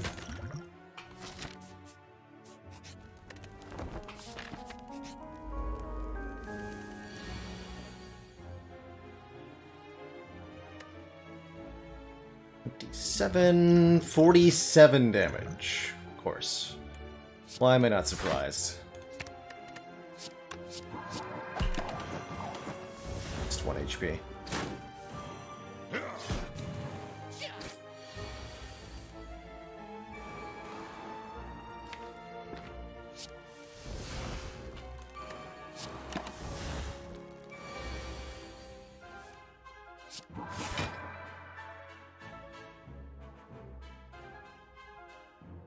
Again. Tackle next turn. We're dead.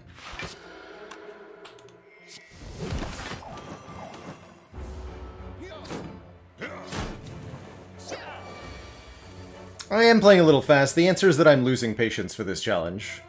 So I think I should play something else.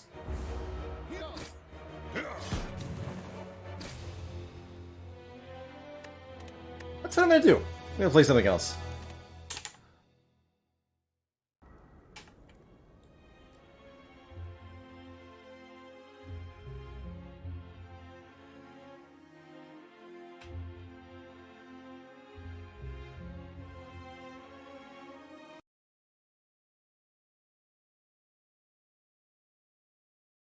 Do a bit of Monster Train to round out the day today.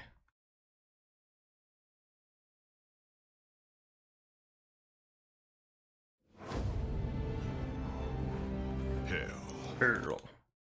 Our home.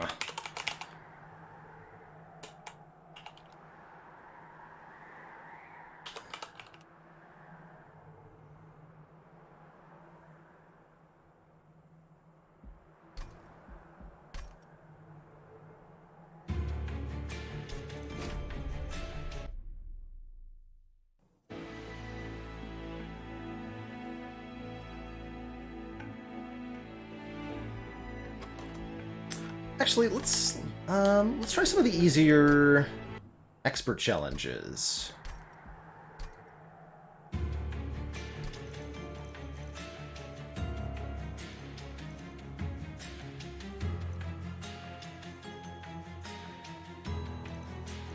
It's not going to be incredibly confusing to everybody, right?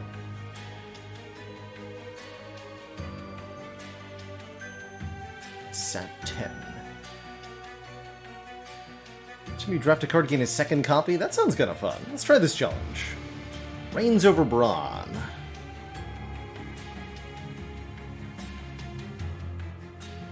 So our champion will have much reduced damage, but we get to keep our hand each turn. And we get double card drafts. I'm trying to figure out who would be the best with doubled cards.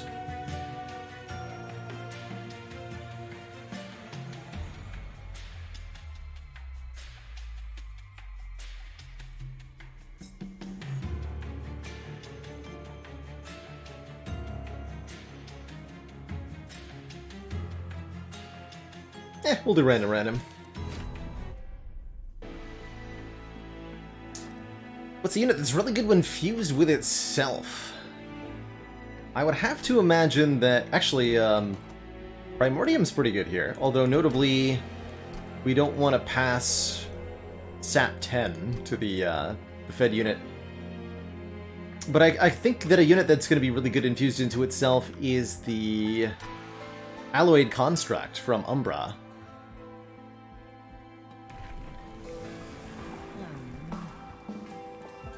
So the superfood line of Primordium.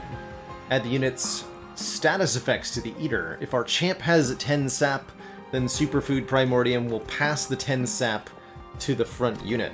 So we're not going to take superfood. We'll go Stalwart Snack here.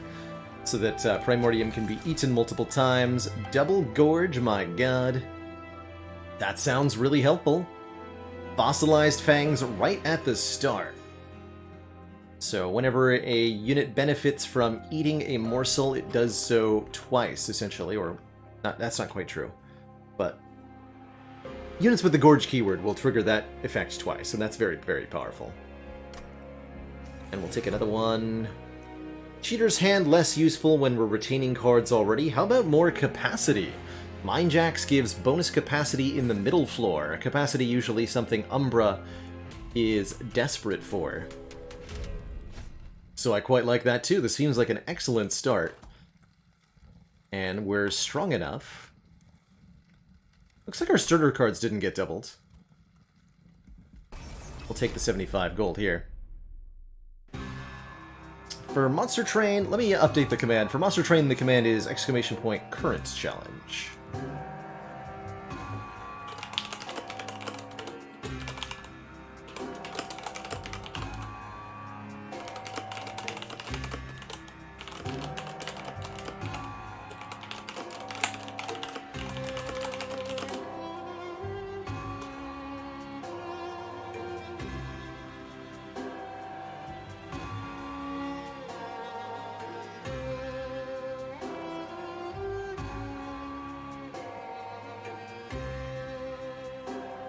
There we go. Okay, that's updated.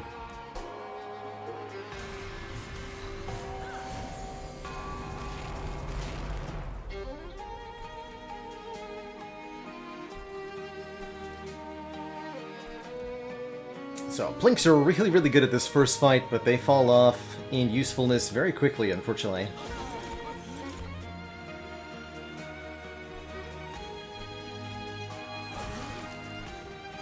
can also keep the morsels from turn to turn, which is pretty helpful.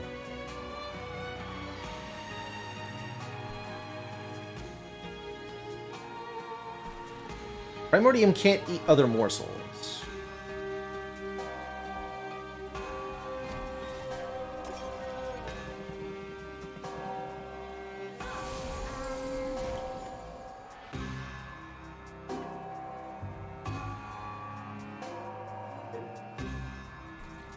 Let's take the 2 pyre damage. I want to kill the collector. Killing this little... what's the word I'm looking for? Not Cupid.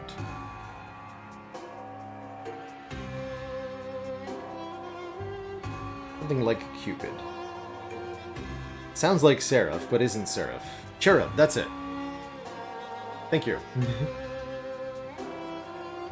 It's Cherub. If you kill this Cherub, you get 50 gold. And the later on into the run you are, the more money they're worth.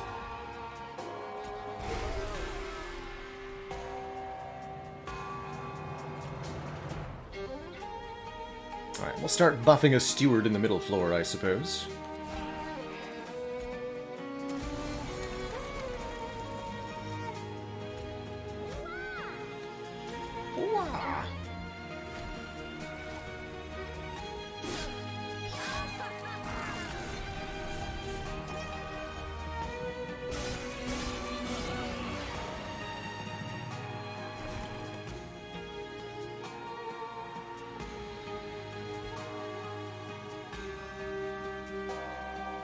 We need to use morsels to face tank.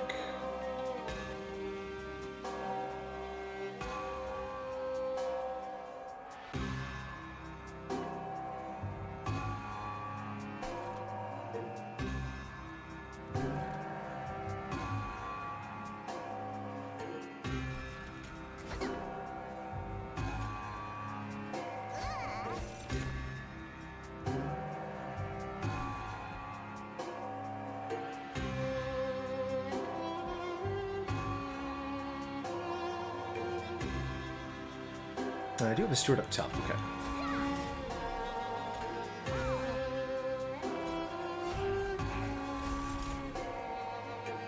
Just a 6 HP morsel.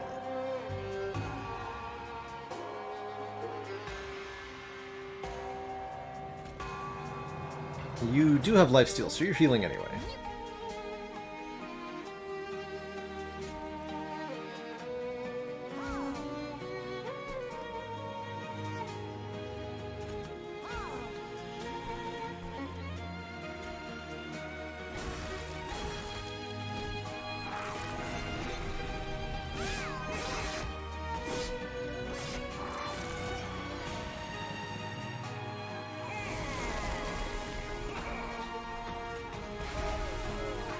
Good.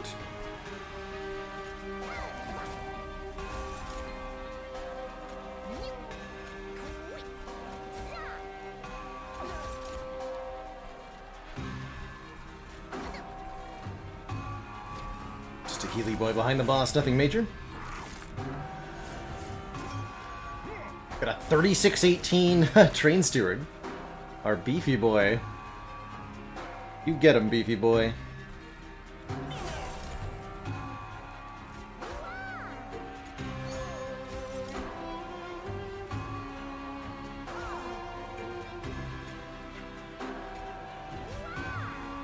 Easy.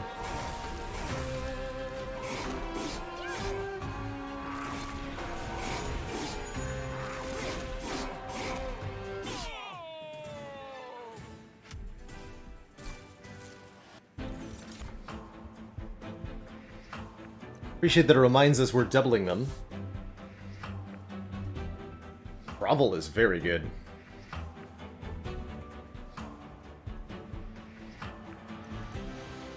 Damage Shield 1 is a very valuable effect. More capacity is also tempting, but man, 2-cost cards are a bit expensive, huh?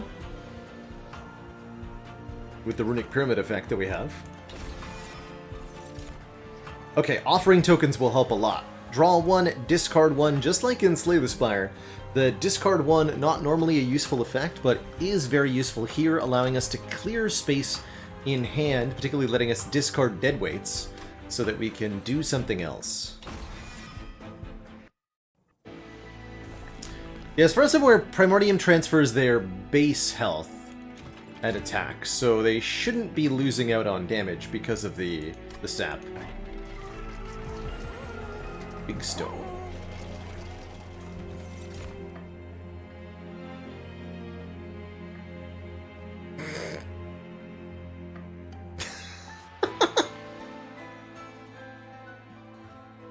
Anyone down for double Shadow Siege? I mean, the Overgorger seems incredibly OP here. Right, we have double Gorge. Overgorger gains permanent.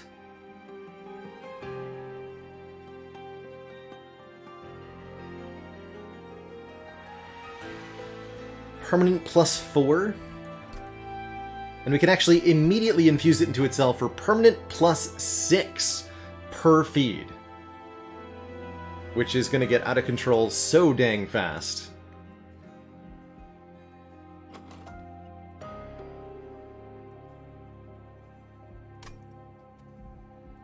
Seems pretty good to me.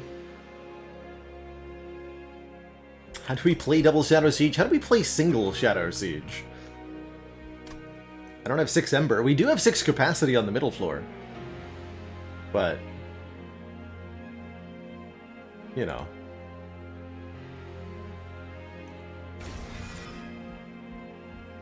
I don't think I want the large stone, since being able to feed this unit is quite important to us. Might go Heartstone, though, for more HP.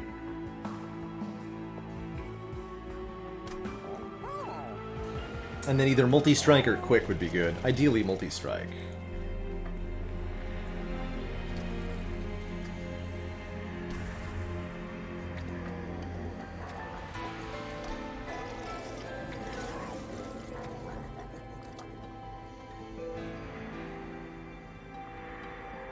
My gorging boy. Put bonus magic power piercing on a plink, maybe? Could even put them both on the same plink.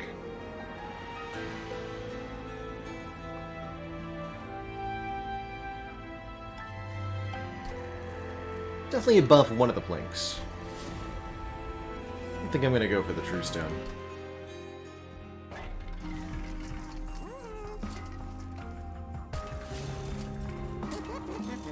Let me get quick, not multi-strike.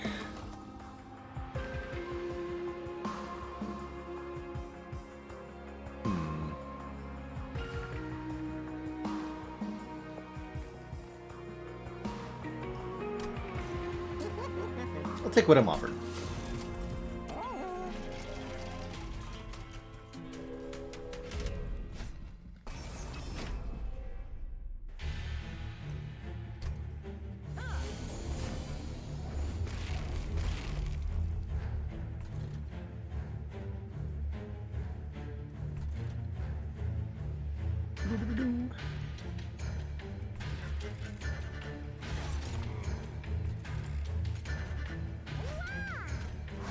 Feed, my large man. Feed.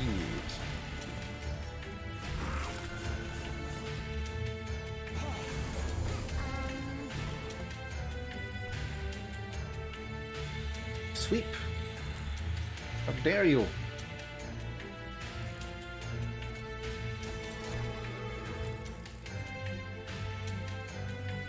Eat a damage sweep notes.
looks somewhat murderous.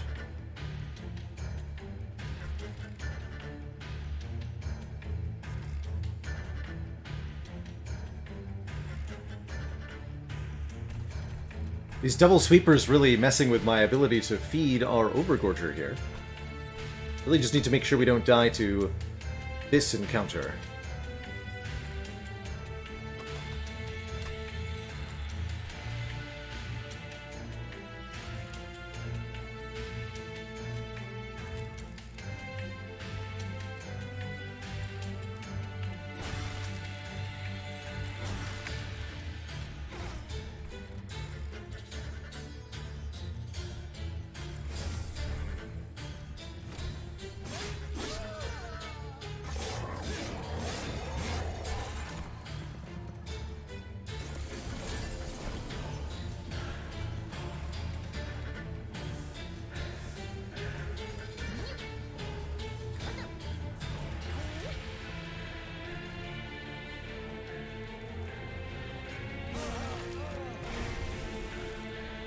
Hit twice. Okay, we do win, though.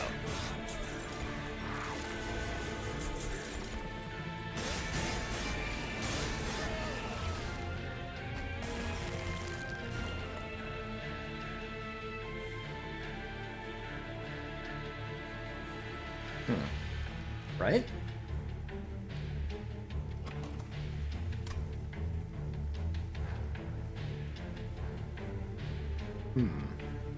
Oh, because they each do 5. Oh, crud.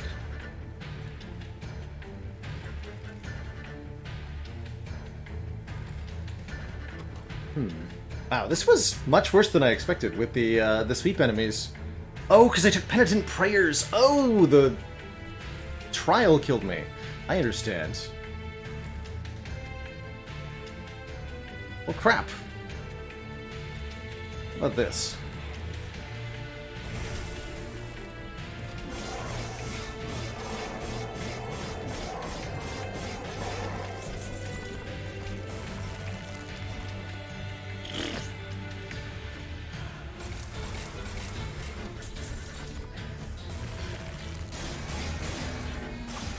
Well, I guess that's why it's an expert challenge. Dang.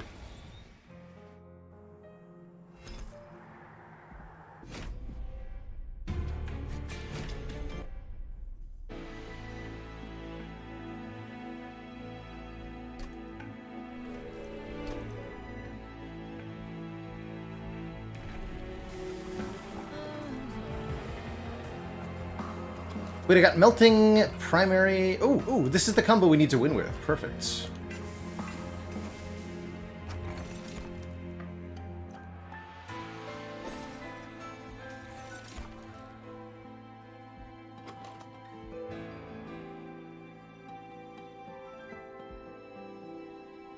It's a very strange deck.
That's a lot of morsels I could make now.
-1. Understood.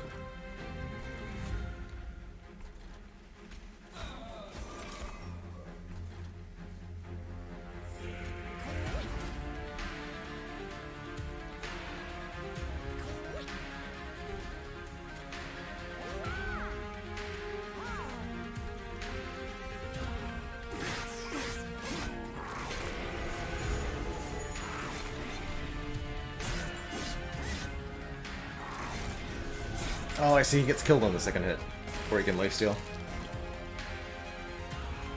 I get it.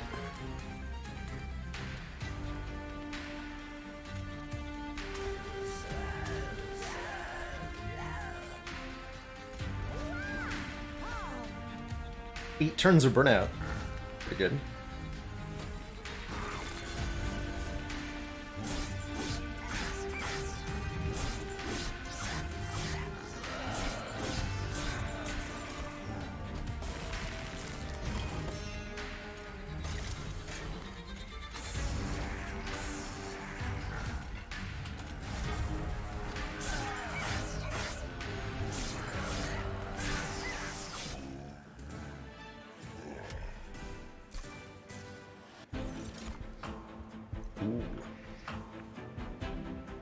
X costs with retain are super powerful? Super powerful. No. Maybe... Guess we do want more burnout extension? Sure.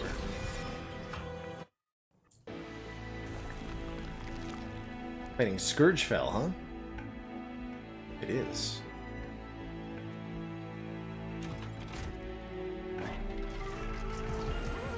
Quick and burnout 1.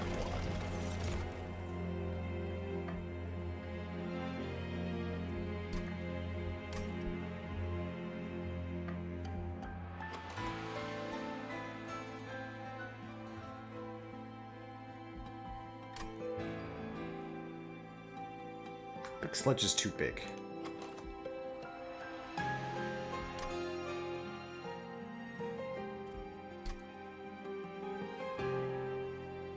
Try to do something crazy with money? I'm noticing that the double card drafts is actually a massive downside. Because you have to take twice as many cards, but you don't get twice as many upgrades. Morsels don't trigger Harvest unless the morsels die instead of are being eaten. If they die proper-like, it's still a Harvest.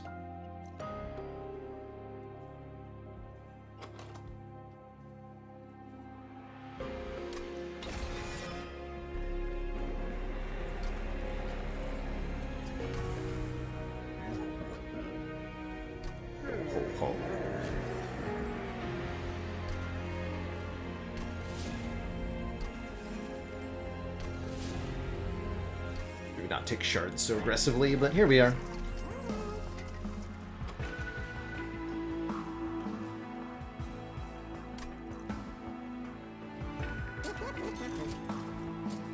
Ugh.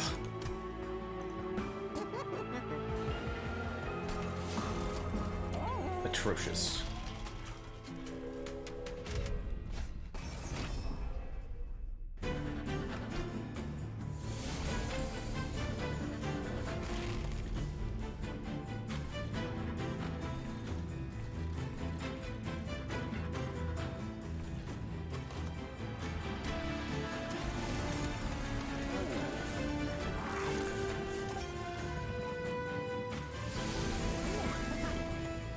Wow, that is too many shards. That's what I learned.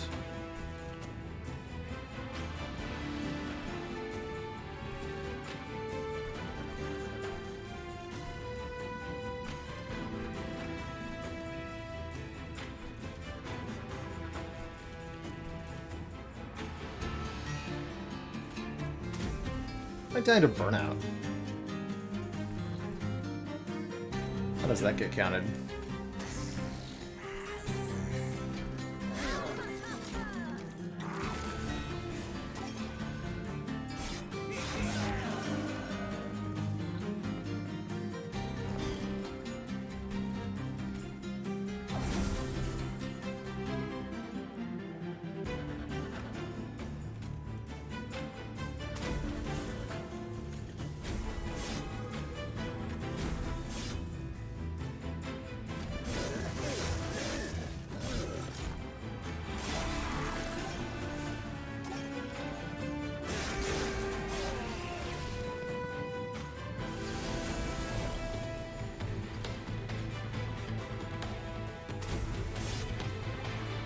no way to get the backliners.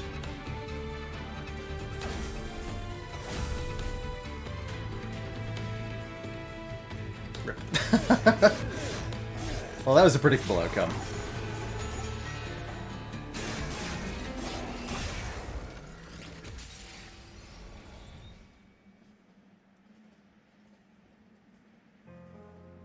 The slow-mo fade out.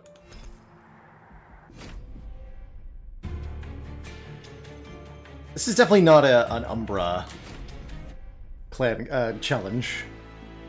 This might be a bit better. Got Umbra again. Ugh. I don't want Umbra.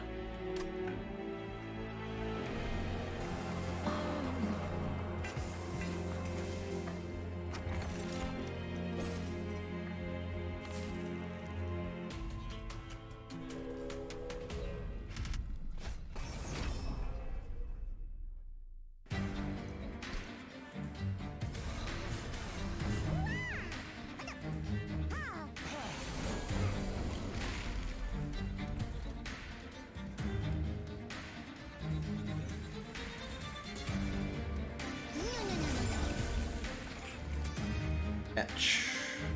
Was consumed on the floor.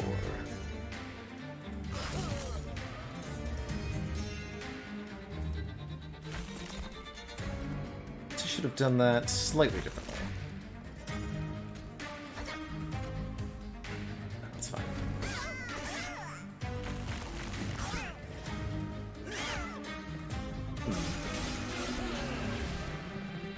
Thinking about that 10 snap.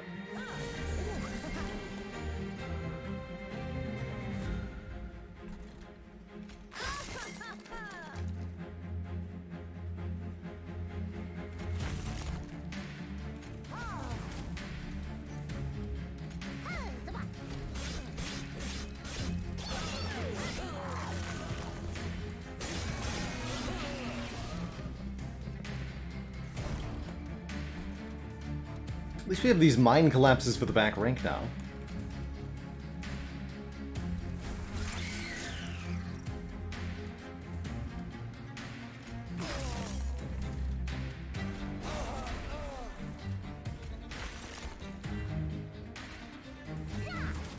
Hee stop.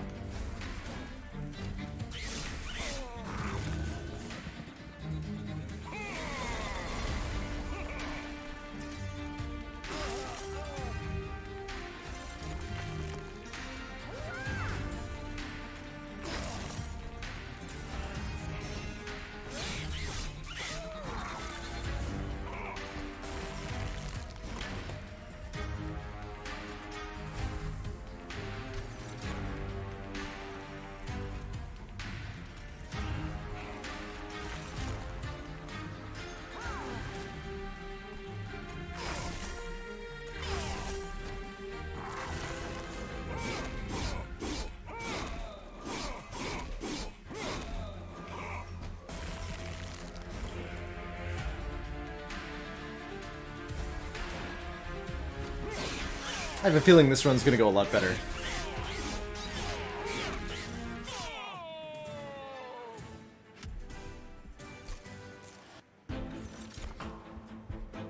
Two more bog flies, interesting.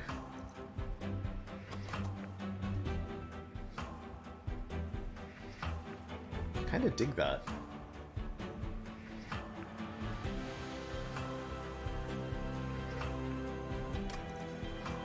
Bounding Echo is also exceptionally good for getting our infusions online.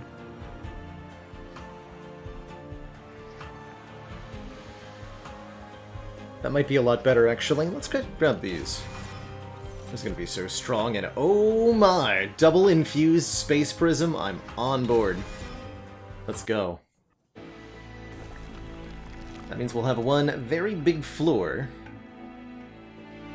full of flies.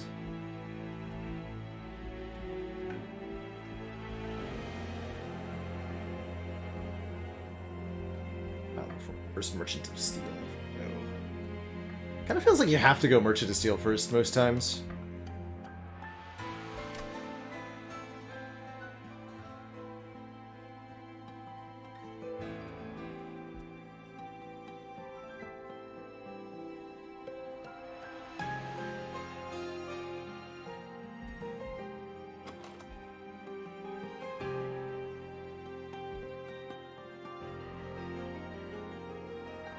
I want the Wormkin unit.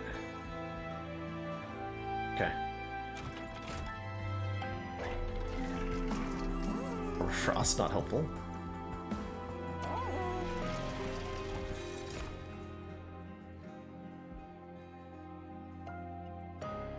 Wish this wasn't a 3 capacity unit. I don't understand why it is.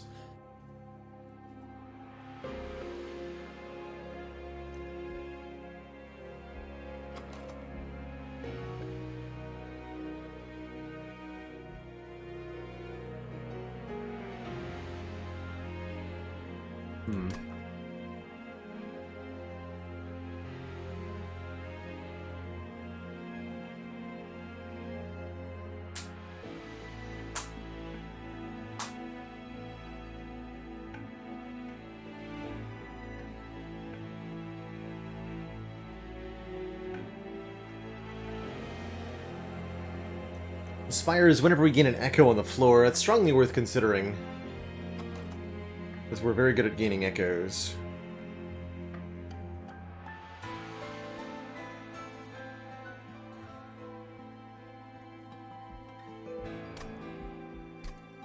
Oof.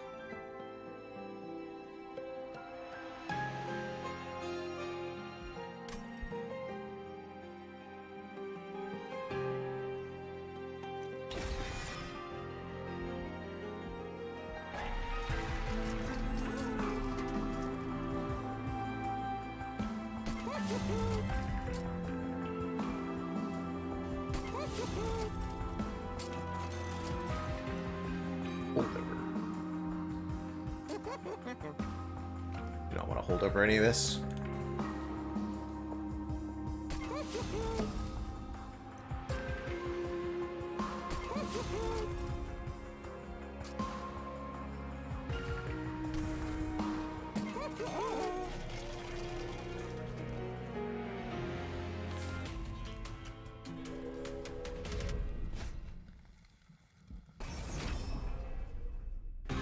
Number 10 seems bad, but I really need the unit draft, given our first unit was miserable.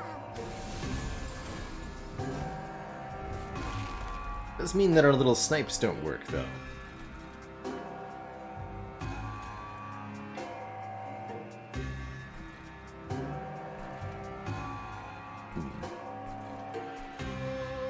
I go with that's pretty bad.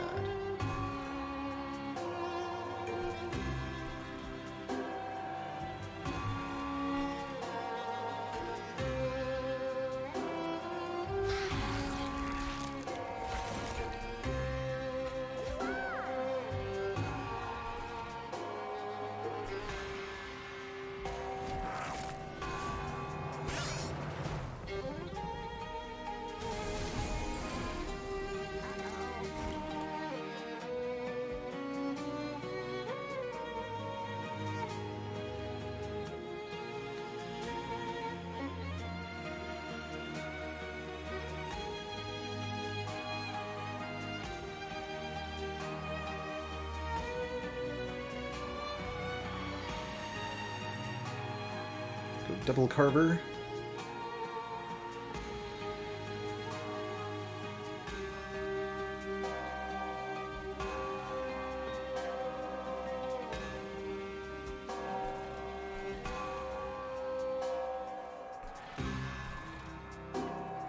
Be better to do it this way, surely.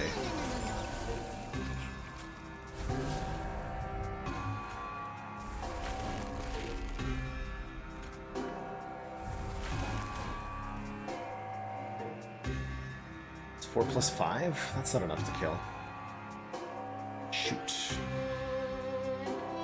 Oh, whatever.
Now I can take 2 bog flies, or I can take 2 infused echo infusions. Used echo infusions are pretty sweet.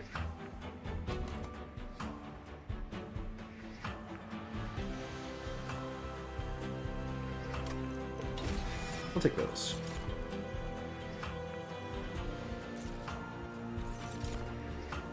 Ah, that's the unit I did want. +1/+1 to friendly units, plural.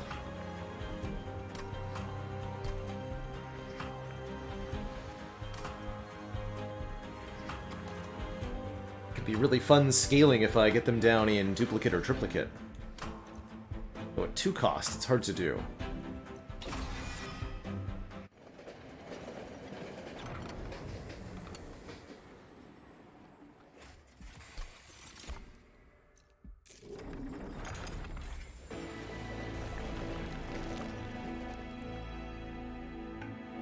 I don't really think I want to dupe anything, do I?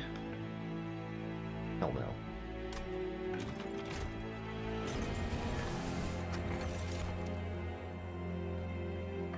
Well, it's not the volatile gauge. I don't remember if this works with etch. When a card is consumed on the floor. No, that doesn't work with etch. Okay, we'll take the money then.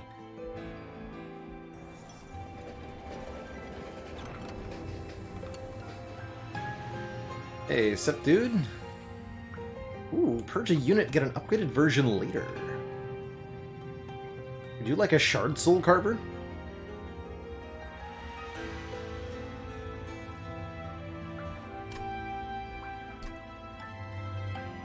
Have a Shard Soul Carver, sir.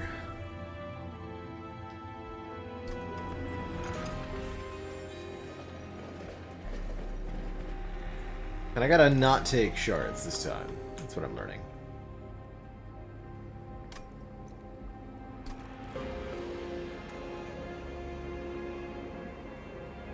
But 10 shards for a purge is pretty reasonable.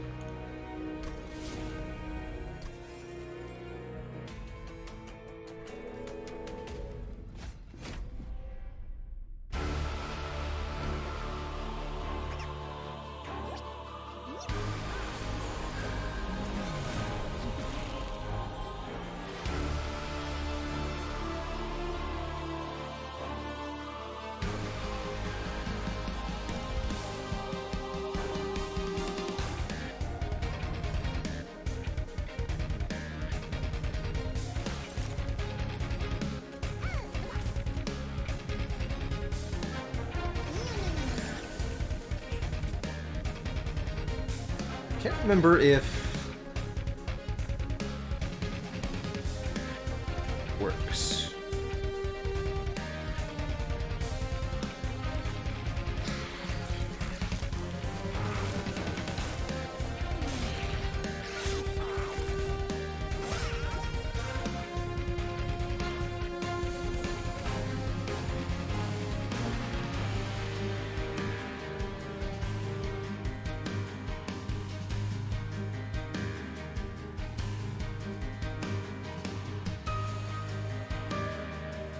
The egg can go to the back.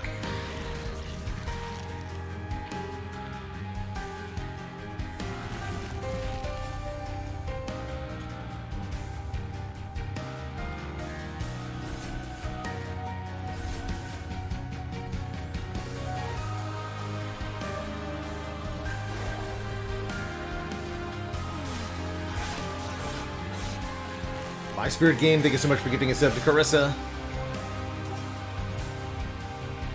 Welcome back, Carissa, to the Cozy Sub Club.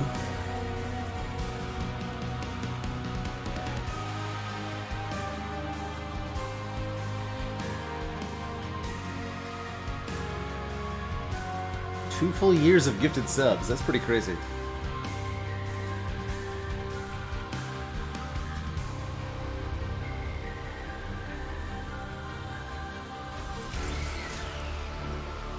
Okay, yes, they come in with the stat boosts. So they're 1045. It's pretty powerful.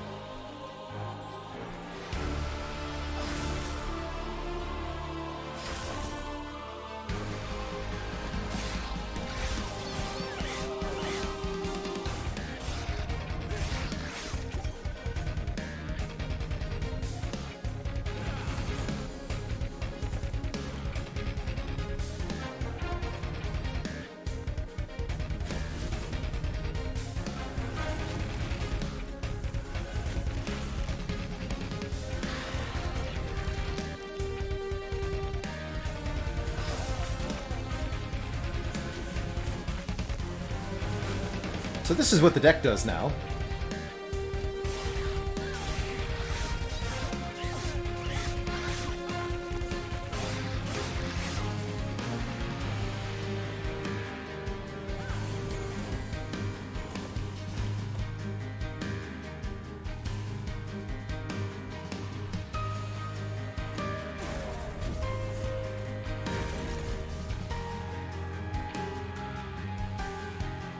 Alice kills.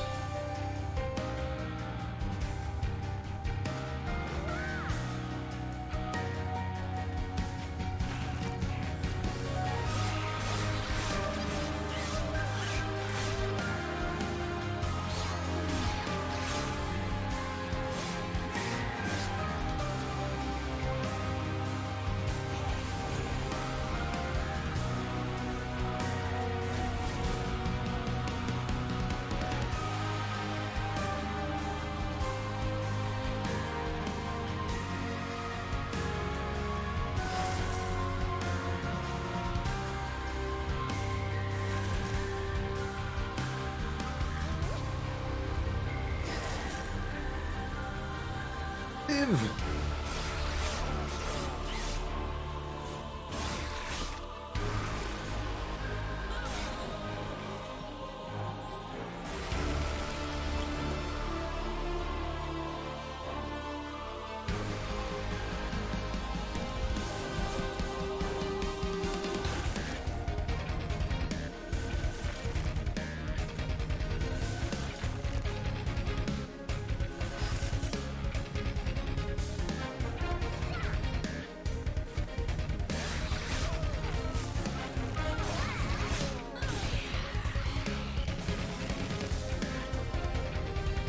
Live!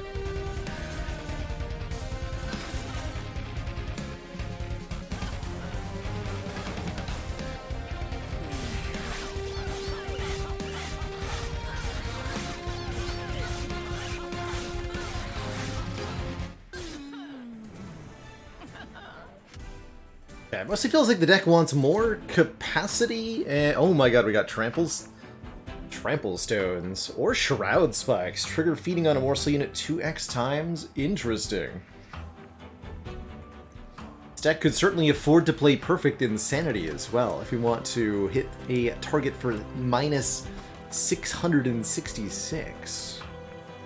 Here, let me disable the wrong challenge command, since everybody seems intent on activating it.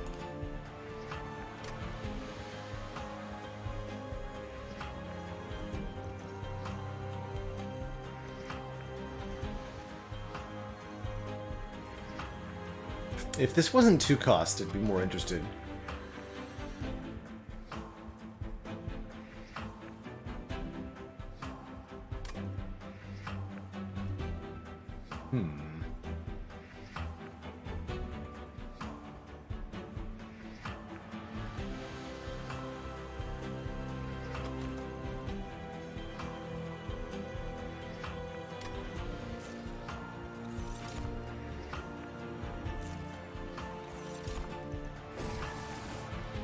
None of the above. That's what I decided.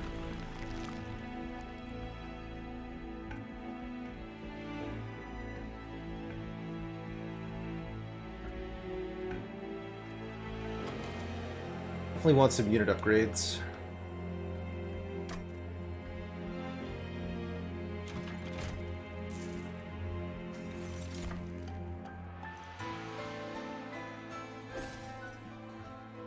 That's a pretty big deal. Echo Seedling adds 2 more copies of the first consume card played each turn? Sorry, each battle. Not turn. Quick.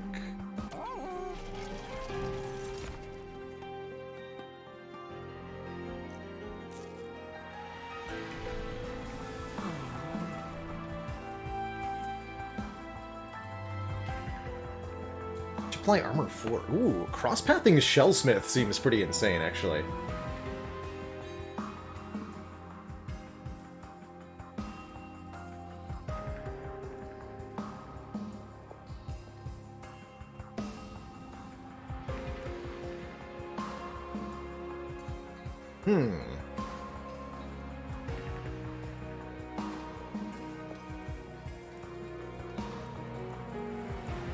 The big worm you get from Martial Lord 3 is also, like, very, very good.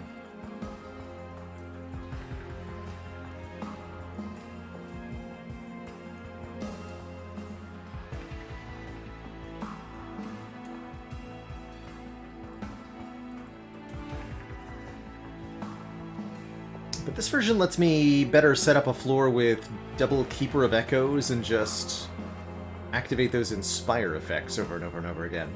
I'm gonna try this with the cross path. I kinda dig it.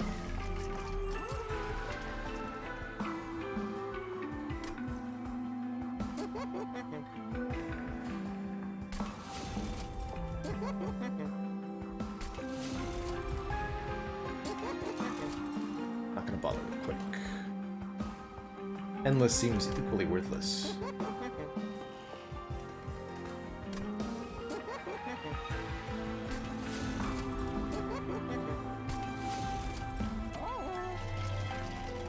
Pay for at least one more purge.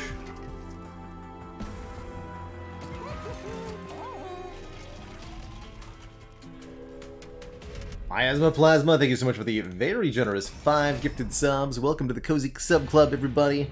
And thank you, Miasma, for taking advantage of that September promotion. Heck yeah.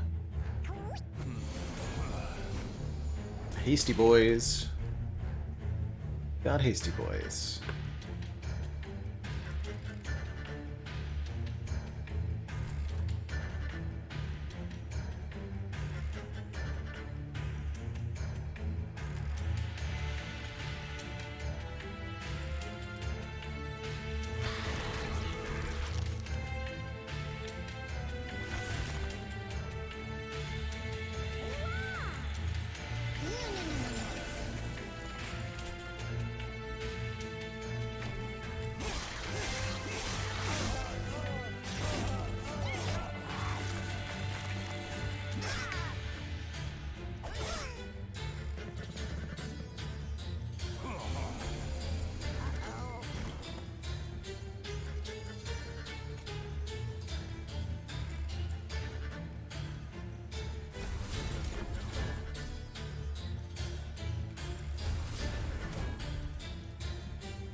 Actually does very little damage to the pyre.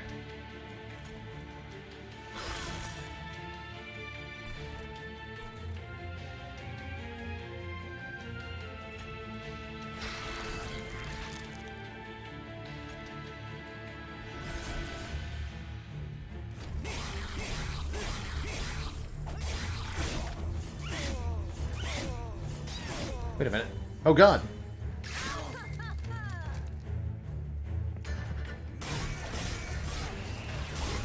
Ow.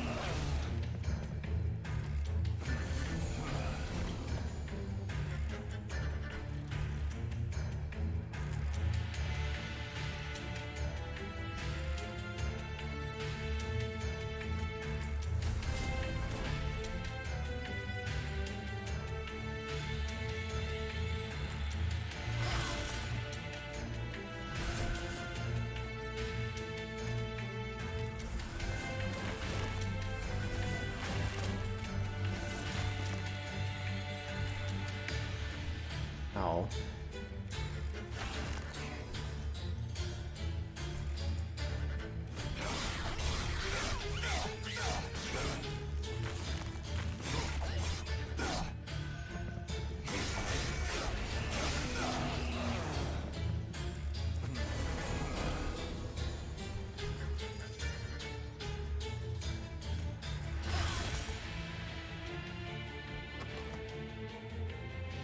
I need to intrinsic one of those space prisms based on how this just went.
That's interesting.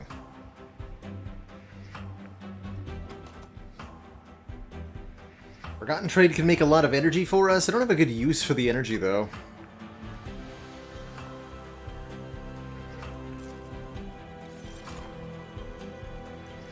Ooh, now that's how you etch.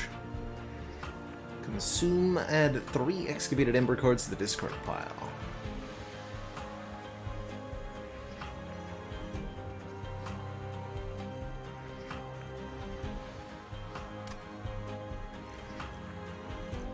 What are the ember caches?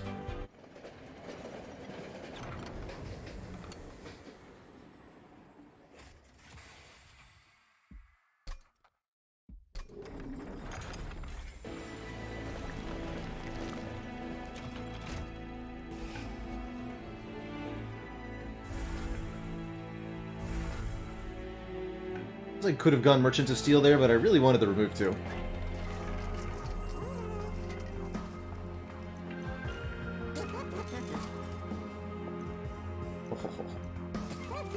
A card with Consume is played, gain an Echo.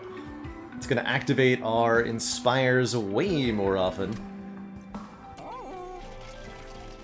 Leave Intrinsic? No, just another Purge. Do value removals, so I will pay for 1 Purge.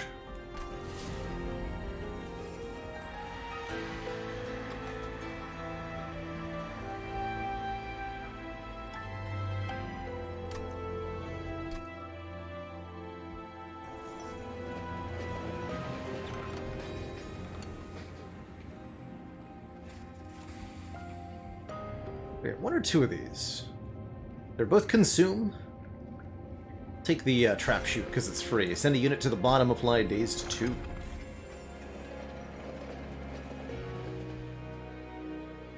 I want Firewall. I'm good. We're just not going to take any damage. I think I could deal with spikes because of my etch armor.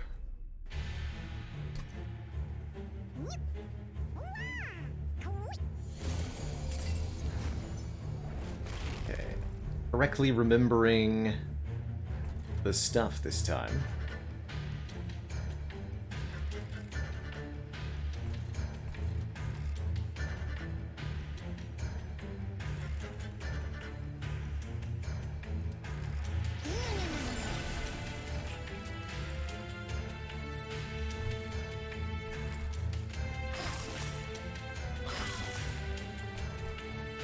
Start with that.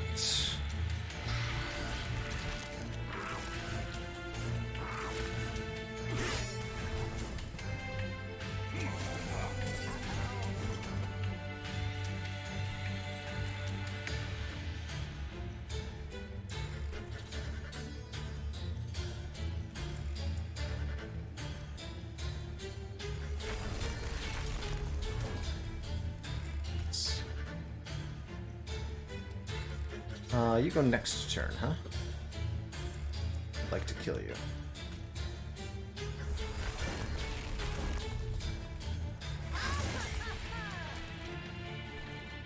Okay.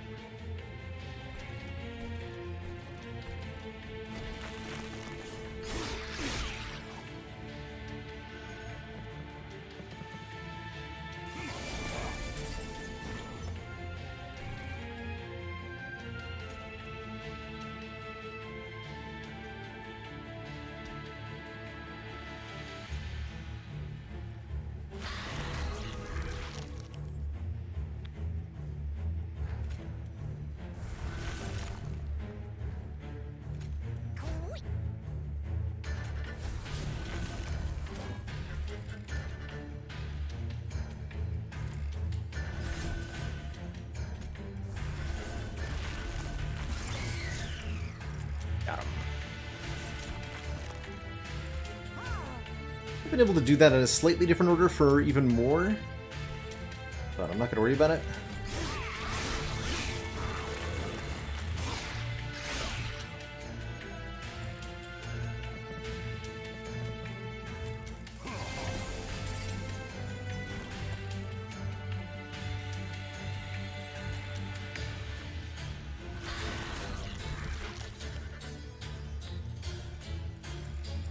For example, we want to play Shade Splitter before Bounding Echoes.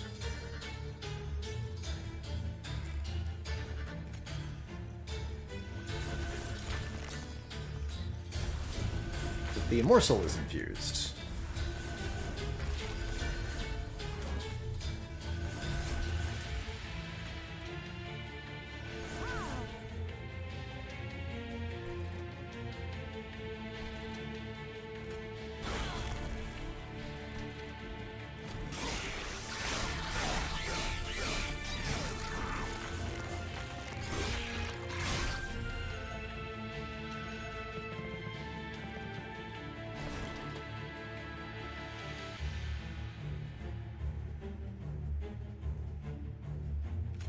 Beautiful.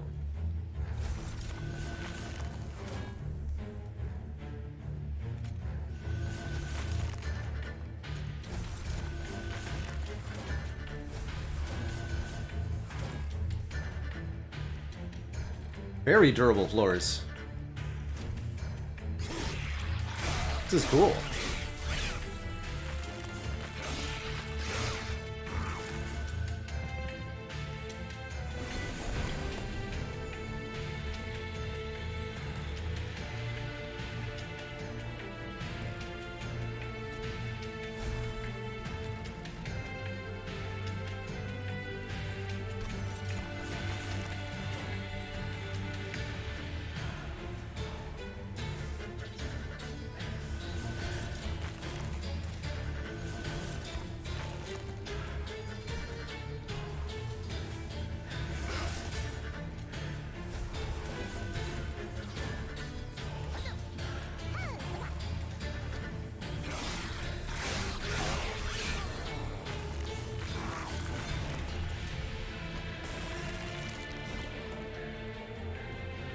These are all consume? Yes! Behold! The stats.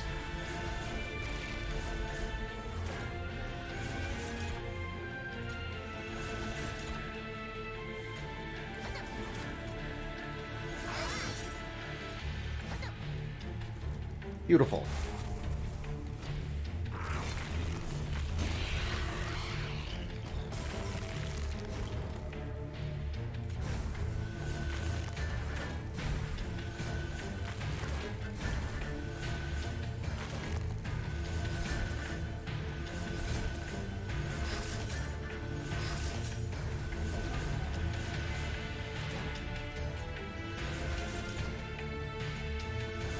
Wow.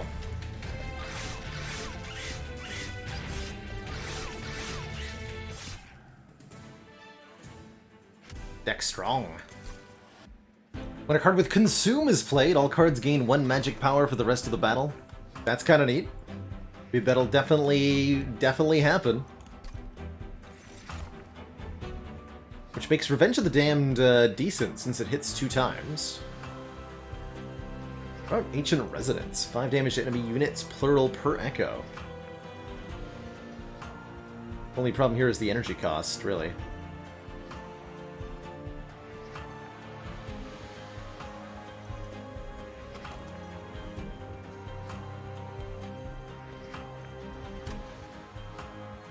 Let's grab 2 Revenge of the Damned.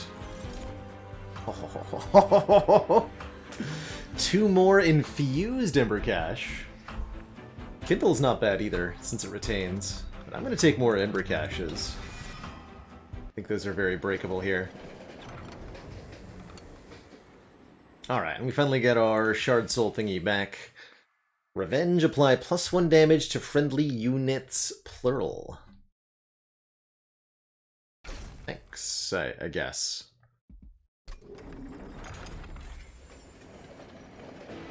Be a good frontliner for the big floor. I'm just not sure we can actually make it work, you know? Cash money, thank you so much, Soul Survivor.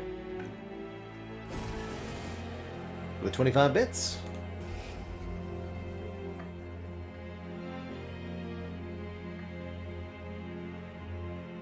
I think I can get rid of this one now. Not planning on infusing one into the other, am I? No. Here's intrinsic. Okay, let's intrinsic spell prism. Space prism, excuse me. Could boost the magic power on one of these Revenge of the Damned, but I don't feel the need to.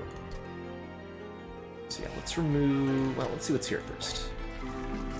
Multi-strike, hey. Okay on you.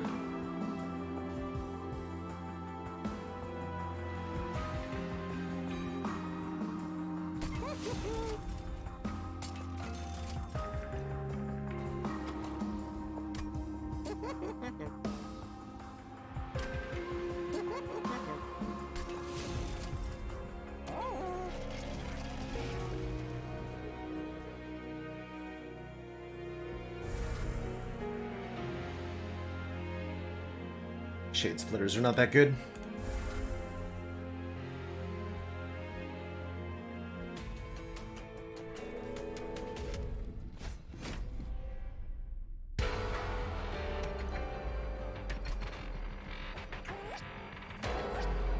Carver Run with Revenge is probably not going to be on the floor that everybody else is going to be on, so I'm not as interested.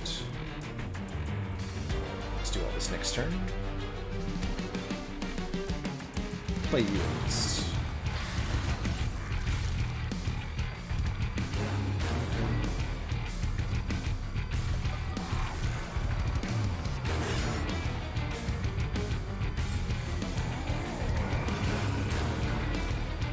Ah, come on. Do not be like that.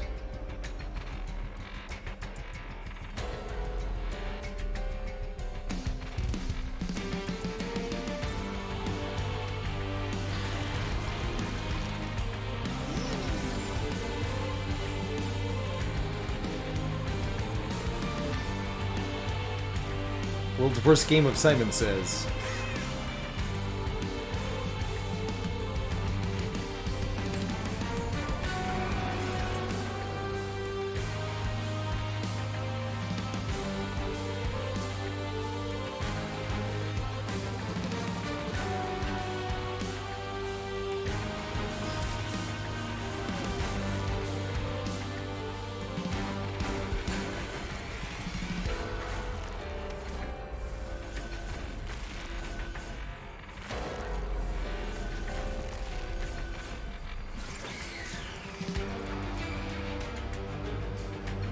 That's a lot of stats.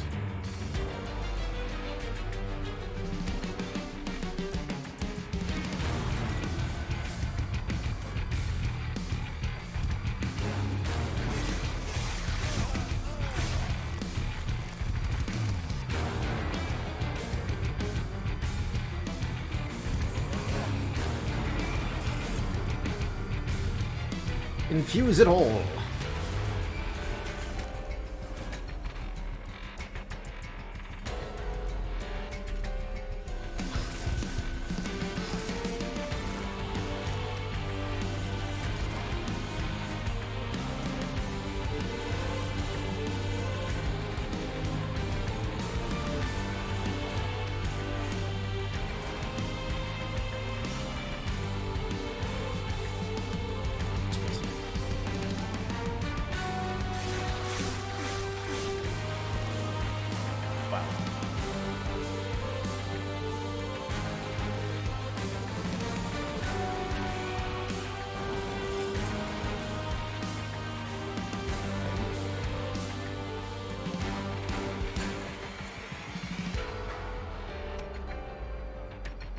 Not be targeted, right? Okay, you can't deal with those. Fair enough, I suppose.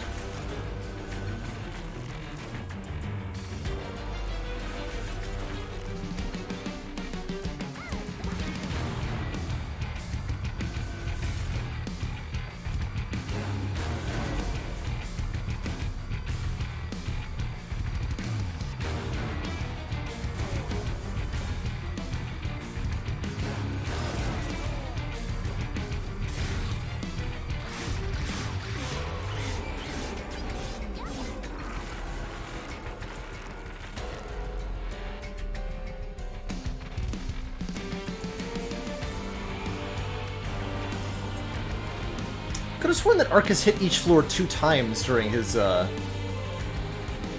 combat, but he hit the top floor 3 times just now, so maybe not. Not sure how it works.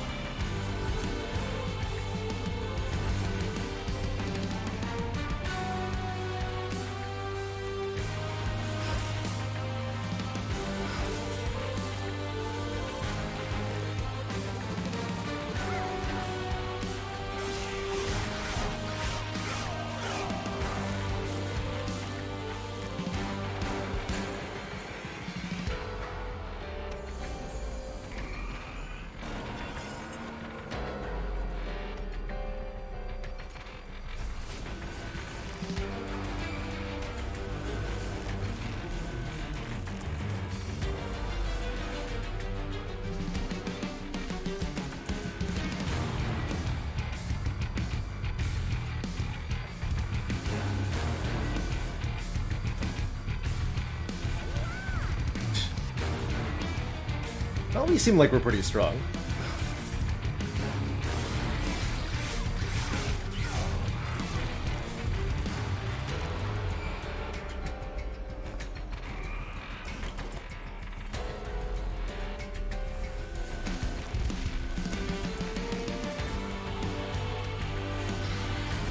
Can fit them all! Amazing!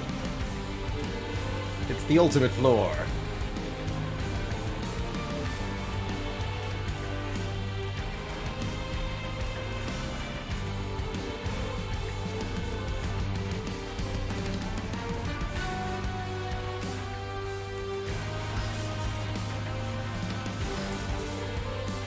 Wow.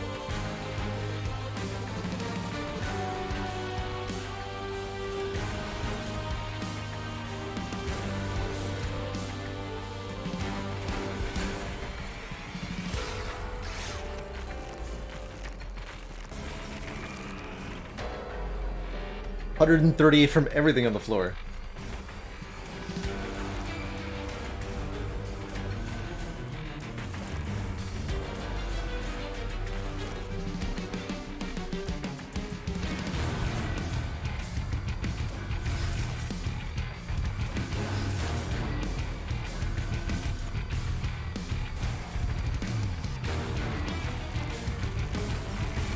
Smell you later, Arcus.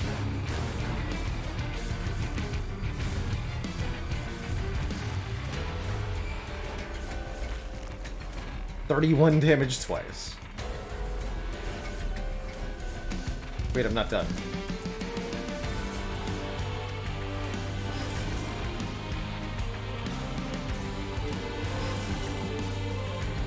Oh yeah, we can target our own unit. Although it's a lot of damage. Right, but we can give the revenge damage. GG.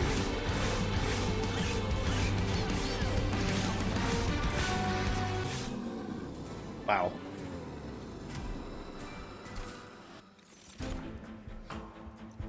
There's an X-Cost card. Although Wormkin etchings seems pretty wild. Shroud Spike could also work. 5 consumed cards at the top of the pile. I mean, this just seems really nice. And it feels like we could use more energy, especially with these 2-costers now. So I'm going to take the Fell's Remorse. No plus draw for me, thank you.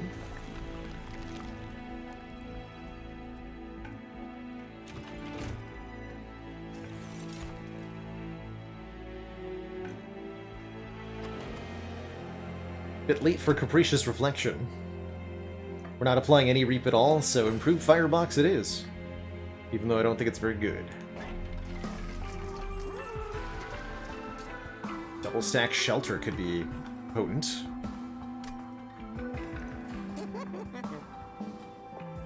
Add Consume to a card? That seems good, right? Adding Consume. Let's see what the Cavern says first. Afternoon to you, Squin. Oh! Oh! Oh! Well, hello there!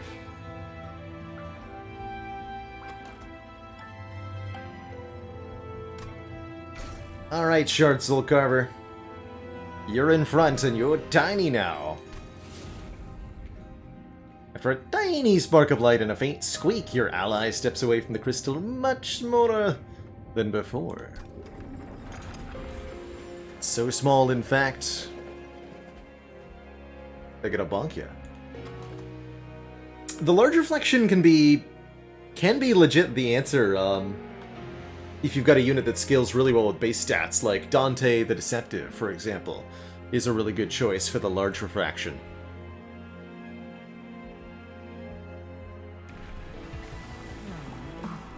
Let's make that armor 8 per etch.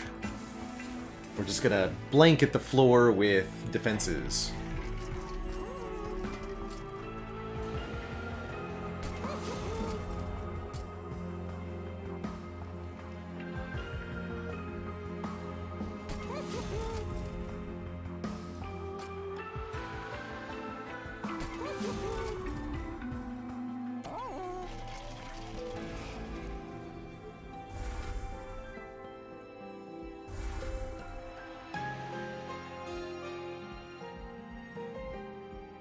Definitely going here. I could dupe the Shard Soul Carver. Interesting.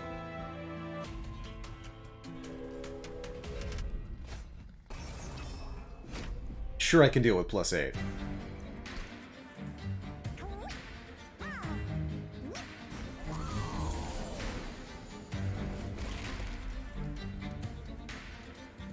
We should set up on the bottom because of these enemies.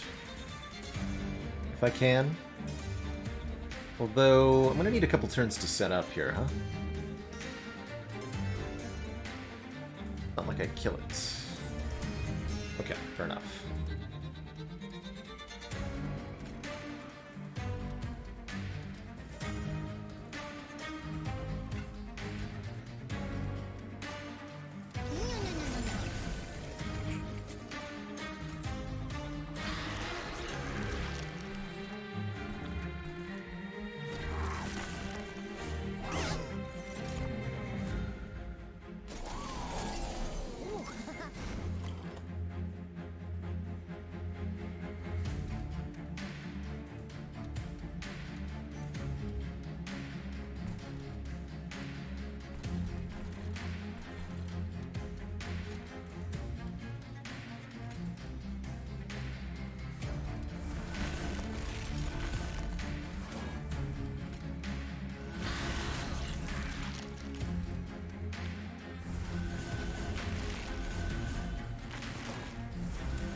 It comes as 66-46? Wow.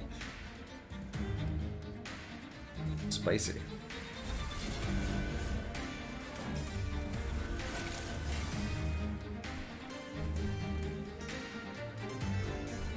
Okay. To deal with these curse-adding foes pretty quickly. Or we'll get overwhelmed. That helps. Dear.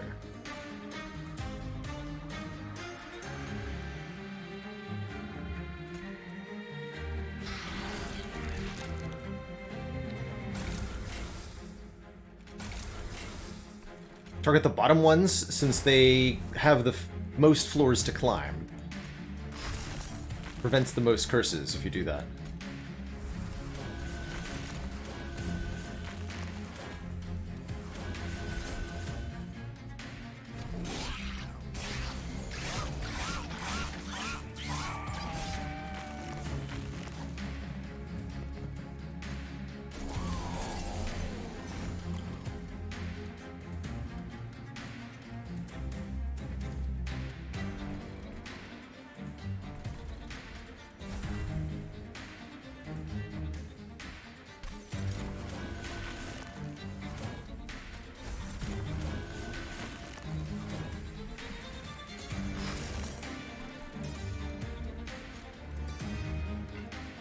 Die.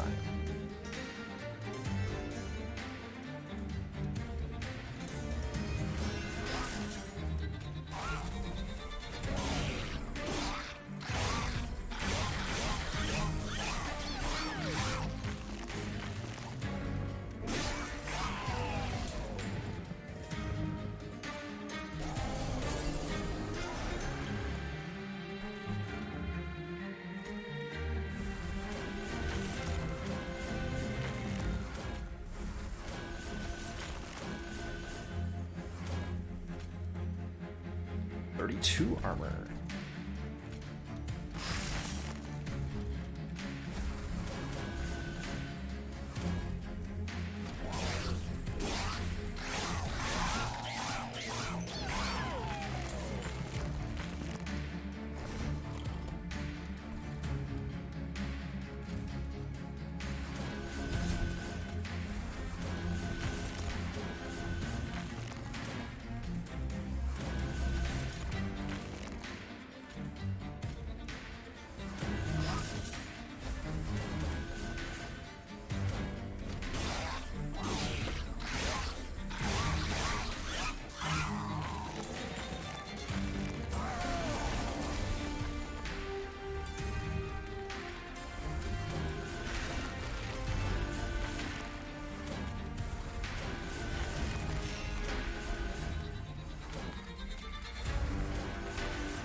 Feels like I maybe should have gone with draw instead of energy.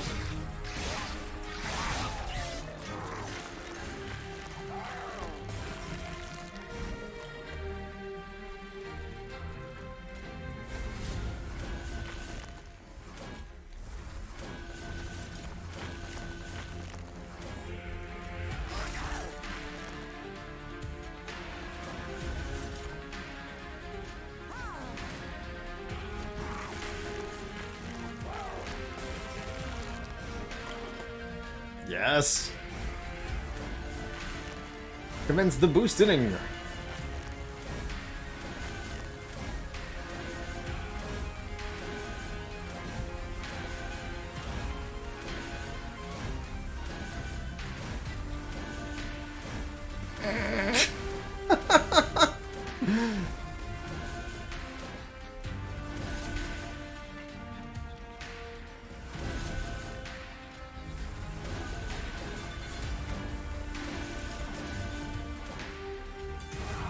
That was only 126 dead times.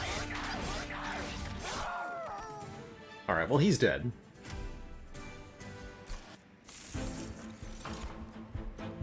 $15 damage for each spell in the consume pile. That's kind of fun. I think we're good.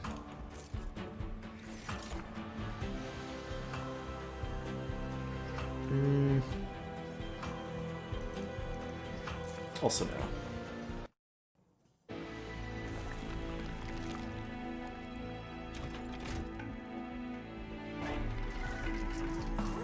Another double stack. Wouldn't mind double stack shelter. Oh my god, Trader's Quill. Alright, when a card with Consume is played, do 30 damage to the front enemy unit. Sure. Welcome. Welcome to death. I think draw 10 on turn 1 would also be exceptional, given that we have the improved firebox. Good.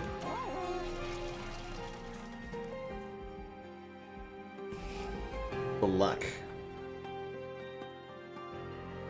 The luck, I tell you.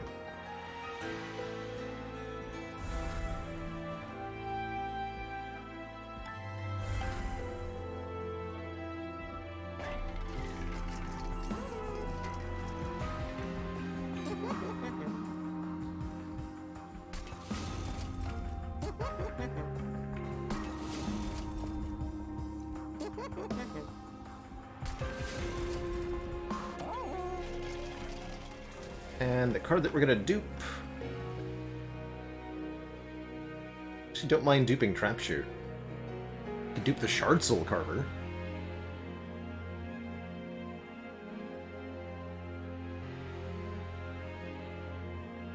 You dupe the Multi-Strike Keeper of Echoes.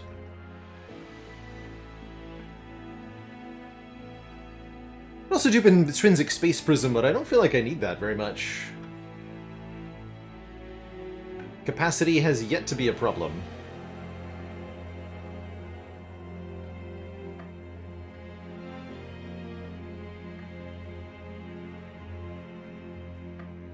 Let's either dupe this. Let's dupe this. It's easier to get in play and all that. And I need to take 20 more shards here, too.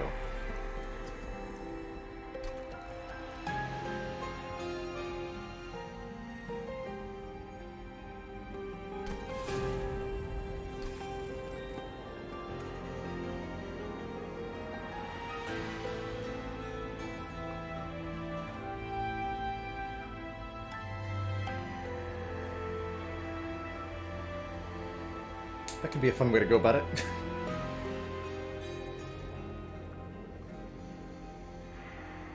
Sure, let's try this.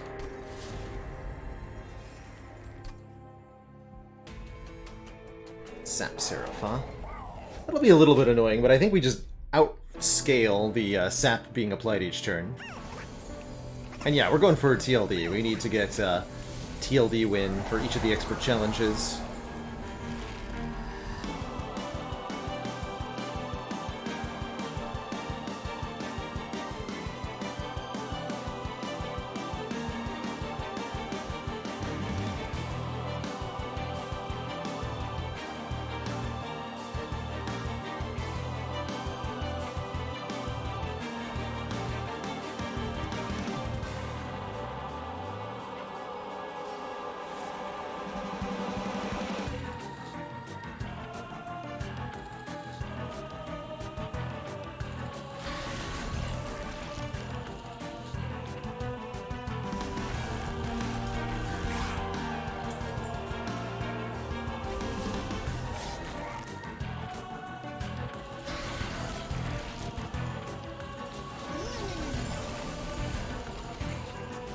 Two.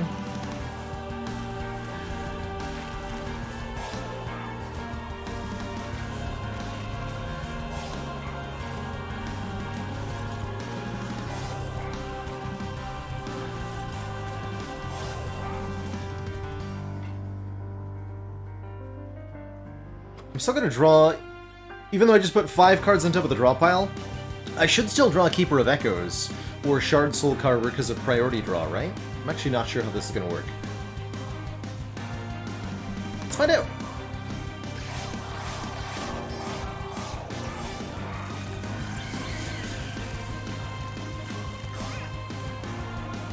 Sap that morsel. No! Yes, we did draw the Shard Soul Carver. I thought we might.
Only making me stronger.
And there's the activated embers.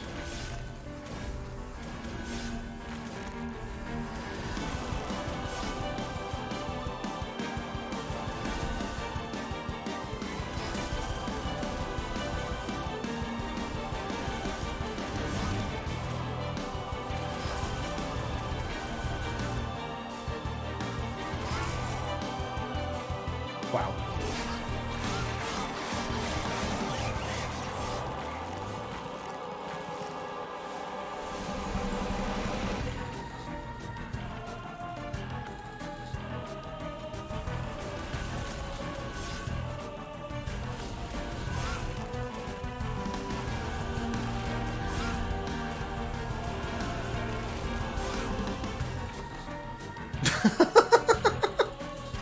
Oh. Good draw pile there.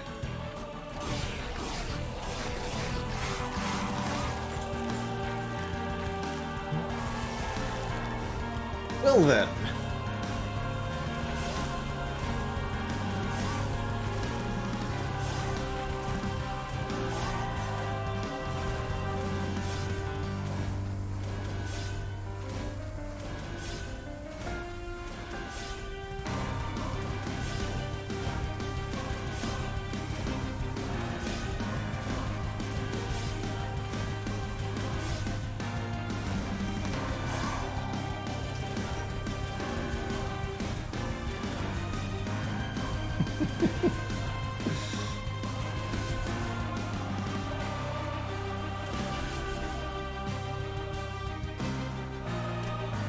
More!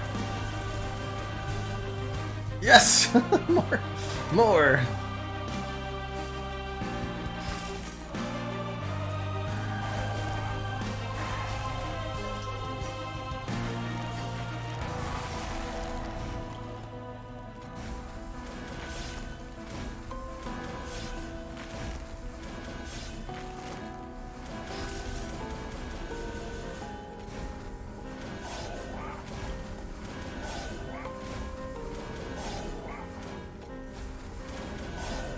Alright, so everyone has many hundreds of armor.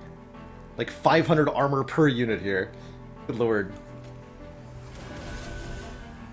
I think each of these units would individually beat Seraph.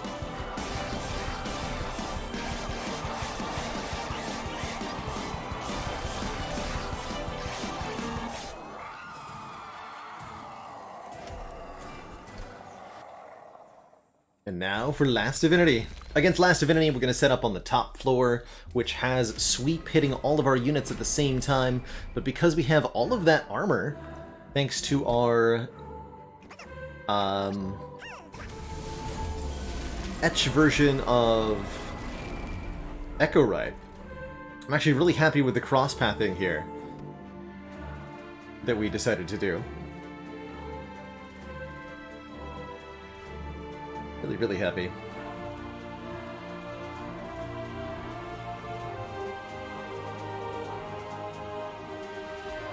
Just imagine if there was damage shields, right?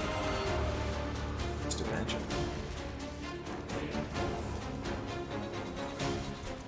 Metal has less capacity. I guess that's still a completely valid choice, as we're unlikely to need the additional capacity.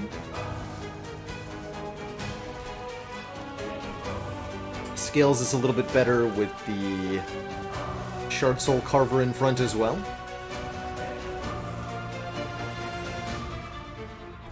I don't think it matters either way.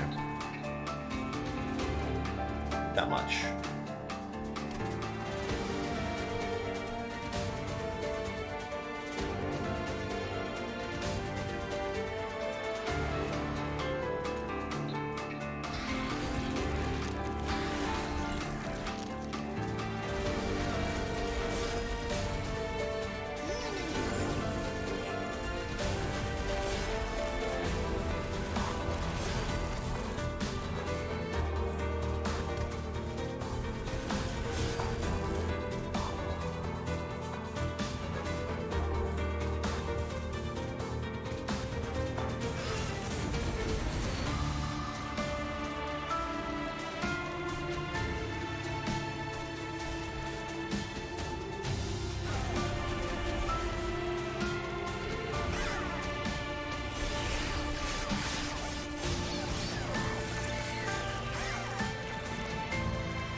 And yeah, we definitely get set up fast enough in the middle here.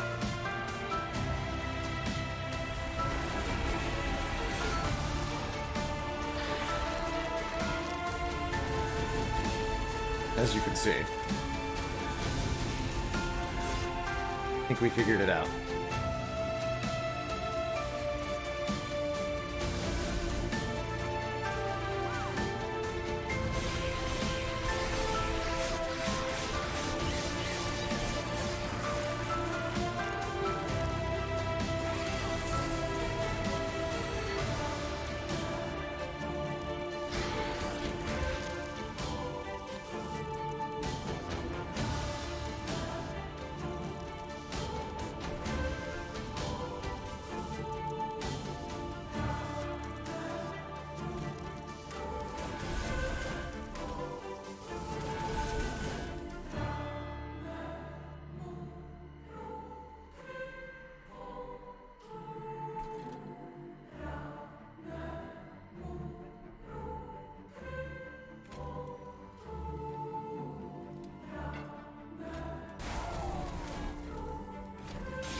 Alright. I want to build up lots of echoes and then do this stuff. Just twice.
That cycle.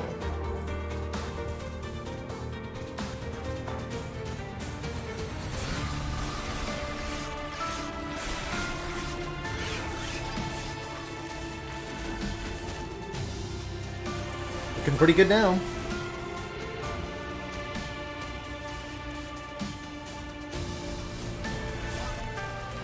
Even infuse this, which yes, does indeed work.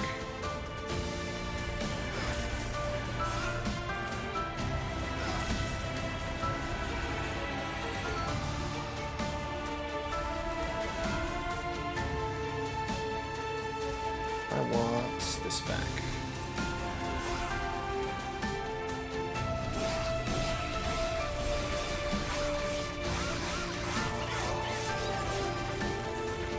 Alright, here come the Ember Caches.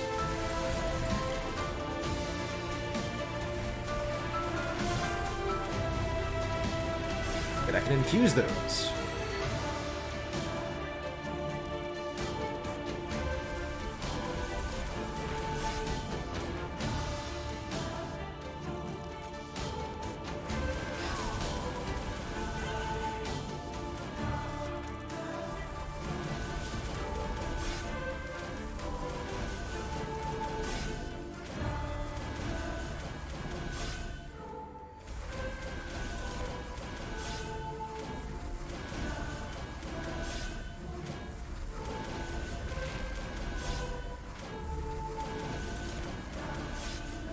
Apply 100 armor to the floor. Have 100 armor, everybody. Get him.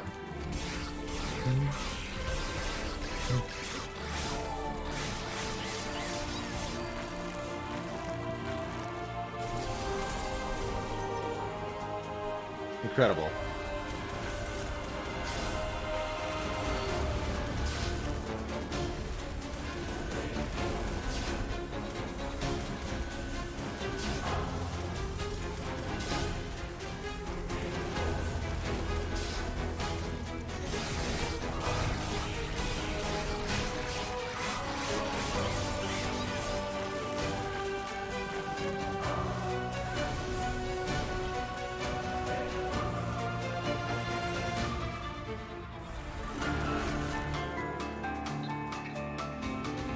I'm back.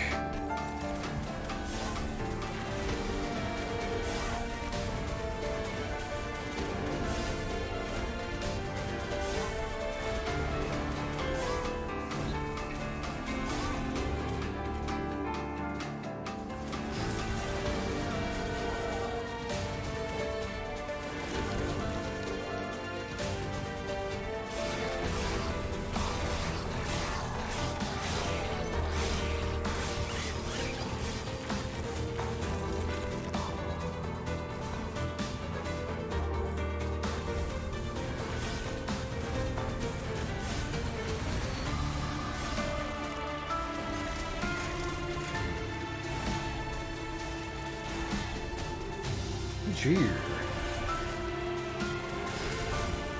What a run.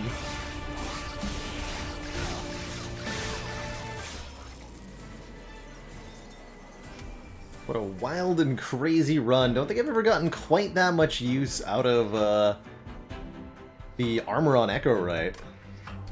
Or Etch in general. GG.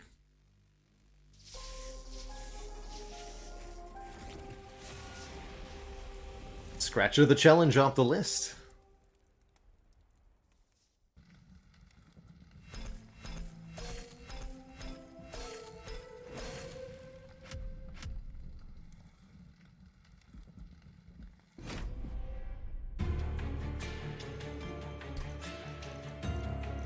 What else do I feel like we can get done here today?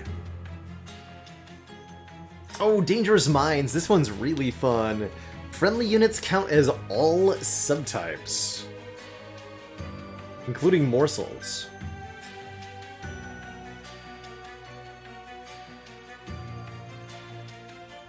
Enemy units all have haste going to the 3rd floor, and double drafts again. Cool.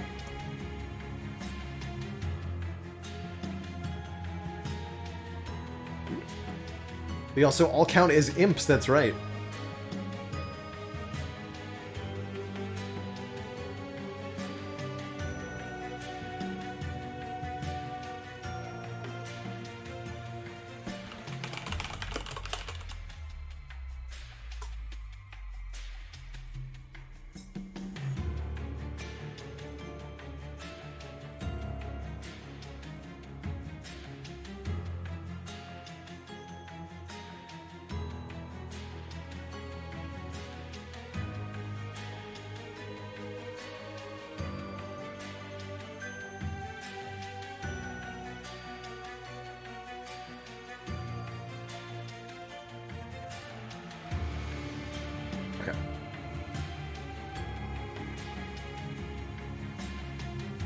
Yeah, the Short-Tail Queen is fun with this one. Do I go random?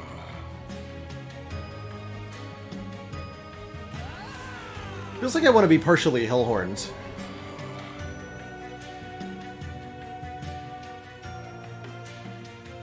Maybe Hellhorn plus Umbra? What other clans care about the unit type?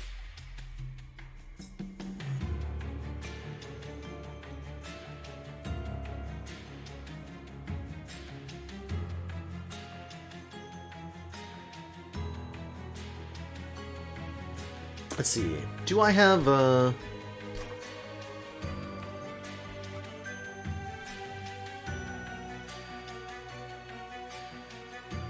don't have a win with Hellhorn Umbra using the Hornbreaker Prince. But Umbra Hellhorn I have both. Oh yeah, Tomb specific too. So Melting Remnant kinda.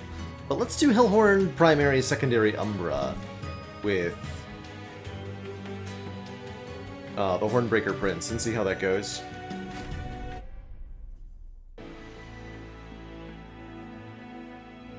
And already we have a great example. Important work, sacrifice Imp, aka sacrifice anything to gain 1 energy and draw 1.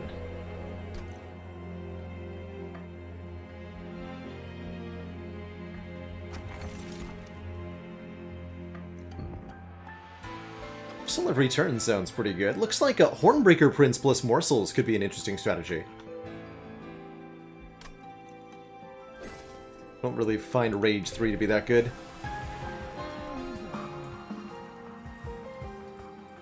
But if I've got morsels to feed to Hornbreaker, let's give him the brawler version, which gives him a little bit of armor and multi-strike.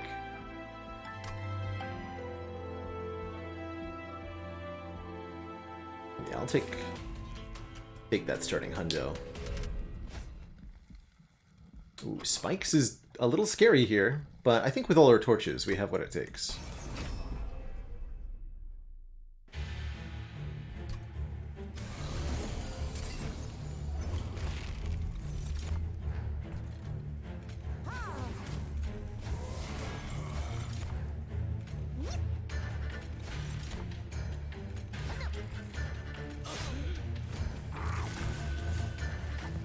Look at him already. Wow.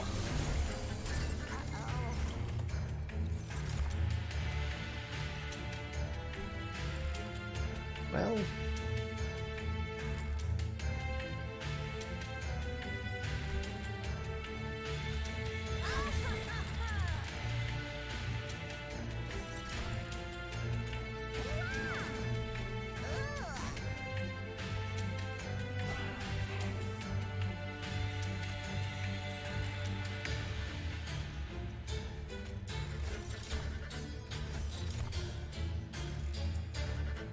Okay, one gets through the pyre. I think that's okay.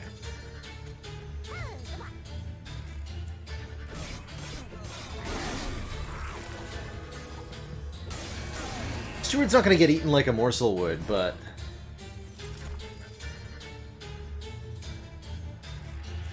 we can use the sacrifice imp effect on him.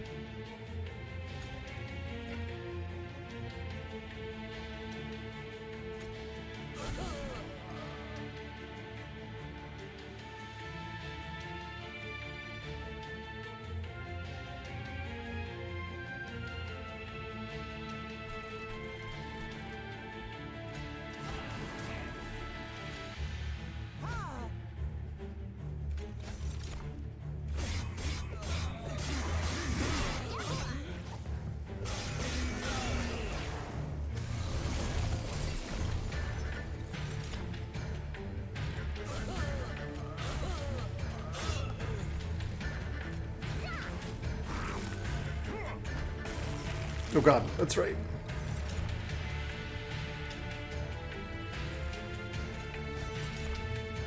Ugh.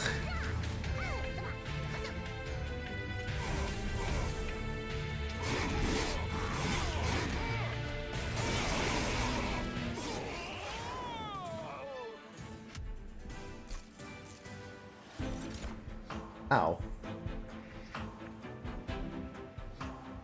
Should have jump blocked. That guy had trample. Can't jump drop. Can't jump block him.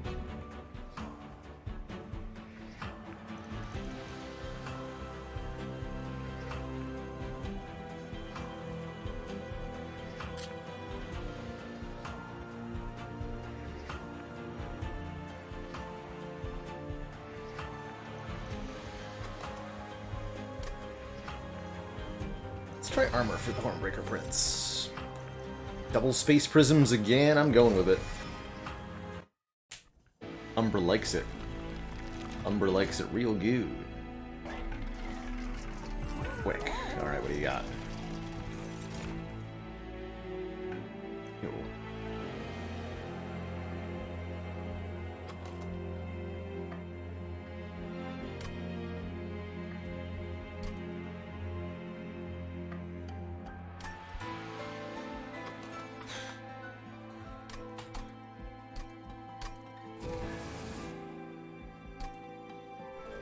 I think that's my response to that.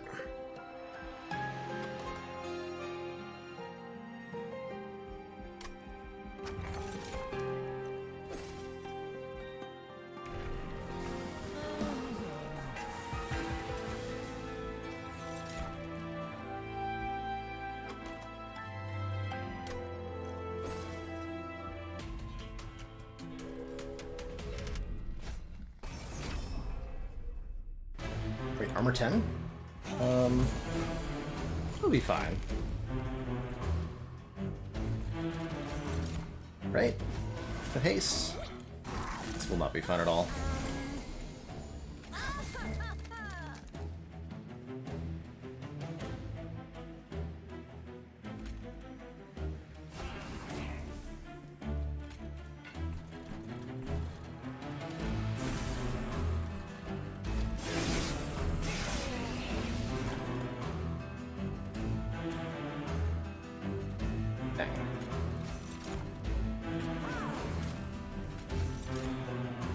Not sure this clan combo can win this challenge.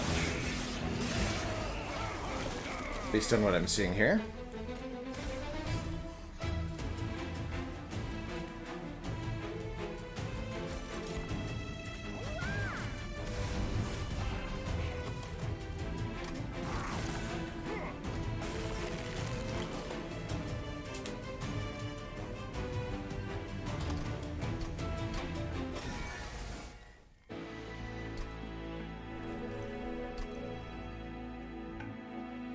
At least not with the Hornbreaker Prince.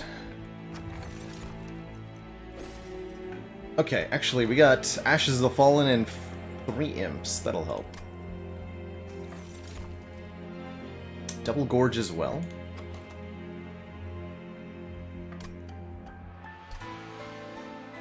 Let's do a Hellhorn Banner.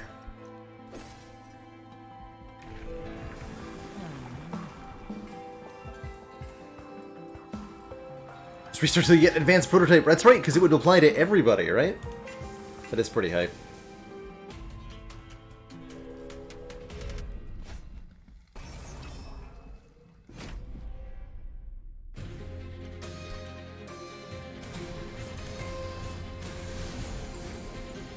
I forget, do these guys go straight to the pyre?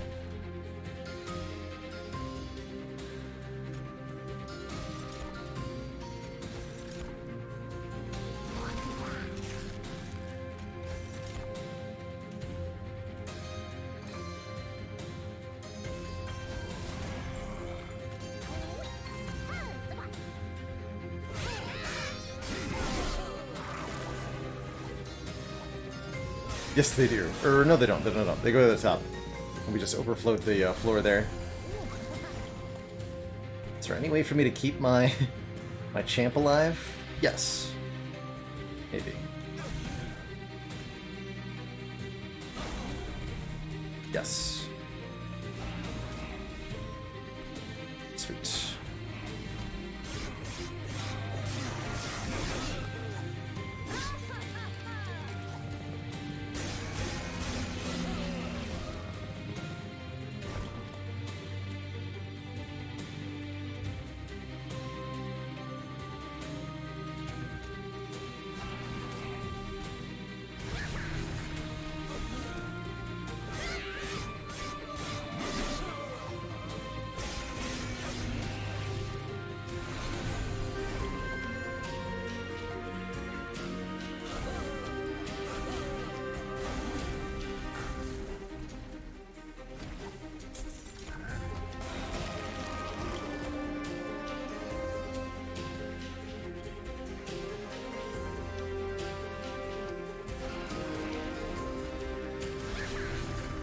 Here we go.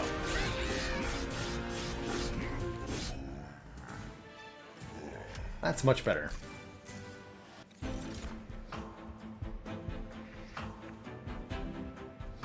Break. I really don't want 2 copies of these cards. These are good though. Especially with the Pyre Jumper.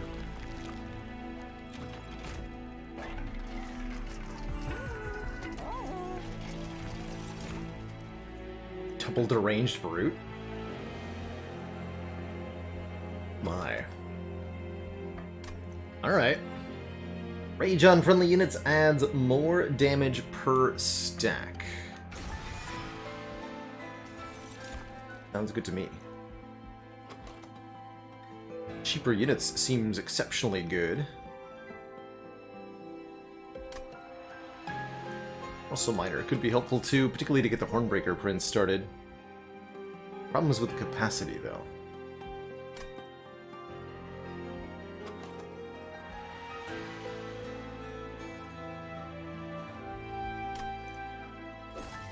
Or the spike. Means I can't reasonably large stone. Not.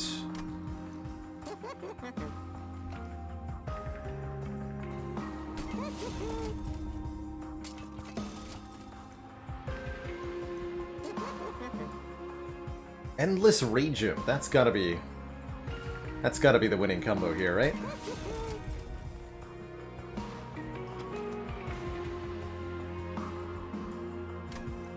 Then we infuse one imp into the other. We get Summon Apply Rage 20 with Endless. Shame I didn't take the free units, though.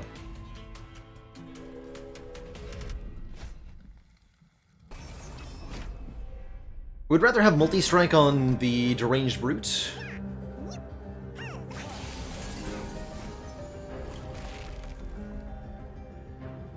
Not by a big margin, though.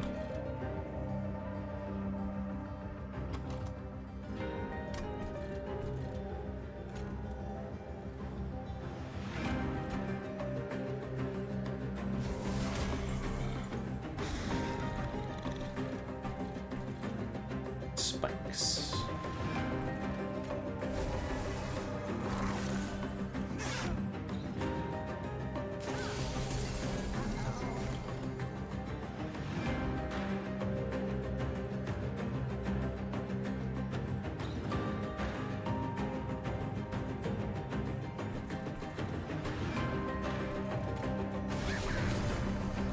Nice.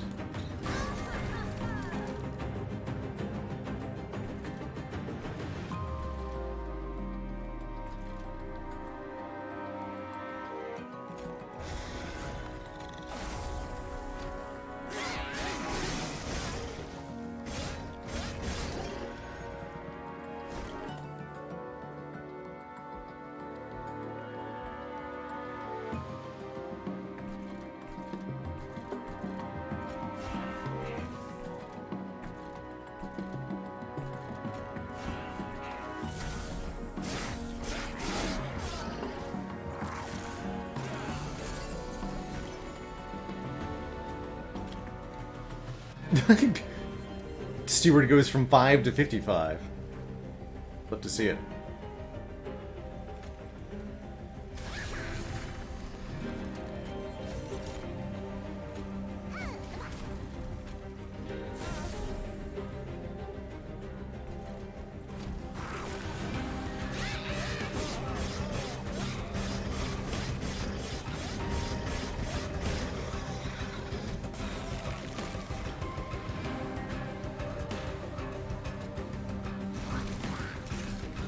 Have 11 damage shield.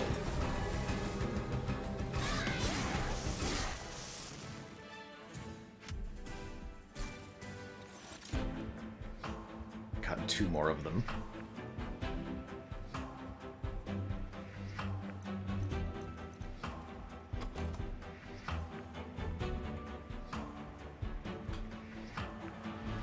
Don't think so.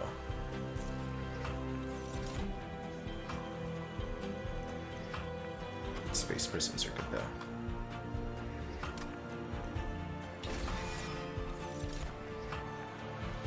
though. Apex Imp.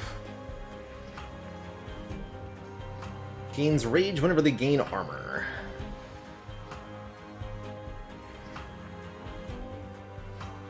That's not quite right, though. I have rage. I need something that gains armor whenever it gains rage.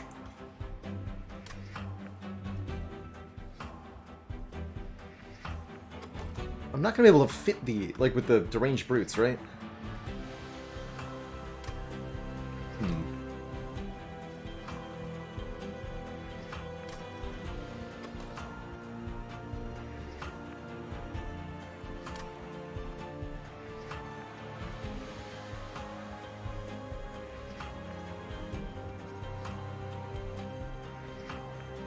I don't have any starting spells that make armor either.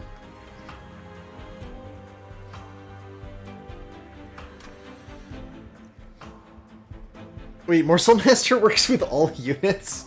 Whenever you summon a unit on this floor, create a copy.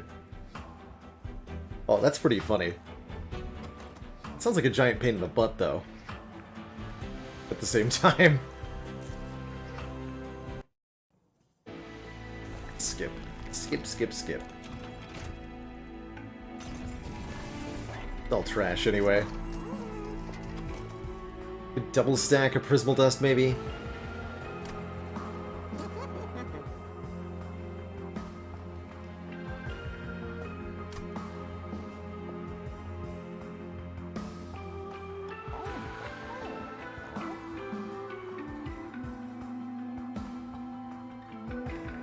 I do need a way to keep the Hornbreaker Prince alive. I'm so tired.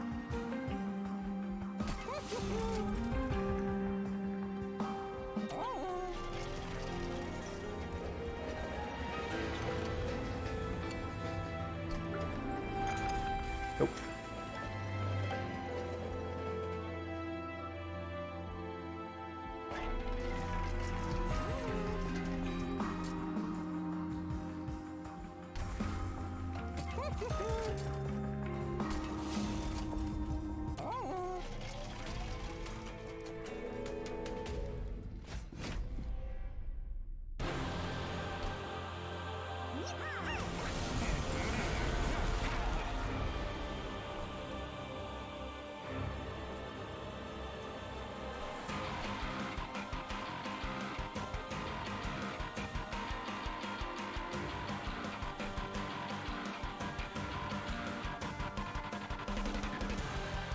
That's not good.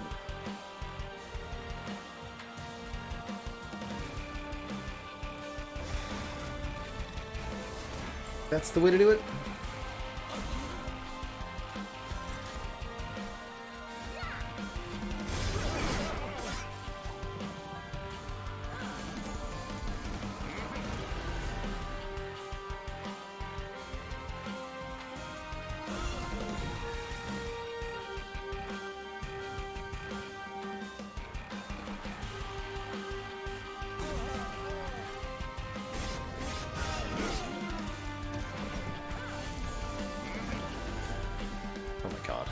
What's that endless imp when I need it?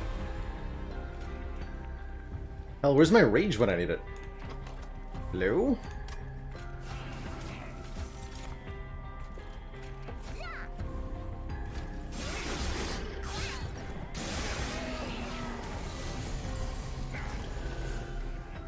Found it.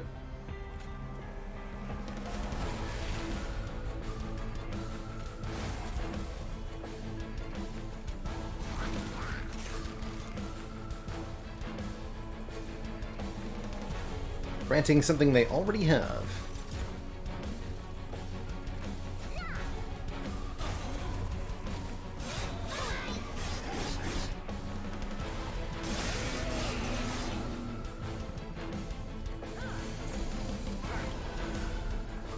There we are.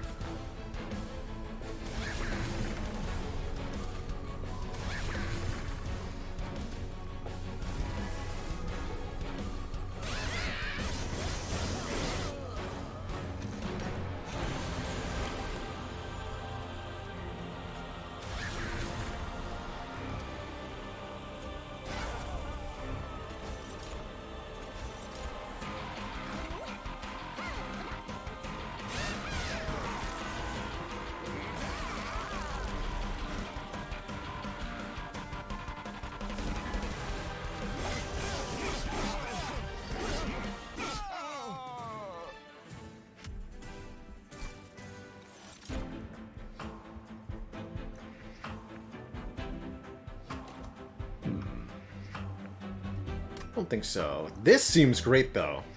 Deal 5 damage, apply Rage 7 for 0 cost.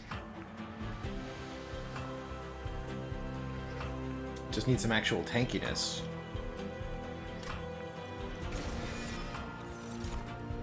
Oh man, and Morsel Maid is here. Feed on units with Eaton. +2/+2 on Gorge.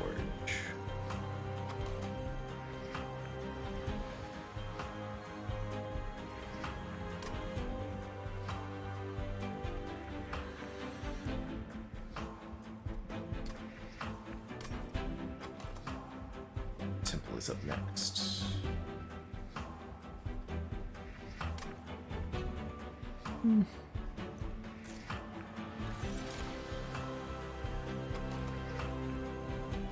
can draw or capacity. Do I want to try to double up on the deranged brutes? That would be excessive. I would need 7 capacity for that to even be close to worth it. Oh wait, I have that. Cool. Take draw then.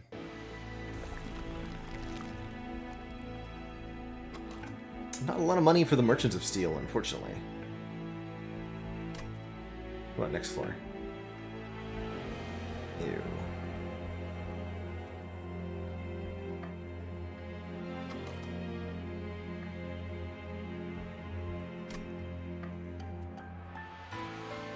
Alright, fine.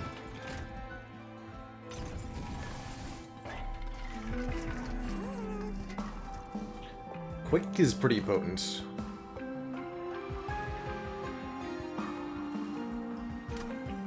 Shame it costs 120. I can't quite afford one of the others alongside.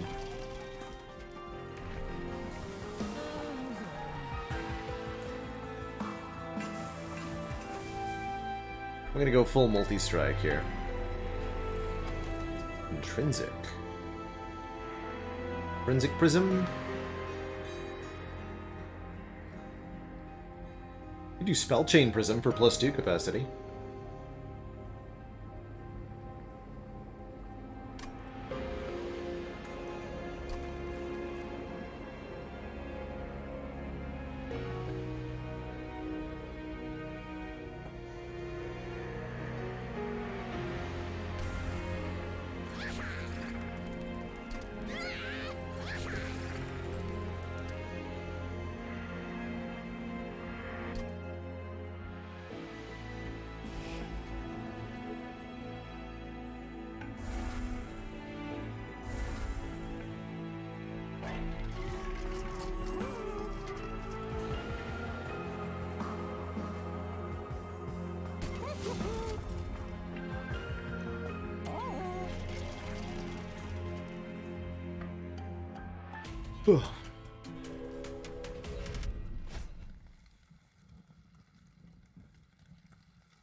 +6 damage on the Tormentor enemies.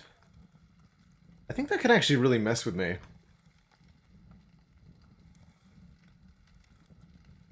With haste? I might just lose to that. Depending on the draw order.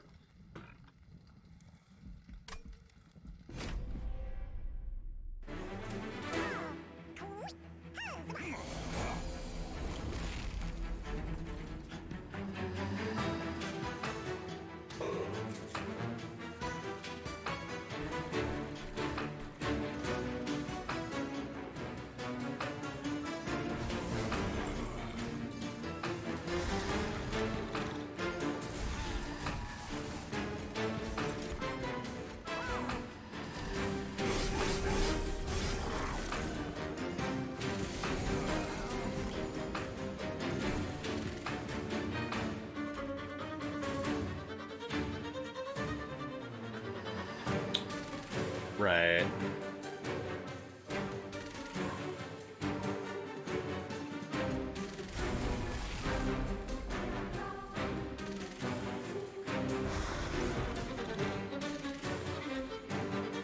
Six.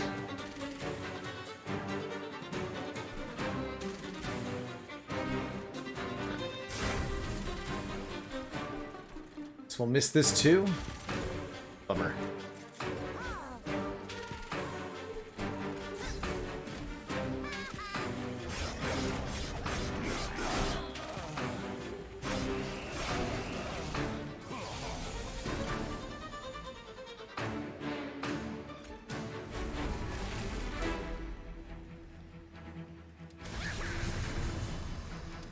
Alright, behold the Ragening. And the damage shielding. Get him.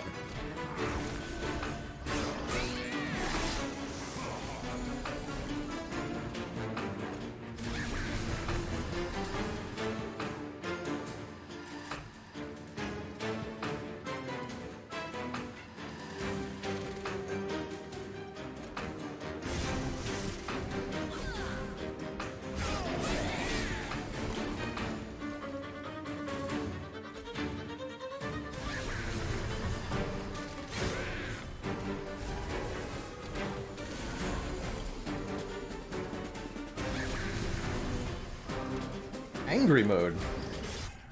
One hit. Got him.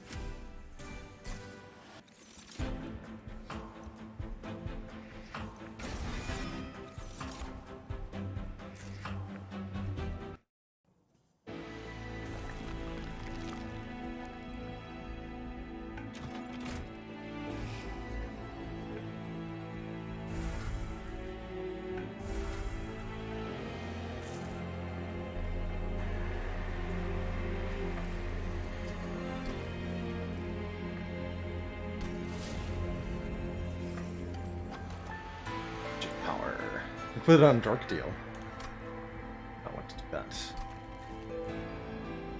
I guess I'm keeping the Deranged Brutes separate.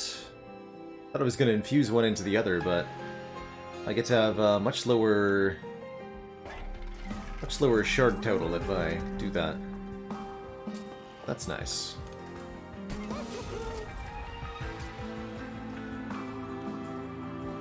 Have a renewable Alloy of the Ancients, but with so many cards in the deck, feels worthless.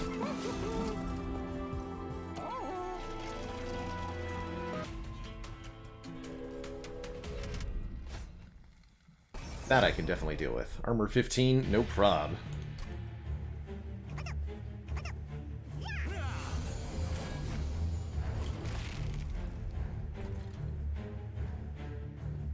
Smiley face.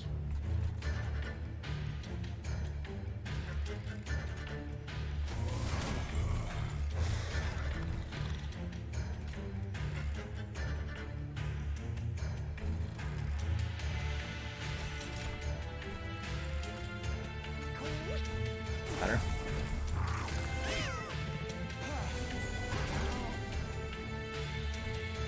Oh, it did better! Ha! That morsel actually doing things for me.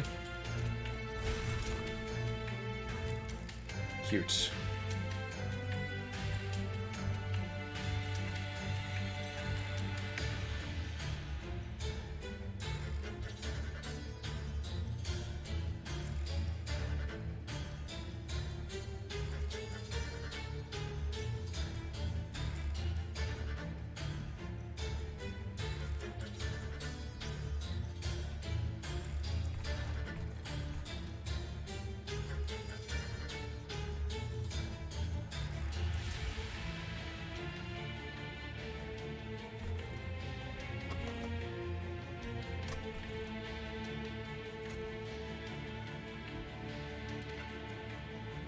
Prismal Dust, then Dark Deal.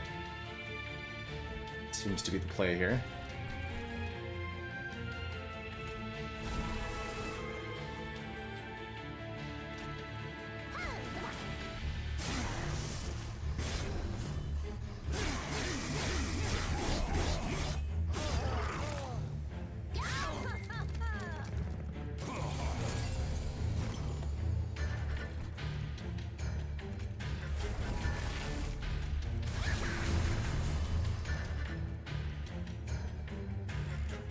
That's not good.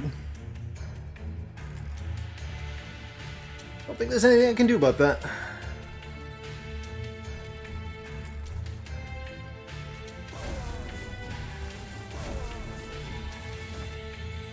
Nope.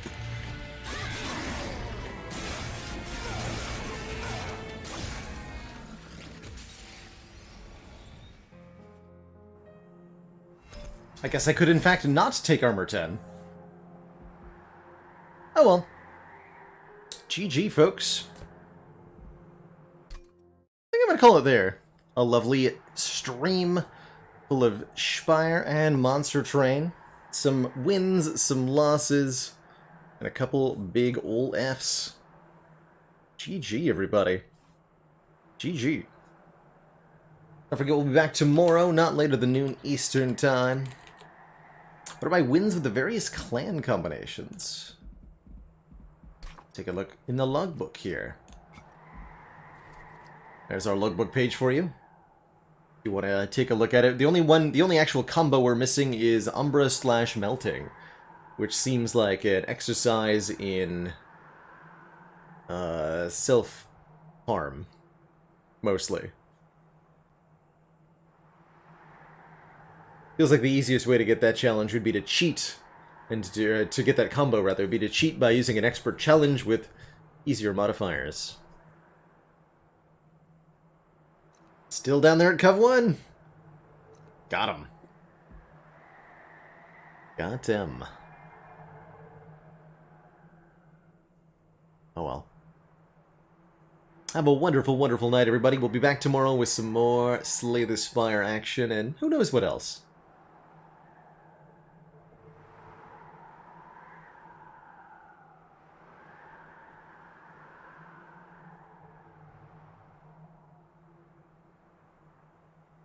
Have a great night, everybody. Ta-ta for now. and I'll see y'all next time. Toodaloo!